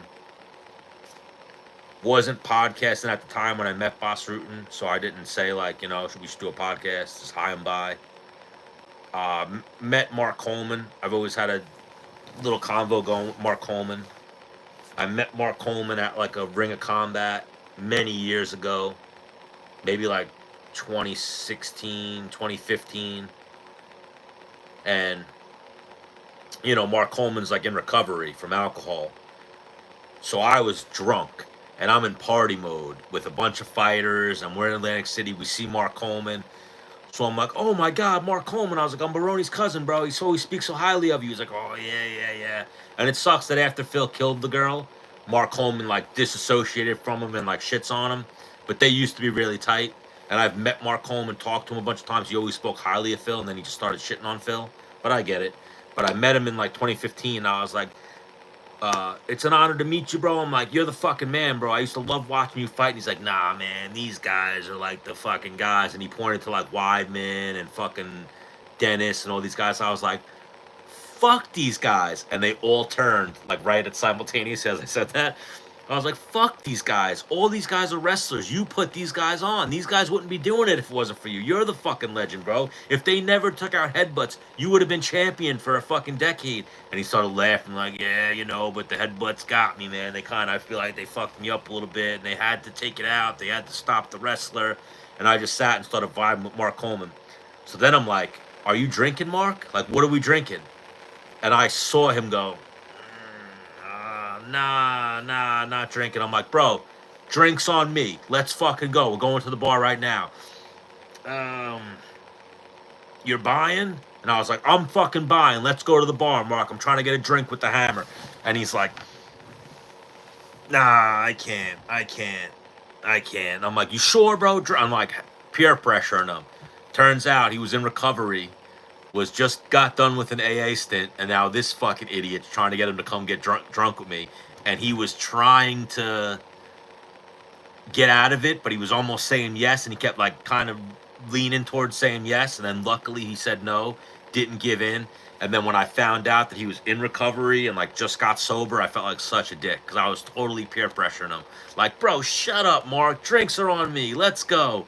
You sure? We can go get drunk. And I was like, yes, Mark, let's go. And turns out he was in recovery from being an alcoholic. He relapsed shortly after that, and then wound up going down a struggle for another few years. But I was almost the dickhead who helped him relapse. But I was just trying to party with Mark Coleman. Bro, he used to be a raging alcoholic. Then he got clean. Then he struggled again, and now he's clean.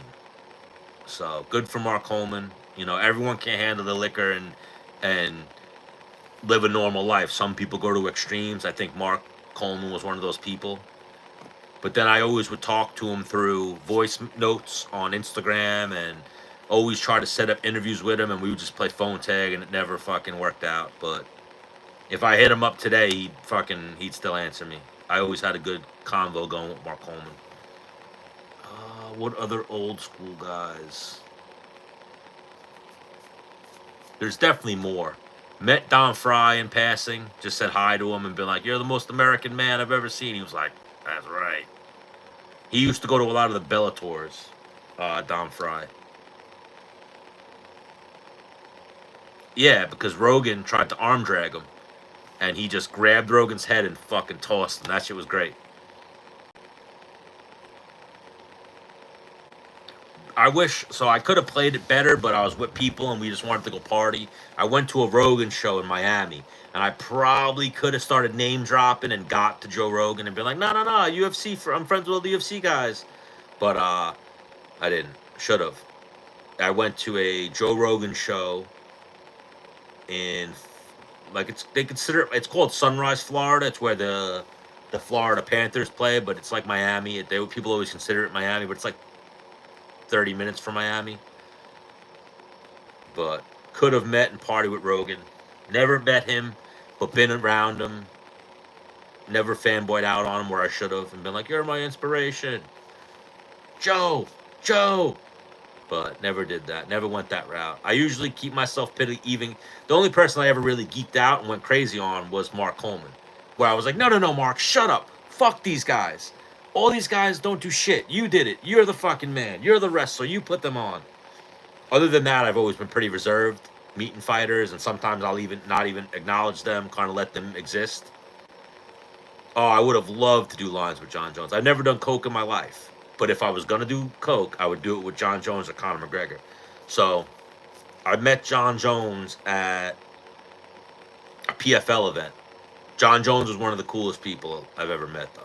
The short interaction I had with him, he was cool. And then even, dare I say, you know, I'm not going to accuse him or anything, but he had a hot chick with him. It wasn't his wife. And then wasn't his management, anything like that. It was definitely like a girl that he found or brought to New York with him. Definitely a side piece type of thing. And he just kept giving me like the, like those eyes. Like, you ain't going to say nothing about this, right? And then I said to him, I have a video of the one interaction where I was like, the goat. And I put the camera on him and he was like, bah, started making goat noises. And then I asked him if you remember Dennis Bermudez. He was like, the name sounds familiar. I was like, yeah, he fought in the UFC for a minute. You guys never fought on the same card. He's like, I remember the name. I remember the name. And then I asked him, like, what is he doing tonight? He's like, I'm just in and out. I came in for Mo Green's fight. I'm here with my sponsor, a couple people. And then he's like, where are you from? I'm like, I'm from Long Island. I'm about to move upstate. He was like, cool. What part of upstate? I was like, fucking Poughkeepsie, bullshit area. He was like, oh, well, that's not too far from me. And we just started bullshitting a little bit. Very cool. No beef with John Jones. And then I saw him at the end of the night, and he like went out of his way to be like, hey man, it was nice meeting you. Have a good night. I should have, but I didn't hound him for an interview or anything like that. I should have. But I let him exist and be, you get he has a little buzz to him, like a little aura, like, all right, this is the most dangerous guy in this room. Like, if shit goes wild right now, get away from this fucking guy. Because who knows what his brain is like. He's got fucking CTE, cocaine residue. He might go fucking nuts and he might hit you. He definitely sized me up. Like, I'm not little. I was one of the bigger guys. We definitely looked at each other and I was like, there's the biggest threat. He probably looked at me like, I'll just fucking hit that guy real quick and he'll be done. I'll hit that guy with a fucking elbow, a flying knee. Yeah, I felt the aura. He definitely had some aura to him. And then even at that PFL, he kept bumping into, he was hanging out a little bit with Gordon Ryan. Gordon Ryan also has a little bit of an aura to him, being like the king of jiu-jitsu. And he has like the gray hair, the gray beard. He looks like a silverback, looks like fucking Wolverine. Yes, I never met Matt Hamill, but I'd imagine it'd be a little rough. But yeah, John Jones was super cool. Wish I would have fanned out more on John Jones, because I probably could have got further, but I like played it cool and just tried to talk to him. I'd love to ask, like, if I ever interviewed John Jones, I would love to ask him what it was like growing up and how many fights he's had with his brothers. Like, what were fights like with your brothers, considering they wound up becoming NFL athletes and they're like super athletes, like, with those fights to the death. And I remember he told one story, not to me, but to an interview where, because he had the one brother, Arthur, who was like the bigger one of the three, and he was a super athlete, where one time Arthur and Chandler, they all got into a fight, and John and Chandler wound up jumping Arthur and having to jump their older brother or jump their bigger brother. And they like held him down, and then they knew when they let him go that he would be fucking pissed. So they held him down for like an hour to exhaust him, so that way when they finally got up, he didn't even have the energy to fight him. But yeah, I want those stories. I want what it was like to grow up in the Jones house when someone eats the last fucking Eggo, or someone steals your fucking whatever, and you got to fight them to the death. I love those type of stories. But yeah, John was cool. No beef with John. My favorite all-time champion, probably John Jones. Joanna. So my dog's name is Joanna Jones-Jacek. She's named after John Jones and Joanna Jones-Jacek. That's why she's Joanna Jones-Jacek. I call her Bones Jones. I call her JoJo. I call her JoJo from the Hood. All types of different names. But even JoJo from the Hood is, if you remember, when she retired, she was like Joanna Jones-Jacek. She was like, I'm just JoJo from the Hood. That's me. And I was like, I like that. That's the name of my dog. Yes, I named my dog after, I think Joanna was arguably one of the more entertaining female fighters. So yeah, I named her after, she's a girl. So I couldn't name my dog John. But, so I went with Joanna Jones-Jacek. Bones Jones. She's a little black, and she's black too, so thought it was fitting. But yeah, that's one thing that I noticed meeting John Jones. He's pretty fucking big. like very big. Nah, I was never really a big Rousey fan. Never really a big Rousey fan. I didn't think she was that hot. Didn't think she was that good of a fighter. Wasn't a fan. Joanna was way more exciting than her. And way better looking. Never met Rousey, never been around her, but I'm sure she's a sweetheart.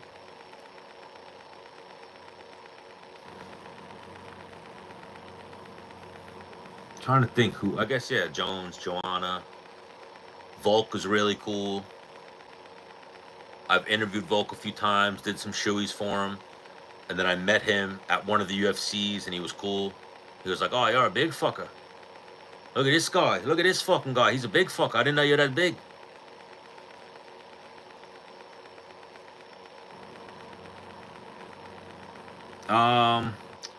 Never met Amanda Nunes, but a kid I used to trained with her a lot. Used to fly down to Florida, train with her, and then I've always had like, 1 degree of separation from her. When I went to American Top Team in like 2019 at one point, and she was there. Didn't talk to her, didn't want to talk to her. She was off in the corner training with Mike Brown. Mike Brown like finished up training with her, and then walked over to us, and we actually interviewed Mike Brown and did some shit with him. But we didn't do anything with Amanda Nunes. I've never been a real Amanda Nunes fan. She's a butch lesbian. I met Misha Tate at one of the UFCs. I asked her a question at one of the press conferences, like one of the media days. I asked her some questions one time. And then she like thanked me afterwards. She said, that was a good question. I enjoyed that question. Because I asked her a question about if fighting changes you when you have kids. Like, do you change once you have kids and you look at fighting differently? And she was like, that's a really good question. It's a really good question. But the thing, like, so a lot of the fighters knew of our show when we used to do it. We were like the fighter show, Menace and the Man. Even though our following wasn't huge, fighters knew about our show. And we had Brian. The problem with Misha Tate was we had Brian Caraway on one time. And Brian Caraway talked about Misha Tate. So Misha heard that and was like, yeah, I don't really, I don't like what you guys are doing, really. I'm not going to do your show. But then I caught her at Media Day and I asked her some questions. So she had to answer them. The only people that ever said no, like flat out, no, I'm not coming on your show, were Misha Tate and Kat Zingano. And that was because I think we built a little reputation of what we'd ask girl fighters. We'd ask them about dick pics and their DMs and stupid shit. But Misha Tate turned us down. It was kind of right after the Brian Caraway interview, so she probably heard it. And then, because we like posted it and tagged it like Brian Caraway talks about Misha Tate. And then Kat Zingano was just like, nope, not coming on, no interest. Yeah, I think she left him and started immediately banging her now husband. And that's what Caraway talked about on the show. Yeah, the women's MMA community is pretty small. So they have like, they all talk. A lot of them, like something we learned, is a lot of them even have like group text messages. Where like when you fans, or any fans, send them dick pics, they send those dick pics to this group chat and say like, this is the guy's name, this is the account it came from, this is his dick pic. They talk. The women, they're small. The whole MMA community is like a fraternity. The women, here's the MMA fraternity, here's the women's MMA fraternity. It's like this small group within a group. And they're all pretty friendly. Some of them can't stand each other in their caddy, but for the most part, they're all friendly. And Kat Zingano's on the inside. She's like part of the friendly circle, where she talks to a lot of the girls. Never met Edmund. No of them, though. You're talking about head movement? Head movement? Head movement? No! That Edmund? Never met him, but head movement? Head movement? No! And then she got knocked out. He was like, no! She had to move her fucking head. He always irritated me. One of my favorite things is when he stepped to Fabricio Verdum, and Fabricio Verdum was like, "What?" And then he said something else slick, and Fabricio Verdum front kicks him, and then gets in a fighting stance like he's about to fuck him up. And then, I forget the guy's name. The jiu-jitsu, he's like a jiu-jitsu and wrestling coach. He's good, but he then like jumped in the middle and was like, "Whoa, whoa, whoa!" Oh yeah, I love Uncle Chael. I've met Uncle Chael a few times. He's always been very cool, very courteous with his time. Interviewed him a few times. Seen him at some UFCs, and it's always been like a high and a little bullshitting. Seen him at the Eagle FCs, and he's always been funny. What are you doing, John? Come on.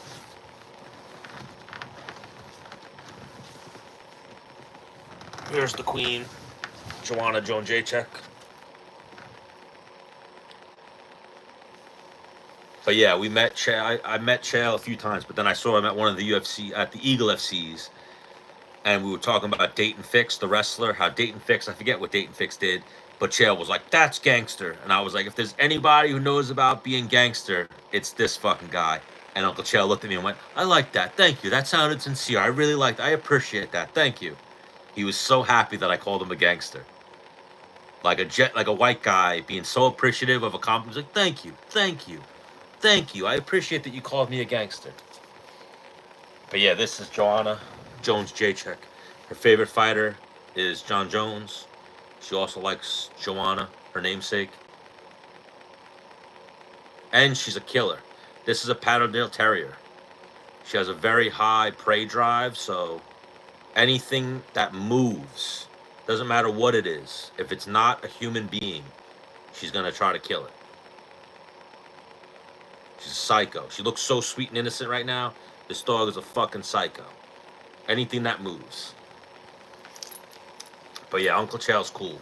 So there have been episodes where he almost co-hosted with me on a few episodes of Menace and the Man, where like Dennis couldn't make it, and I hit up Uncle Chael like, "Hey, you want to do a show tonight?" He was like, "Oh, I'm on call for ESPN. You know, it's fight week." But he's always been very receptive and cool. Might have lost his number though, because fucking Gilbert Burns gave out his number, but I'm sure I could get it again. Who's the Uriah Hall fan? She seems like Uriah Hall fan. Nah. Is anyone a Uriah Hall fan? I don't think I've ever met one. Not a single one. You know, he's always seemed a little pretentious. Never met him, but just the character that I've seen portrayed. I did like that after he broke Weidman's leg, or Weidman broke his leg on his, he didn't celebrate. He like got emotional and like was like, "Nah, this ain't good. Fuck." So I always liked Uriah Hall for that. And even after he knocked, remember he knocked the guy out on the Ultimate Fighter with the spinning, but he was like, "Oh fuck!" Like he was emotional after that. I think he always underperformed too. Part of his problem was that he was almost too effective. That he like hampered his own aggression. Yeah, Adam Sella maybe? Adam something like that. But yes, you see, if it was Adam Sella, that's bad that I got that right. I'm like a fucking encyclopedia of old MMA, old useless MMA knowledge. It's fucking terrible. But yeah, a lot of the fighters are very cool. Again, Kevin Holland's the only one I ever remember meeting that I was like, what a douche. Tony Ferguson was very intense when I met him. Never met Tito, but I've interviewed Tito, and I've had a lot of phone conversations with Tito. Tito's always been very cool. I got no beef with Tito. He's always been funny, cordial. Always been courteous with his time. But again, like I was talking about hours ago in this live, I always think of, I might even get off this live and watch some of the videos because they make me laugh and feel better about myself. Some of those cringy Tito Ortiz moments. And my favorite one is when he's at a local event and he's talking shit in the mic, and then when he's done, he goes to do a mic drop, and instead of dropping the mic, he throws the mic up and hits himself in the head with it and tries to play it off like he did something good or he was tough. Like Yeah, whatever, and then throws the fucking mic up, bounces off his head, and it's like, God damn it, Tito. And then, yeah, the one thing that always stands out is him saying he wants to live longer. You know, I really hope I outlive my kids. I think that was on Fighter and the Kid, and they both looked at each other like, what the fuck did he just say? You want to outlive your kids? Why? Like, what are you talking about? Oh, and then the greatest one is him and Chael, when he's like, there's a story about the jackal and the hyenas, and then Chael starts pretending he's sleeping and snoring into the mic. And he's like, go ahead, Tito, tell us another jackal story. Tell us another story about the jackal.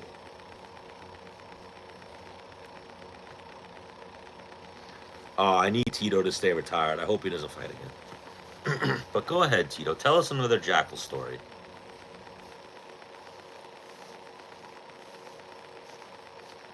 He's like the greatest troll in MMA. Chael. He's very good at it. And then he's like, can you guys ask Fedor what it feels like to be sitting this close to me? Probably has goosebumps. Or he said something like that. Can you guys do me a favor and ask Fedor what it feels like to be sitting this close to greatness? And Fedor is sitting there, doesn't even speak English. But yeah, I got to get back on it. You know, what it is too is you got to just start interviewing some, and then people see the interview, and then that's just how you grow. People are way more receptive to doing an interview with you or coming on your show or whatever if you're up and active. But yeah, I got a bunch of numbers. I got a bunch of messages I got to send out and try to book some shit. Yeah. You know, he uses his mouth to get a lot of these opportunities. And Chael's like, the only person I remember using his mouth was Tito's ex-wife.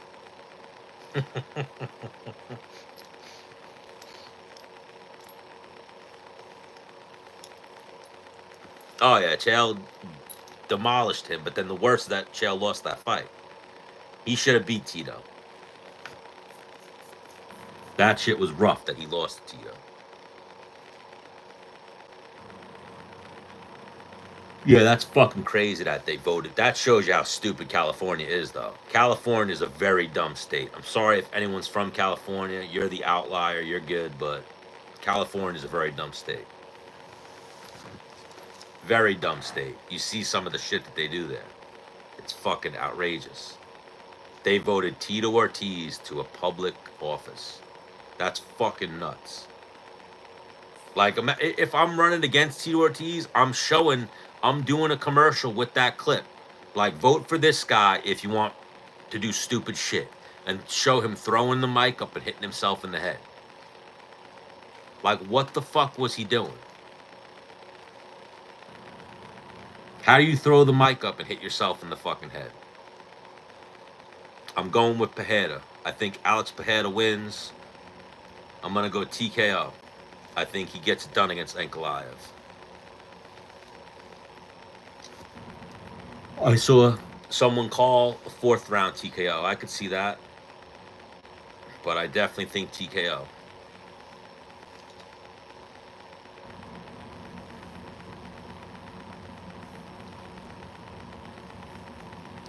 And then now that I'm thinking about it, there's another one where he's counting. Where he's like, you know, he's like stuttering. He's like, I train 6 days a week, 7 times a week. And he's like, he's making no sense with his concept of time. Yeah, I definitely got to go on a little Tito spree right when I get off this live. Get myself a good chuckle. And then hit the hay. Good old Tito Ortiz. He's definitely got CTE. That's the thing we're going to see soon, is everyone from that era has got some CTE. It's going to start catching up to them. We fucked up. Because they all fucked up and they didn't get a union. They all needed a union so that way they could have NFL, NBA, MLB type shit, long-term health benefits, all that type of shit they needed. They need it worse than, they need it like football needs it. So I'll end it with this. This will be the last story I could tell because then I got to go to bed. But Phil Baroni fought on. This is when I used to talk to him all the time. He fought in the UFC his first fight, and then after, back then UFC wasn't the way it is. So like in between your fights, you could fight on other promotions. He fought in the UFC, and then he fought a guy named Robert Sarkozy in Ken Shamrock, like World. Yes, it sounded like grapes. Like you gotta get that cheese and wine and the grapes and his little violin. Yeah, Tito. But so I used to talk to Guy Mesger a lot. If anybody remembers Guy Mesger, he's an old school UFC guy. So I met this guy through Phil, and I used to talk to him on the Underground Forum. Then I exchanged numbers with him. Like I was friends with Guy Mesger. I used to basically be a little kid who used to ask him stories. Like, what's Ken Shamrock like? What's fucking this guy like? And so I'm talking to Guy Mesger, and he's like, bro, so Phil is gonna fight on. Ken Shamrock did a show in Atlantic City, and I'm pretty sure Atlantic City, and Phil was gonna fight on the undercard. He fought a guy named Robert Sarkozy. He winds up beating up Robert Sarkozy like fucking quick little TKO victory. So after the fight, they're all like hanging out in somebody's hotel room. They bring out a poker table. They're all playing cards, and apparently the event didn't do as good as he thought it was gonna do. So Ken Shamrock was kind of like stiffing people on money and wasn't paying them their full purse, and was kind of giving them like come on, man, I'm Ken Shamrock, like you can work with me here, and I didn't make as much money, let me pay you a little less money. Well, he tried that with Phil, and apparently he like called Phil's room and told Phil like, hey, I know I'm supposed to pay you fucking whatever, $5,000, I can only pay you $3,000. So Phil was like, all right, bet, like I'll be there to talk to you in a minute. So Guy Mesger said the fucking door swings open, and it's fucking Phil. And Ken Shamrock and Phil started screaming at each other like about to fight. And he said everybody in the room had to jump up, and they started trying to hold them back. And it was kind of like pro wrestling, like when they tried to hold them back, they both of them bucked up more, and they started like ripping the stuff off the wall and like trying to get at each other. And they had to pick Phil up and like carry Phil out of the room. And then Ken Shamrock was like pacing back and forth, and they were like, Guy Mesca said they were sitting there talking like, should we just let them fight, or what do we do here? Because neither one of them, they're both mental cases. Neither one of them are calming down. Ken Shamrock's pacing around in the hotel room. Phil's pacing around in the hallway, and they're both screaming, talking shit to each other. And it was over fucking Ken Shamrock stiffing him on some money. So then I never got the end of it, if he got paid the money or not. But then I got that Guy Mesger had to go out and be like, Phil, can we go get drunk? Let's go get drunk. And Phil was like, nah, fuck that, I want my money. And he was like, Phil, come on, like, you want to go get some girls? Like, let's fucking go do something. Like, come on, man, you and Ken Shamrock don't need to fight right now. And they wound up talking Phil off the ledge and getting Phil to leave. And then Ken Shamrock like went and found him. They talked it out and became like best friends. But fucking Guy Mesger said for that moment, these two like flipped over the poker table and were like about to fucking fight to the death in this little small hotel room. And he said that it was like all chill. And they're all sitting there chilling. All of a sudden, when the door swung open, fucking, it hit 100. And it was Phil and Ken Shamrock, both jacked, screaming at each other, ready to fight. Let me bang, yes, let me bang, bro, type shit. I've met him before, too. He's actually pretty cool. The Let Me Bang Bro guy. I got his number as well. I got his number because I was gonna set up an interview with him.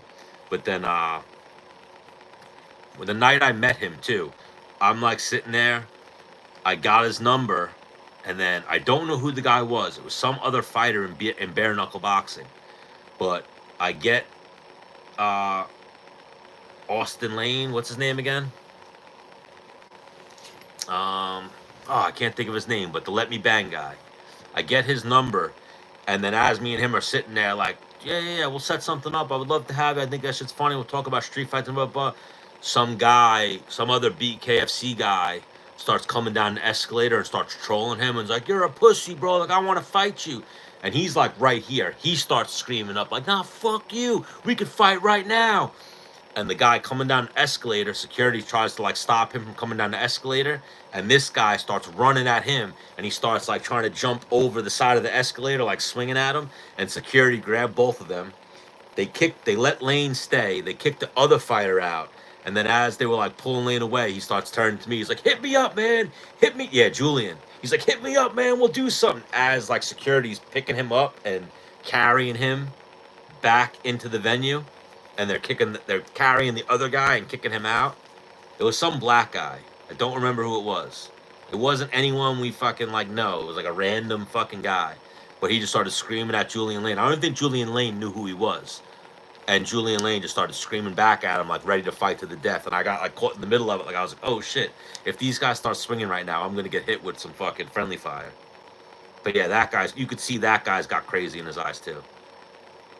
Put Crazy Horse on the list. I smoked blunts with Crazy Horse. So we interviewed Crazy Horse, and he doesn't like to be called Crazy Horse. He likes to be called Felony now, and he gets fucking mental if you call him Crazy Horse.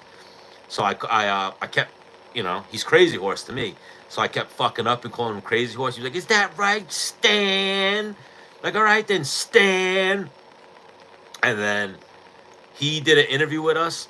He was smoking roaches. I don't know if you're a pothead, but he didn't have any weed. He was like, I got no weed, so I got to smoke roaches. I'm smoking roaches right now. So he was breaking up roaches and rolling a blunt with roaches and smoking before he goes in and gets goes training. And I'm like, oh shit, like this guy's my kind of guy. So then I went to a BKFC in Florida, and as I'm walking, who's there? He had glasses on, and he had his glasses like pulled down, like reading glasses, and he had them pulled down like this. And he saw me. He did a double take, and I went, and he went, Stan, we smoking? You got any weed on you? And I was like, I do got some weed on me. So I went outside with Crazy Horse, lit it up, and started passing the rotation to him. And he was like, well, not coming back on the podcast, man. I had fun with you guys. I want to come back on. And then I went to the next BKFC, and I forget who he fought, but he, like, broke his hand in the fight, and, like, the fight got stopped early. And I was like, damn, that was, like, the fall of Crazy Horse. But, yeah, I got to smoke weed with Crazy Horse and chill with him. And he's fucking crazy. And, yeah, he gets pissed if you call him Crazy Horse. Crazy Roach. Absolutely Crazy Roach. But yeah, he's on the list. I smoked blunt. I always forget about that. Now that you're I smoked a blunt with Crazy Horse. Funny dude. You know, I love him from his Pride days. Like, do you remember him? Like, he used to sit on the ropes as they were announcing him and shit. He was fucking nuts. And then the fight would start. He would back up and jump on the rope and start waving to the fans and shit. And then he got a couple good knockouts. I remember he knocked out KJ Noons. He got brought in to lose to KJ Noons, and then he wound up knocking KJ Noons out. But yeah, he was, I think, the first one on the podcast who was smoking weed. We had a few people that we used to tell them, like, smoke it up, smoke it if you got it. But he was the first one to really, like, smoke a blunt. And then, yeah, he smoked a roach blunt and sat and talked crazy shit. He told us about the Vandalay story. He was like, I knocked that motherfucker out. He knows. If you ever ask him about my name. I knocked you the fuck out, Vandalay. And he kept calling him Candelay. I knocked you out, Candylay. Yeah, he's fucking nuts. But then when I called him, I always remember that too, because like I said, when I called him Felony, or I called him Crazy Horse, he was like, okay then, Stan. I see what you doing there, Stan. And then I kept telling him, like, hey, man, I'm a pothead too. Like, we're good. And then the first time we met face to face, he was like, you got any weed? You got any weed on you? And I always used to carry, you know, these type of things. Like little pre-roll things. So I always had something on me. So I was like, I sure the fuck do. Let's go smoke. You know, in BKFC events, depending on what arena they're at, you can kind of, a lot of them, the older ones especially, you were able to walk outside and then walk back in. Or they have little smoking areas. So yeah, we got to walk outside, smoke a blunt, and yeah, he's a funny motherfucker, but he's fucking crazy. And then, you know, like your heroes, like I looked up to Crazy Horse. He was the fucking man. He knocked out Vandalay. Then I remember watching him fight, and him, like, I forget who he fought, but he like broke his hand on the first punch and then quit. And I was like, what? What do you mean you quit? You're Crazy Horse. You should be crazy. Like, fight. Hit him with your broken hand. What are you doing? Yeah, he's fucking nuts. He's actually smart. He's actually comes off really smart. Like he is. He's a weirdo hood rat guy, but he's actually pretty smart. When you actually start talking to him, he's like a fucking nerd. Pretty intelligent. Nah, I never met Gomi. But Gomi's Japanese. I don't think he speaks English. But yeah, now that I'm going a little OG, Joe Luozon was really cool. I've met him a few times. I met him, the first time I ever met him was at the Ring of Combat, right after he knocked out Jens Pulver, which was fucking mad long ago. He was cornering his brother for a fight. Really cool dude. And then I used to always see him at the CES events in Rhode Island, and he was always cool. Joe Luozon. You know, Ally Quinta sold my old house. He was my real estate agent. Great dude. Love Ally Quinta. Can never say a bad word about Raging Al. So I remember we went to, there's a place called Flynn's on Fire Island where we went one time. It was like me, Dennis Bermudez. I think Marab was there, but he wasn't getting too crazy. Ally Quinta, but Ally Quinta was about to fight Dan Hooker, so he wasn't drinking, but he was there, like chilling. And then Aljamain. Aljamain was a wreck that day. He got really drunk. He was partying with his girl. He was smoking blunts. He was wasted, drunk. He was on the dance floor, like fucking doing the robot and shit. And then I remember always hearing stories about Raging Al, and I wanted Raging Al, but I didn't get Raging Al. I got like sober Al. I got a guy named Al, you know, Ally Quinta the realtor. Nah, Sarah wasn't there, but Sarah's cool. So I never want to. I was always trained, if you will, told to not like Sarah. But then when I met Sarah the first time, it didn't go well. Like I was pushy to him, if you will. I went up to him. I was like, "Hey, I was joking with him. I was like, yeah, when you coming on the fucking podcast? We got to get you on." And he went, looked at me sideways, and then went back to what he was doing. I was like, I do this show at Bermuda's. He was like, "I heard you. I'll come on when I'm ready to come on. How about you tell Dennis to talk to me, and I'll talk to Dennis. I'm not talking to you about the podcast." And I was like, oh, like that just went bad. I was like, bro, what are you, I'm just trying to fucking talk to you, get you on the show. That's cool. And then he went up to Dennis and was like, "What's up with your boy?" And Dennis was like, "Who?" And he's like, "Your fucking podcast partner." He was a little pushy. He came up to me like saying, "Oh, how's Tuesday? Like, I'm coming on your podcast on Tuesday." I didn't even fucking say I was coming on to him. And I was like, "Oh, all right. So Sarah doesn't like me, whatever." And then I messaged Sarah through like Instagram, set him up to come on the podcast. He came on the podcast, coolest fucking guy ever. And then I've seen him a few times in passing since then, and it's always been very cool, respectful, got along with him. He's very cool. He completely grew on me, Sarah. That made me wish. I always liked Ray Longo, but then when Sarah and I got to know Sarah a little bit, I was like, man, I wish I could have been smarter back in the day and gone and trained with their team a little bit and not paid attention to the bullshit politics. There's a lot of bullshit politics in combat sports, but especially on Long Island. I should have went and trained with those guys if I could have. They didn't like Phil, so Phil was like my name drop, and then even the group of people I trained with, they weren't cool with, so it was like a fucked up little bullshit. Yes, I do think Ilya versus Islam's going to happen, but I did see, so I saw a lot of bullshit reports, and I gotta say, I'm going to end it on this. I gotta go to sleep. I saw a lot of bullshit reports that UFC offered Ilya Arman, and he said no. That didn't happen. That UFC offered Ilya to Islam, and he said no. That didn't happen. If you Google it right now, the only thing you're gonna find on it that's like official is Rizvan, who's the manager of Islam, said, "We think nothing was offered. We think that Ilya should have to win a fight at 155 before we fight him." Why? Because we already gave a 45er a title shot twice, and we beat them twice, so we don't want to give another 45er a title shot. We've caught enough flack over fighting a 45er. But all these media outlets, I've seen so many talking heads on TikTok. Stop barking at me. And I've seen so many people try to make it like there was news. There was never anything like that. Dana White never said he's not getting a title shot. Nothing like that. There has been no talk, no nothing. It's just been speculation. The only official anything that's come out is Islam's manager, Rizvan, put out a tweet and said, we'd prefer if Ilya fought someone else at 155. There was never no fight offer. Nobody said there was a fight offered, nothing. Just Ilya dropped the 145-pound belt and it's moving up to 55. I think also Oliveira's manager declined. I never saw anything about that. He might have put out a statement like we want to see Ilya do something else, but as far as I've seen from the UFC, there's been no offer. There's been no public offer.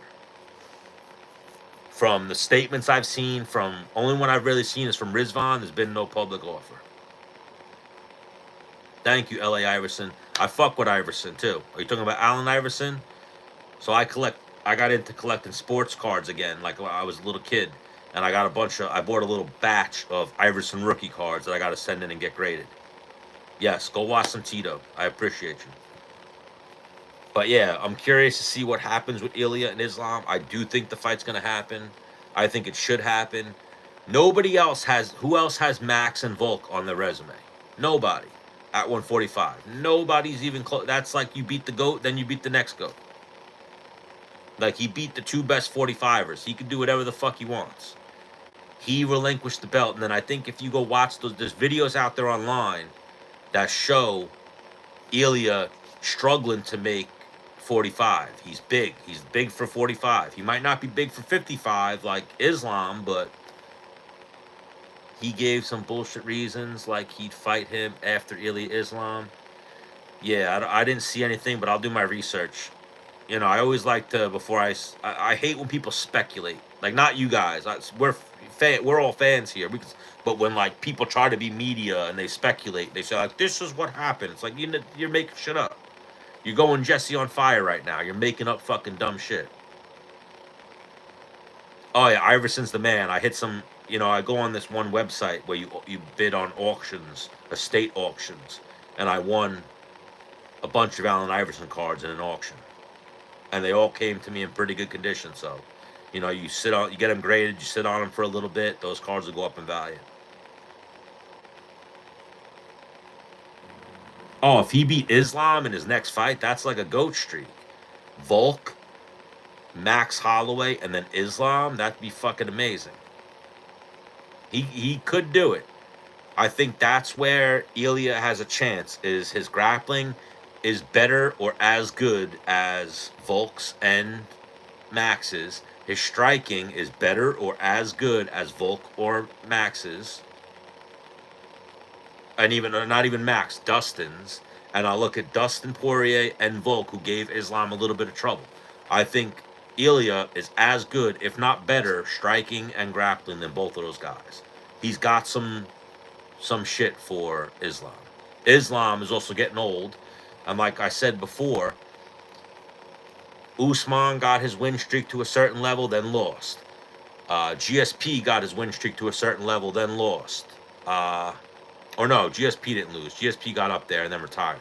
But Anderson Silva got his win streak up to a certain level, then lost. It's hard to stay on top for that long. GSP, if he would have stuck around after Bisping, might have ran into some problems.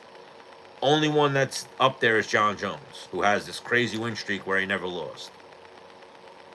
Islam is either going to join the John Jones convo where he just went on this crazy win streak and never lost, or he's going to have the same fate as Usman and Anderson, where you keep fighting the top guys, you're going to lose. It's harder to stay champion than it is to become champion. It's rough. It's rough out there. Yeah, and he's got power. That's the one thing we're seeing is Ilya's got big power. He knocked out Josh Emmett. He knocked out fucking Max. He knocked out Volk. He's got some good knockouts, some good names on his resume. You're the man, Iverson. I'll see you next time. Yeah, his striking in general. I think the thing, too, people sleep on his grappling. His grappling's really good. That's the biggest difference maker versus Islam. You could strike with Islam, like the Moicano fight. You could strike with Islam, but when Islam gets a little threatened, he's going to take you down. Then how do you fare on the ground?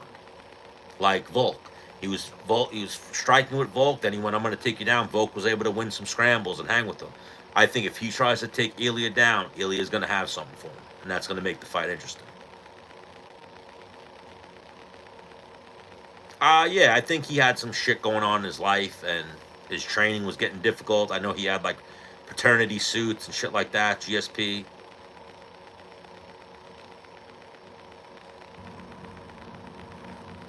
Who's 195.7? Ilya? Yeah, a lot of those, and that's the thing too, a lot of that's not a big weight discrepancy, the 10 pounds between 45 and 55. The big discrepancy is between 55 and 70. So, like, Islam could go win fights at 70, but he'd be probably won't be the biggest guy. But if there was a 65-pound division, 75, they should separate those divisions a little bit. But 45 and 55, it's not that much of a big difference. Like Poirier used to make 45. Who else? Connor. A lot of guys you've seen go up from 45 and have success at 55. It's not that big of a jump. Yes, I've heard that too, that Ilya's like 190. He's fucking big. Definitely a big boy. And I saw those videos that came out recently of him like dying or struggling, crying and shit, cutting the 145. I think it was before the Max fight, if I'm not mistaken. But he struggles to make 45, so let him go up.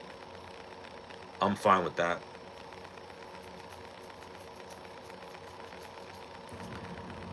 But what is that? Princess Nokia? Yeah, I do think that Ilya's got something for Islam. Islam's good, though. Islam could surprise us and fucking fuck him up.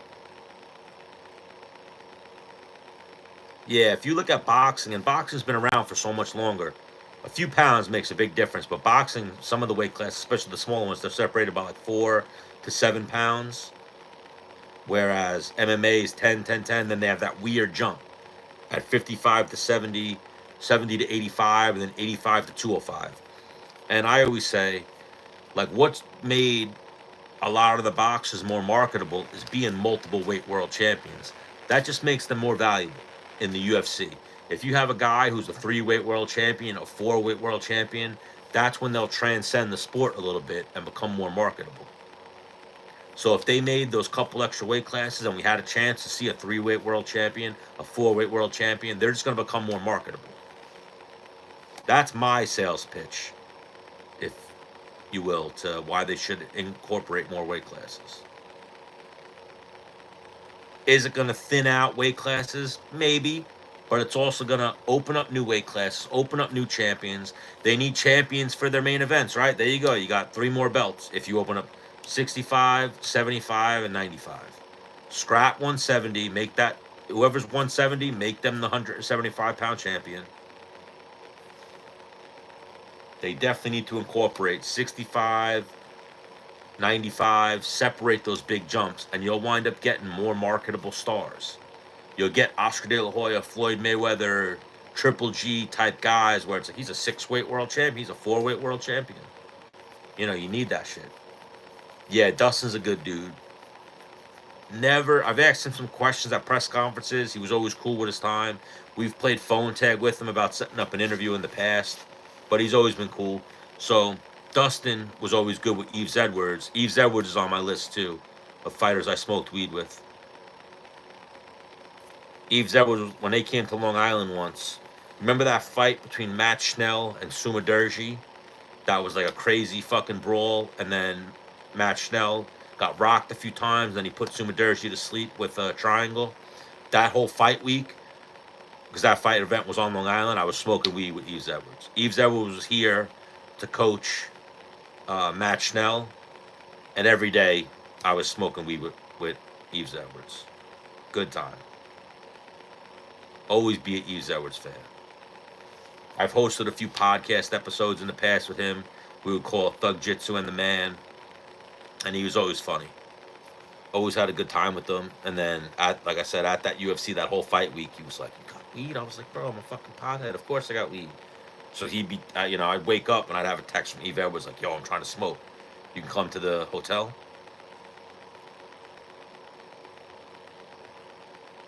I just hope he won't. Dustin, he's about to retire. Yeah, are you talking about Ilya versus Dustin? I don't want to see that. I hope that don't happen. I don't want to see that. I want to see Conor versus Dustin. I want to see them do it one more time. The build up, the fight, all that shit.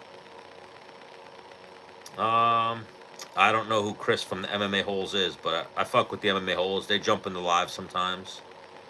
I apparently met them at an old fight event in the past. So I got no problems with them. I'd have to see their faces to see if it strikes up my memory, but you know what it is too. If you meet me at a fight event, I like to party. I like to drink at those fight events. So I'm usually a little tipsy. But yeah, I gotta check out some of my bets for tomorrow or for today. It's already 6 o'clock. You guys kept me up. I tried to hop on for like an hour to talk about some boxing, Roach getting robbed in the Tank Davis fight, but you guys been keeping me up. I gotta go to bed. I appreciate you guys. I love you guys. Thank you for joining me. I become so lazy when I smoke weed. Oh yeah, I had to stop smoking because of anxiety. I just one day woke up and developed anxiety, but it's not bad to smoke weed. So even I'll end it with that. That will be my last story. Never did Molly in my life, knowingly. Never in my life, knowingly. So I used to always go to clubs with one of my older cousins. And I'm like, I never did Molly. He's like, you did Molly 20 times. I'm like, I've never done Molly. What are you talking about? He's like, I used to spike all the bottles in the club. And I started flashing in my head all the times when I would be out at clubs with him. And I was like, holy shit, I was high as fuck on Molly every time. So I used to go to Pasha and Output and all these clubs in Brooklyn and in the city. And, you know, the VIP would bring the bottles and he would fucking pour Molly into the bottles. And then we would drink. And I used to get so fucked up. I used to have the greatest nights of my life. Turns out I was high as fuck on Molly. Having a great time. Meeting girls, dancing, vibing, chilling, staying up till fucking the sun came up, going to after hour spots and shit. All because I was fucking geeked off Molly. Never knowingly took Molly, but I've had my drink spiked a few times. If I knowingly took Molly, I'd probably get anxiety and freak myself out, but taking it without knowing, hey, maybe I like it. I had some good times, but always smoked weed. Really cut back now, though. I built up anxiety that started, I have Cartman-shaped Molly. That's awesome. I used to have Donald Trump. I never did them. I had them. I would, like, you know, flip them, and I got them for me and one of my ex-girlfriends to take, and then we wound up never getting around to it. But I used to have Donald Trump-shaped Molly. Little Donald Trump faces. And I was like, oh, that's so fucking funny that they do this. But similar to the Cartman-shaped Molly, it's funny that they make them into your little characters. But that's where you got to be careful. Little kids don't get it. Because they do that type of shit. A little kid will take that shit thinking it's a fucking Flintstone vitamin. But please, Princess Nokia, throw me a follow. I'll definitely be live more this week. They blocked me off TikTok, so I'm going to keep hopping on YouTube and try to make some shit happen. Oh, you have a Putin Molly? That's fucking great. Yeah, I don't know how they're doing this with these little, they stay making all these special little pills. And I appreciate it.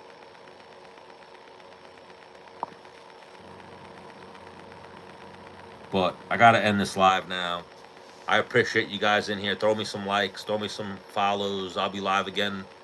Ask me some questions. We'll tell some stories. We'll talk about some fights. And I thank you guys for joining me, staying up with me while I had a little insomnia. I wanted to, again, come on for an hour. Here we are, fucking hours later. But I appreciate you guys, and then I'll see you guys next time. Well, see you later. Have a good day, everybody. Good old Sunday.